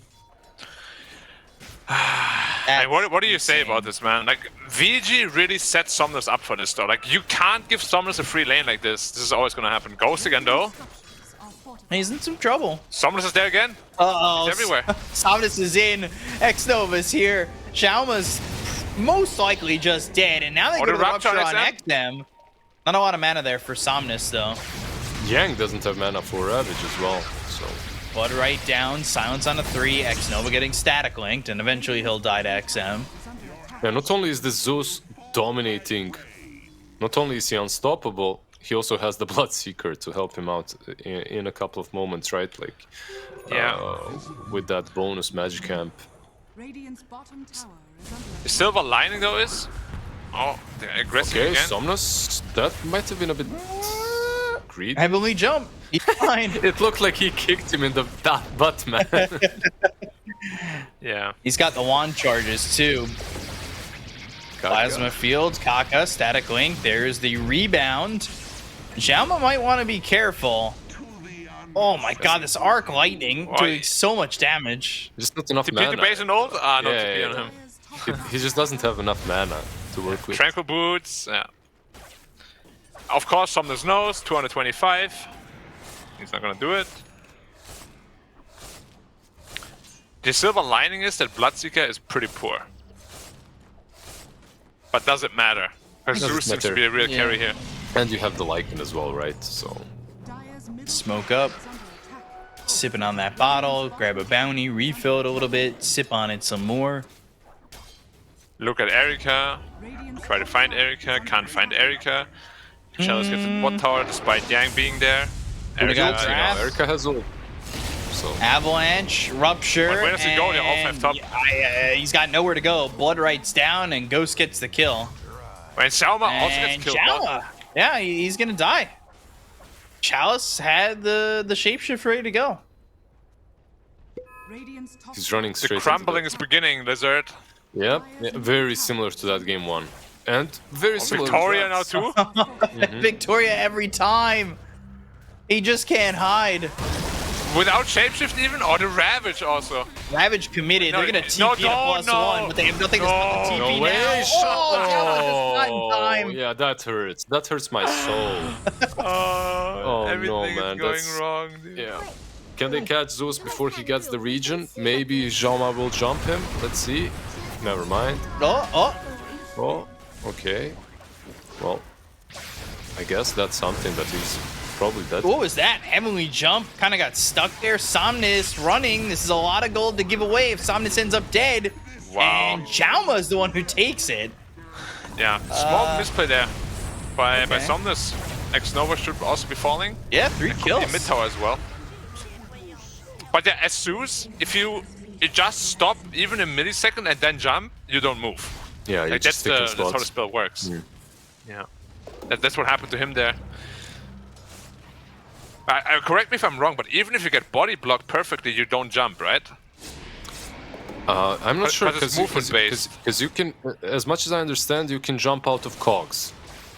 You can, yeah. But you can also wiggle a bit. Or That's Magma, true. actually. Trouble. And Toss, XM, dead. Chaotic Offering comes down. It will get the kill on Akaka. Ghost taking a lot of damage from Jauma. Somnus doesn't have the Thunder God's Wrath. He'll get chased here by Yang. The Golem coming over to try and help and get the damage Not down. again, There's the Somnus. rebound and the Oh. kill. Jauma still had that ulti active, the Unleash. Now, okay. Someone's had a perfect game before, but now he died twice back to back. All right. Signs of life. 3k gold lead, back to pretty much even.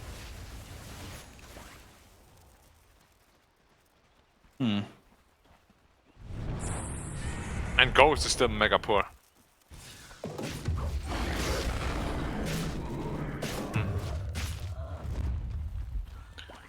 Smoke again. They really don't want to stop. They have Thunder God's Wrath too. First item Radiance on Spectre queued up. If you can get away with that, you have a legit shot at winning this game, but the pressure is going to ramp up now for RNG. So now it's all about staying alive. The zombie apocalypse is beginning, B-Cob, but you cannot die, okay? We used to say Pain City and all that, but I guess if it's the zombie apocalypse, they're in Raccoon City. Yeah. That's, I guess that's T-Virus, not... They're zombies. T-Virus is great. I wouldn't mind being a zombie-human hybrid. That sounds kind of badass. What exactly would you do as a zombie-human hybrid? Was it last year that you were saying that you were gonna try and stop a train, or was that this year in season 1? That was last year. A zombie-human hybrid with superpowers. Dude, I have big dreams, okay? Please, don't ruin it for me. Okay. Wait, why would you have superpowers? Why not? He says he already does have superpowers. Yeah. Isn't like being zombie basically like No, if you're half zombie, half human, you're like mega OP. why are Shapeshift. you OP? Well, look at lane. Yang. He thinks he's OP. Is he OP? Well, Heavenly Jump, Avalanche is there. Toss on the wrong target. But should still be likely that Yang is, in fact, dead. This is where you not all chat. OP. Bring a question mark. Bring more people. Question mark. Yeah, where's Bloodseeker? Yeah. 5 heroes to kill me? Come on. 5 heroes to kill me, lol. Was only 4 though. That's the joke. He gave the passive. They had vision. True. He contributed. He was there. Spectre. 3k gold away from the Radiance. It's still quite a while. Is that really what you want to be going for first? It's hard. You can't really go Manta this game because there's so many units. It's not the easiest spec game after Lycan pick. Does Lycan just go Ags after Helm of the Overlord? Just get that wolf bite, throw it on the I think Bloodseeker. BKB is it, I pretty think. important Yeah, still. Yeah. You don't need the wolf bite this game Yeah, but it's fun. that much. It's fun. Oh, it's yeah. fun. Yeah. A wolf by the Zeus is super fun. You guys are laughing, but now his static field passive actually hurts like mad. Also, static field now somehow stacks with spell amp, which it didn't before it became a shot. So his damage output in teamfight is way higher than before. Ghost Rebound. is about to become a ghost. And he is in trouble getting hit with these unleash shots. He's also been disposed. Yang, well, he gets the kill that does dispose of Ghost. And Spectre now only 600 away from the Relique. As the French would say. Relique, A Relique, yeah. Voyage, Oui, oui. Visage. Bon voyage, Relique, Radiançon. all the French people in the chat right now. They are probably atting me right now on Twitter. Yeah, and Quite they're a- saying yeah. thank you so much for this perfect pronunciation. Yeah. Well, I mean, it's French It's a is work in a progress, fun, okay, fun guys? language. Yeah, well, you gotta learn. You know. Yeah. Yeah, Sure. if You can't bully a guy that's learning. Peacock can stand a Bosnian and a German butchering his accent, like Yeah. not necessarily his accent, but you know, The Big Apple's accent. the Big Apple's accent. Hey yo, it's Joey Wheeler. It's about as far as it goes. I like Joey Wheeler. I like you too, B-Cup. That's what you two have in common, you and Joey. What, just following you guys into the depths? No, I like both of you. That's what you have in common. Oh, okay. Yeah. You're welcome. Honestly, this game is looking pretty good for VG, no?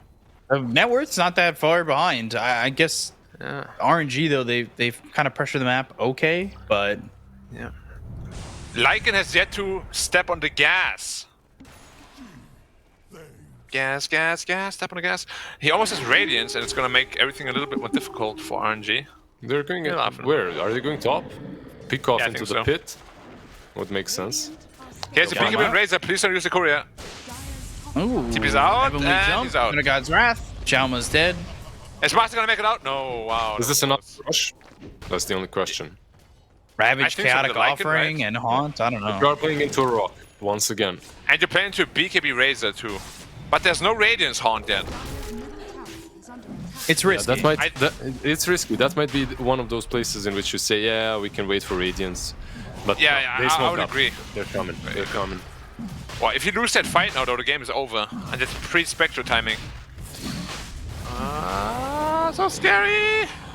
Ghost, no BKB though. Shift, and there's the Avalanche onto Yang. Very early BKB from XM. Very early. I guess... Dog is coming. Shapeshift looking for Jalma. Everybody's up. Meanwhile, Roche just standing by. The dog is mega OP, but it gives time for Spectre to farm up. 500 gold. And But they're not giving him time. Oh, so fast. Yeah, it's fast. Kaka! Nice okay, go for Kaka. Go for the Tiny. That's fine with RNG, right? Haunt comes in. Erica tries to snag it, but they won't be able to grab it. They'll go after X-Nova now. The Chaotic Offering into the Ghost, Ravage. This is well done. Ghost in trouble. He'll lose the Aegis. Chalice. He's slowed up thanks to the upheaval. And this is terrible for RNG. Ghost is going to die a second time. Why can't I ever be right with my predictions, man? It was good. It was good to waste that wolf form, make him waste that wolf form that early on, and then once the wolf form is gone, you re-engage. Well played. Perfect overall, initiation too. I think maybe Chalice jumped the gun with that shapeshift. Yeah. They didn't even really need the Radiance anymore at that point. Right, like they have perfect team fight. In that situation, maybe you just let them come closer and actually fight you. If they don't fight, you don't pop it. Yeah. And you get Aegis. Definitely a little bit premature. And then after they used pretty much everything, they still went back to the pit pretty greedy. Plus Kaka died mid lane. He was 20 gold away from Blink Dagger, that's why he died. He just wanted that one last creep. As it usually happens. Like, the things that trigger me in this game the most are when you need one creep and you die, or when you're running away from an area, you last it a creep and it drops an item. You go back to pick the item up and then you die, Yeah. Or you die and they get it. That's even worse, yeah. Especially if it's a timeless relic. So, with that fight, have Vici kind of beaten the RNG timing a little bit? Yeah, Ghost is gonna be a non-factor for quite a while. He's about to have BKB, but with that BKB timing, they have to make a lot of stuff happen. Because right now, Somnus is walking food for the Spectre. They were supposed to have a pretty sizable lead at this point, RNG is, but... And they're 2k behind. They're definitely struggling. The game's completely different. Let's see, Shama go straight into them. Yeah. In trouble. Very dead. Haunt in 20. There's no Ravage. No Ravage. Also in 20. Creeps scouting them all. And everything in 20. 10 seconds till Ravage. If they can hold them here. Yeah, RNG's scared. Rightfully so. This team fight right now is... I actually don't know what to do as RNG. You're the one that needs to start kiting, right? That's but how do you kite a Spectre? That's the power of Spectre, right? You just get haunted, you see everything, and you're like, okay. I guess the Zeus can jump at least, right? Like, he has that. Yeah. It's just the biggest problem with Zeus against Spectre is if you don't jump as soon as Haunt pops, like the Edo can almost kill you alone. And if you do jump, he can just reality on top of you. It's especially post Ags. And he's getting closer to the Aghanims. 1,500 gold more. Yeah. I mean, at this point, it's just smooth sailing, honestly, for VG. They just need to sit back and get richer. It's all on RNG to do something, and they know that. They smoke up. You're gonna go. And it's pretty tanky. Thunder God's Wrath trying to go after these three heroes. Avalanche and the toss. XM with the BKB, but he's dead immediately, and now they'll go after Yang. And they're almost asking him to use that Ravage. Already. And look at the damage coming out. There's the Ravage. They bought back on this one. They're going to throw the Warlock over. They look over at Thomas. He's going to E-blade himself, but they've got the Chaotic Offering. It's not the TP. No, they're going to use it on the other side. It's on the Kaka. They'll get the kill on the Tiny and the Ogre, but with where he TP'd in, he probably had a chance to stop Zeus from getting out, right? Yeah, he could have. Instead, he stopped the two supports. Is that worth the buyback? I mean, the buyback was good. It's just that maybe the Golem was supposed to be used on Zeus. It would have been a better kill. If Zeus dies, I think it's good. Now, hard to justify the buyback, probably. They're still in a good spot. It's just that RNG have proven to us that they can actually still take fights and play them off well. Yeah. This game is going to get a lot harder once Razor gets his Lincoln Sphere. If there's no Rupture on him, much harder to bring down. Spectre finished her Axe now. You never want to see Spectre top 1 net whip. That's such bad news for the enemy team. After what RNG was doing and being the dictators of the pace, I thought it would be better. Yeah. They have the combo there to get the kill on the Yang. Like it does look good when they're able to use the Rupture and have the Blood Right and the Avalanche, like everything to control and make sure that he doesn't really do much. He's also going for Ags. He's almost there too. And the E-Blade on Zeus definitely makes a ton of sense too, right? Like Chalice is just dead. Very dead. Ooh. Well, Victoria really likes to walk into 5 heroes. Oh, he ends up going down to Kaka. Keep seeing this happen to him. Any toss, any moves, any takers? No one? Okay. Yeah. Now we have the Shadow Step Bro as well. Easy kill on the Lycan. When do you think a Spectre gonna reach critical mass?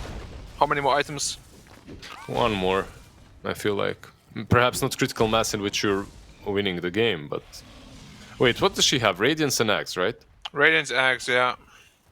Skadi Manta? Is that it? And you're good? Probably.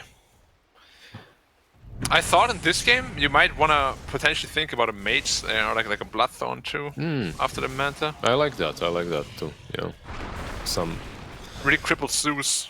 Something nice against him.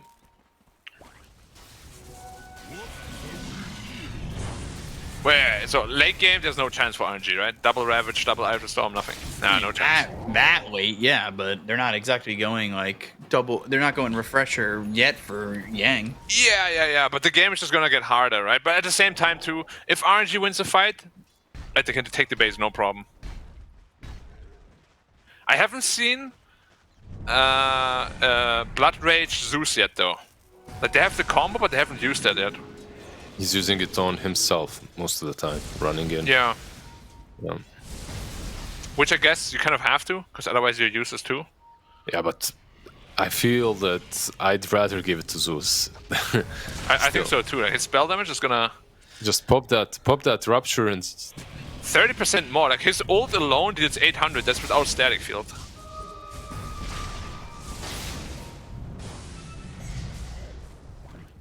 Looks like someone might smoke. Both of these teams are converging. They saw it though. Yeah. Nice little ward in the mid lane. Can they set something up? Do they really want to fight here even? Wait, the Lincoln is coming on the Razor. It's not there yet. Dispose. And there's the Unleash. Thunder God's Wrath comes out. XM already in a lot of trouble. The Blood Right's down. They've got the Chaotic Offering. The Ravage is going to be thrown over. It's on the Zeus. Somnus is dead. They bought back on the Ogre. And they bought back on the Zeus. We're going to try and go in and finish off Kaka. There's the Avalanche onto 2. Chalice trying to do as much damage as he can. He's throwing it out into the Golem. They throw the E-Blade out onto Erica. In some trouble. The tree toss on him. And Erica's in too far. Erica's gone. Has buyback. The rest of the team kind of falling. Victoria drops. And they've got a double damage available for Ghost if he wants it, with Roche coming up soon. Yeah, with 1 They're minute. going to keep it there until it respawns. Honestly, that could have gone so much better for VG. Like, XM just didn't wait for his Lincoln field. It was on the courier. He doesn't get ruptured. Then I think they're going to win that fight. Like, no problem. Jama. Goodbye, Sama. Oh, it's a long range one. Was he tossed? No, he was tossed into the rebound, right? No, he wasn't. It was a long range one. Yeah. Aetherlands. Oh my god. They're still looking for him. I mean, they got to know where he And is. do one more. Nope. No. And Roche in 23. Yeah. Yeah, they bottled the double damage. Okay. Aren't you surprised they didn't try to run out after the both buybacks? Like, Spectre was literally just running in. Did not care whatsoever about the buybacks. Yeah. She was going for the tiny. Didn't even get him. Didn't work. Yeah. I gotta ask, I'm a Lincoln's hater. Do you like the Lincoln's game? Do they have anything else to break it with? Like, they do. But versus Rupture... They have a lot of small spells, it's a problem. Versus Rupture, I guess it's still pretty good. Like, what else would you get that makes sense on this Razor? Because... Yeah, it's just a problem. Like, without AC, your entire team is at minus 11 armor. Yeah. Without a plate mail, at least, right? Like... Yeah. Look at the Lycan, he's almost got his AC. He has his AC already. Plus Howl, that's minus 12 armor AoE. And he's the one getting the shard. Armor. Yeah. Just keep the lanes in, more pressure. That's gonna, What do you say about the Aghanims on Bloodseeker? What are your thoughts? It's funny if you have a friend. Pudge friend? Yeah. I tried it in an unranked game once. It was fun. It's terrible. It's actually so bad. It doesn't suit the hero at all. It's only terrible. It kills you. Like, yeah, it kills you more than him. It's 7%, like 7% HP that you take. It's quite a bit. Could be worse. Could be 10%. It could be, yeah. Would it make it better if it was like 7 to them, 4 to you?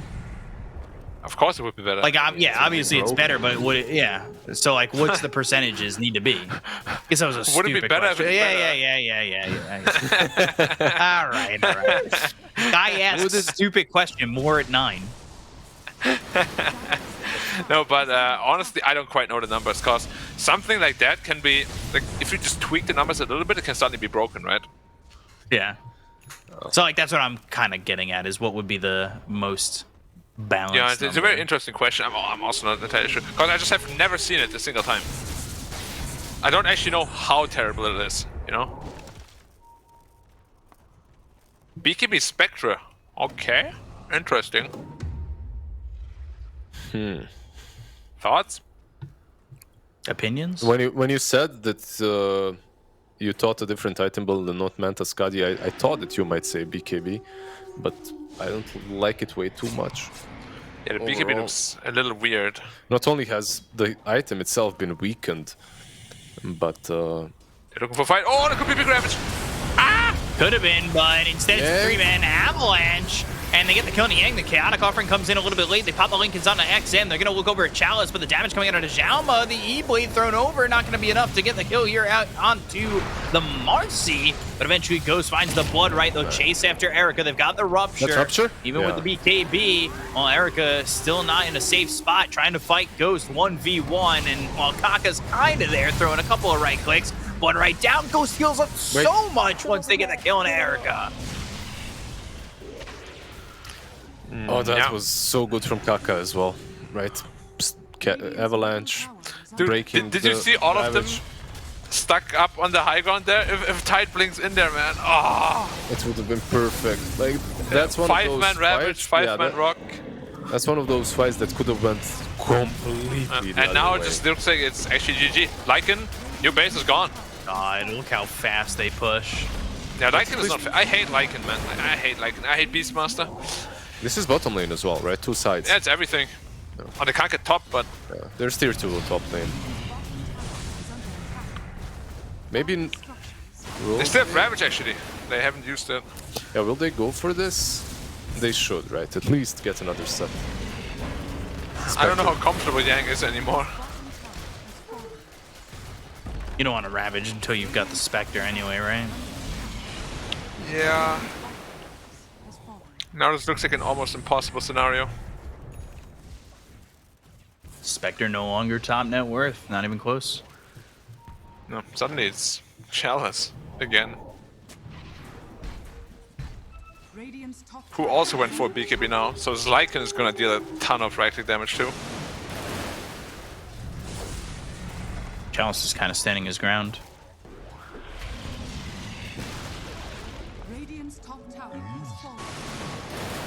Ogre also got the shard, so they've got that fire shield.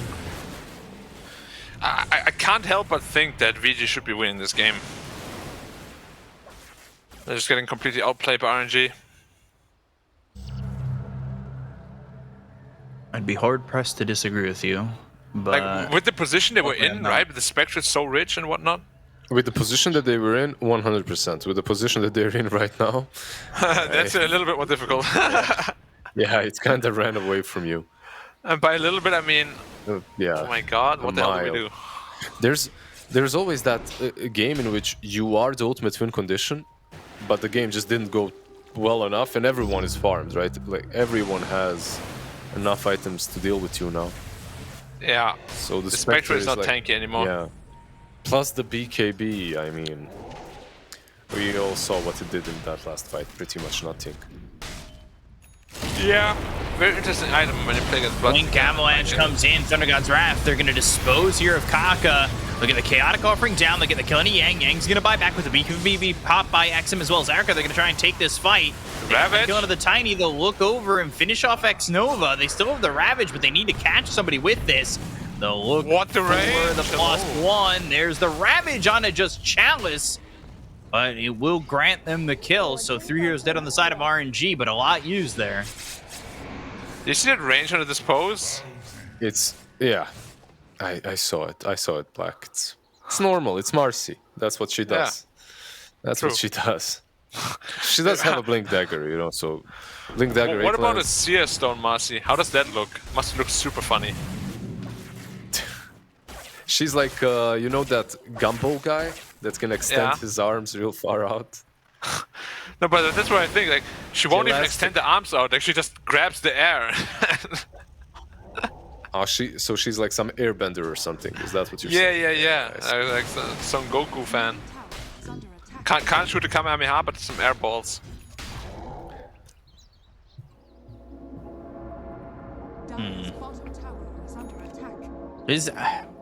I guess they get the kills there, but they did buy back on Yang. No. Yeah. The problem is he doesn't have Ravage now. So if you're RNG, you probably force a fight as soon as Lycan is up. The good thing though is that he doesn't have buyback, so he's not gonna keep his money any longer. He's gonna buy out. Doesn't it feel like a relief sometimes when you don't have buyback? You're like, oh yeah, I'm gonna buy all these items. Oh yeah. You don't have to be careful. Yeah, man. Exactly. Yeah. Like, and then you die and lose the game. You want to. It doesn't matter. You want to. you want to buy your items, but at the same time, you know that you have to be responsible. You know, like exactly. Saving for buyback is such an adult. It's like in real life, right? Yeah, it's you don't want to overspend. Like, I don't want to have savings. I just want to go vacation somewhere. You know, like. Yeah, all day, every day. All day, every day, exactly. And then it's like, but the bills are coming in. All right, I'll not buy this today.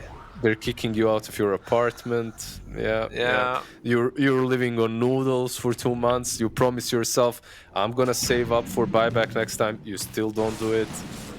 Rinse and repeat. It's a vicious cycle. I feel you, man. I feel you. Been there, done that. Noodles are good. They are. Instant noodles are great. You just gotta zhuzh it up a little bit. You know, they're not What I hate about instant noodles is false advertisement. They're not instant. Well, they can be. You can just eat them without water. You can microwave them. Yeah. You don't have Pretty to fast. microwave them. Just If you microwave them, they're still not instant. open the box and eat it. Like you can. No one is stopping you. Instant sounds a little bit quicker than, a little bit better than soonish noodles. Quick noodle. Quick noodles, yeah. Quick noodle seems like a neutral item in Dota. Quick noodle. It actually sounds so funny though when you think about it. Yeah, what do you have for lunch? I have some quick noodles. What would quick noodles do? What would a quick noodle neutral item do?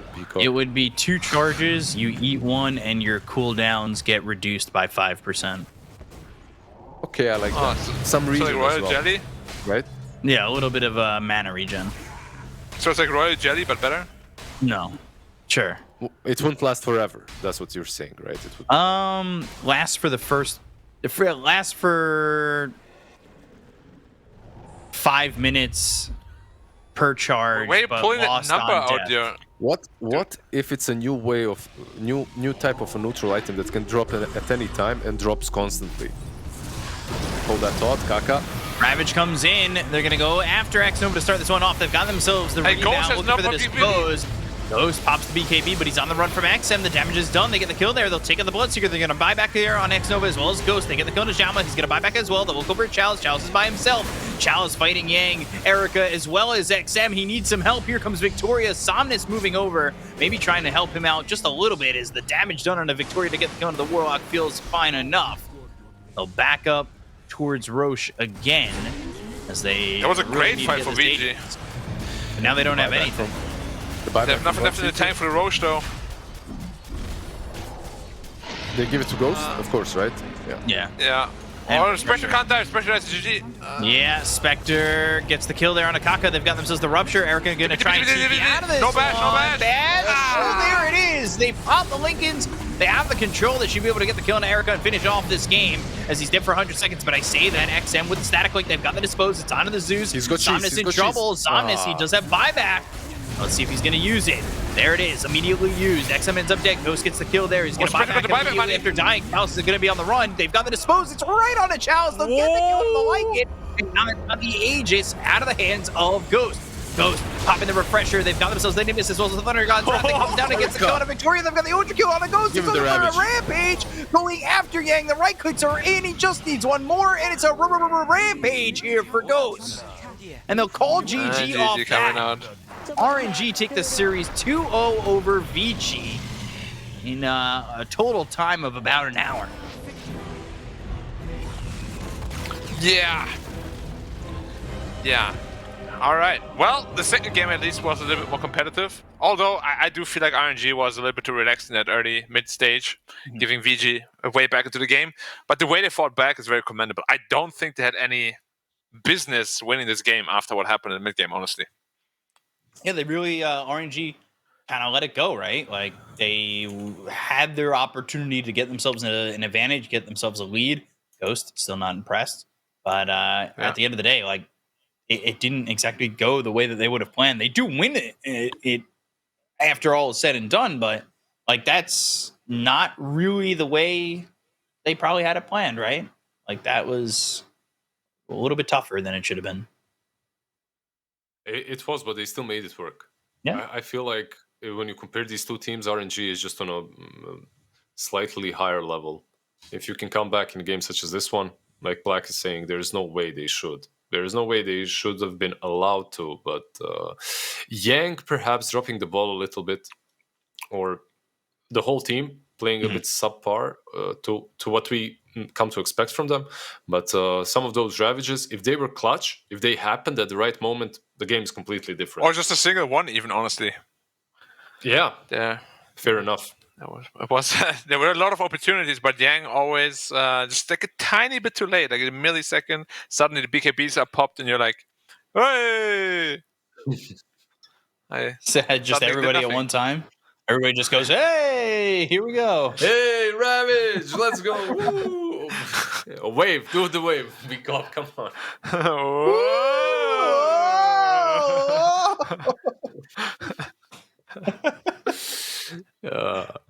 Yeah, it was a rough one. Chalice, I would say once again, just overperforming. Let's put it that way. The lane itself was horrible for him. It didn't go well, but in the game 1, Nature's Prophet just piling on that pressure. In game 2 as well, just continuing to do the same.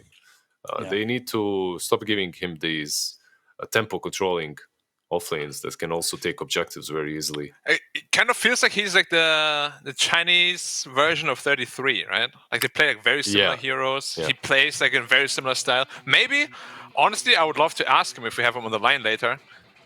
Like, do you draw inspiration from that? Because that was not at all what he used to do. Yeah, it just is very not his old LGD kind of sacrificial days, which is something we talked about earlier. Like, it's just not the way he used to play, and he probably feels very free being able to do this, being able to play these tempo controllers, right? Like that, it's such a different style. A bird. Yeah, free like a bird. Now, and we'll see how long this is going to last for them. RNG looked pretty good. There was only a little bit of time where it didn't look that great for them, and it's. I guess at this point, the highlight already passed. Yeah. Minutes in.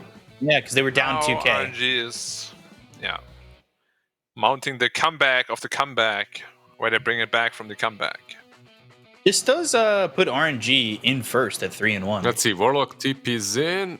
Yeah, there's definitely time to rock there. Mm-hmm. There was time to rock the Zeus.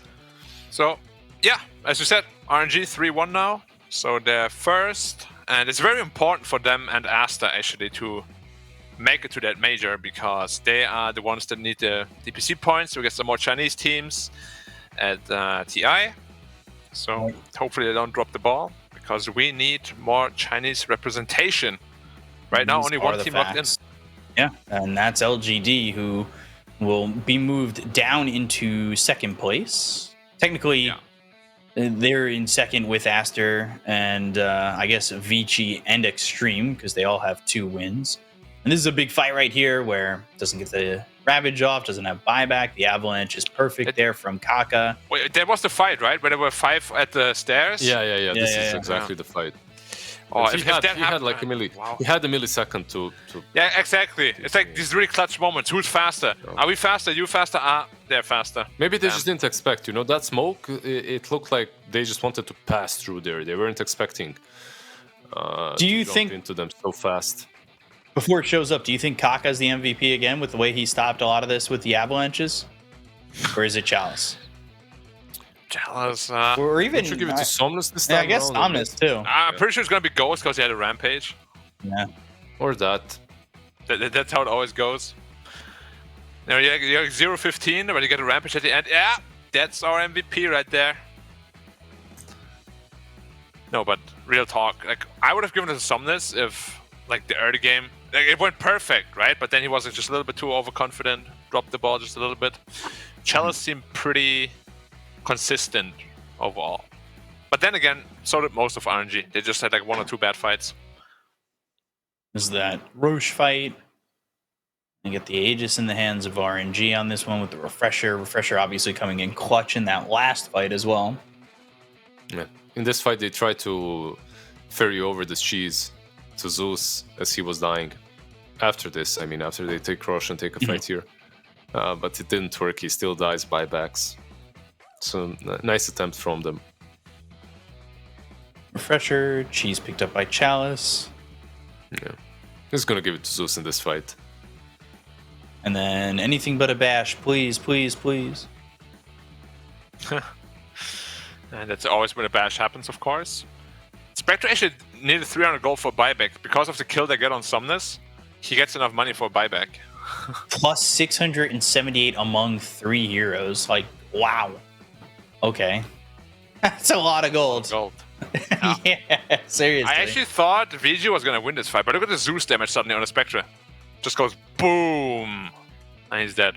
Wow. Wow. Yeah, Ghost just right-clicking out of control, too, and he gets the rampage. And Rampage. The Rampage. Yeah. The Rampage de Bratsica. Sure. I have no idea what you said, but sure, I'll agree with it. There you go. I thought it was a good performance from Ghost at the tail end, because he was behind early in that game, right? Like, that wasn't exactly the best first half performance from him overall. So it felt maybe a little bit lacking from Ghost in the early stage, which is something that he probably has to clean up. But overall, I think Somnus is still playing that guy who's the playmaker for them, getting a lot done early.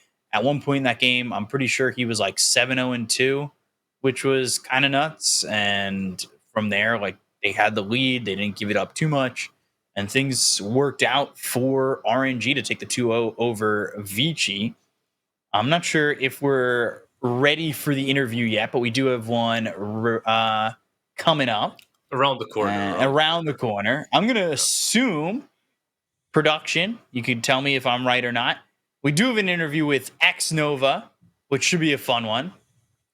But 1 minute is what I'm being told. Right? So that's honestly what I was wondering. I'm not sure, but we'll see. Now, hopefully we'll get to the questions in there. We'll get some answers. Hopefully he won't be playing a pub like Somnus. Yeah, maybe we'll have a translation, but he definitely will understand. First question you need to ask, are you currently in-game? Yeah, that's what I'm definitely going to ask. And we're going to get into this interview right now. Let's introduce X Nova into the interview.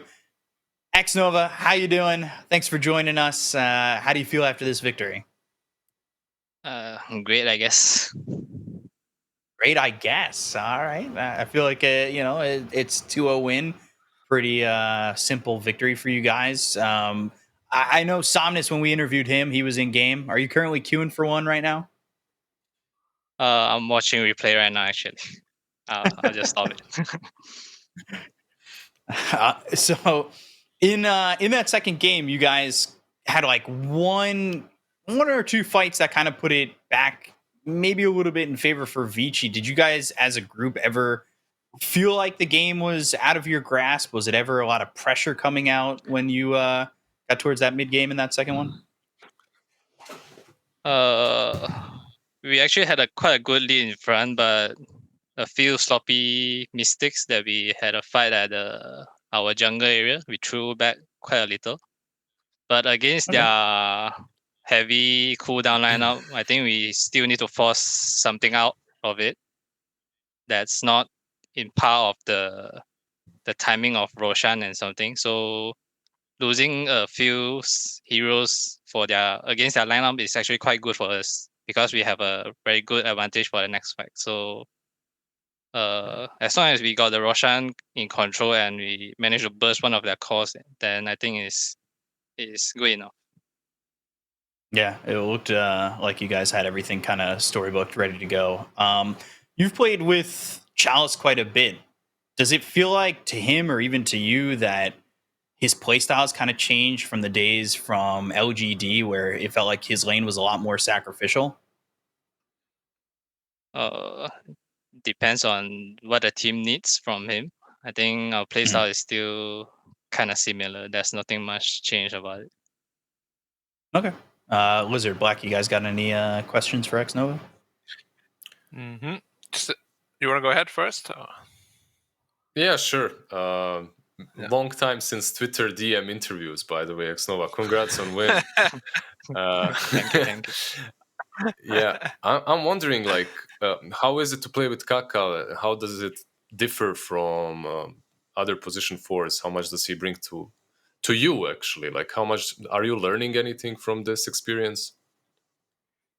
I'm definitely learning a lot from him in terms of his reading of the game, and also makes a lot of important calls, and he's very clear-minded most of the time. So he plays a very big role in our team, whereas I think I don't really do that much in terms of his roles in the team. So I'm actually kind of learning from him, since he have been playing so long and have so many good results also.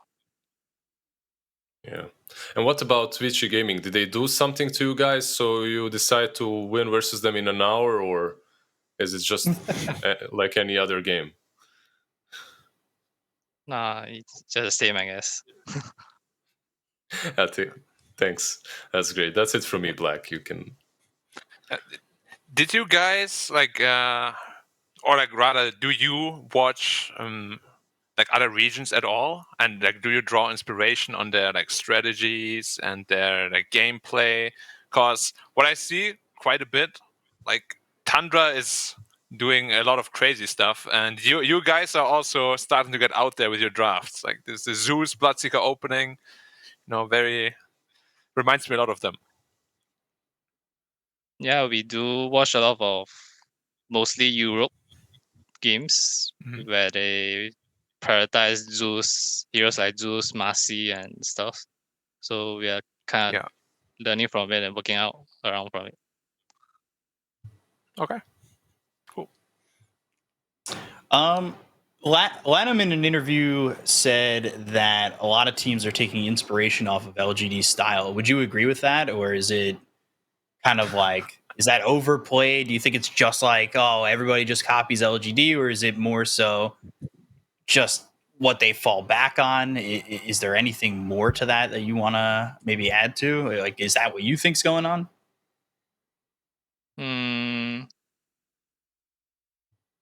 We do learn a lot from them also. Just as long as you copy them, I don't think there's any wrong with that.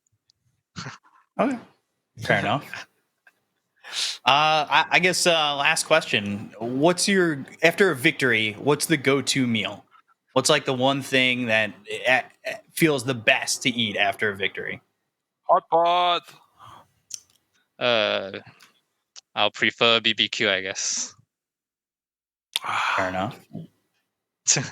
Black, you seem disappointed with that answer.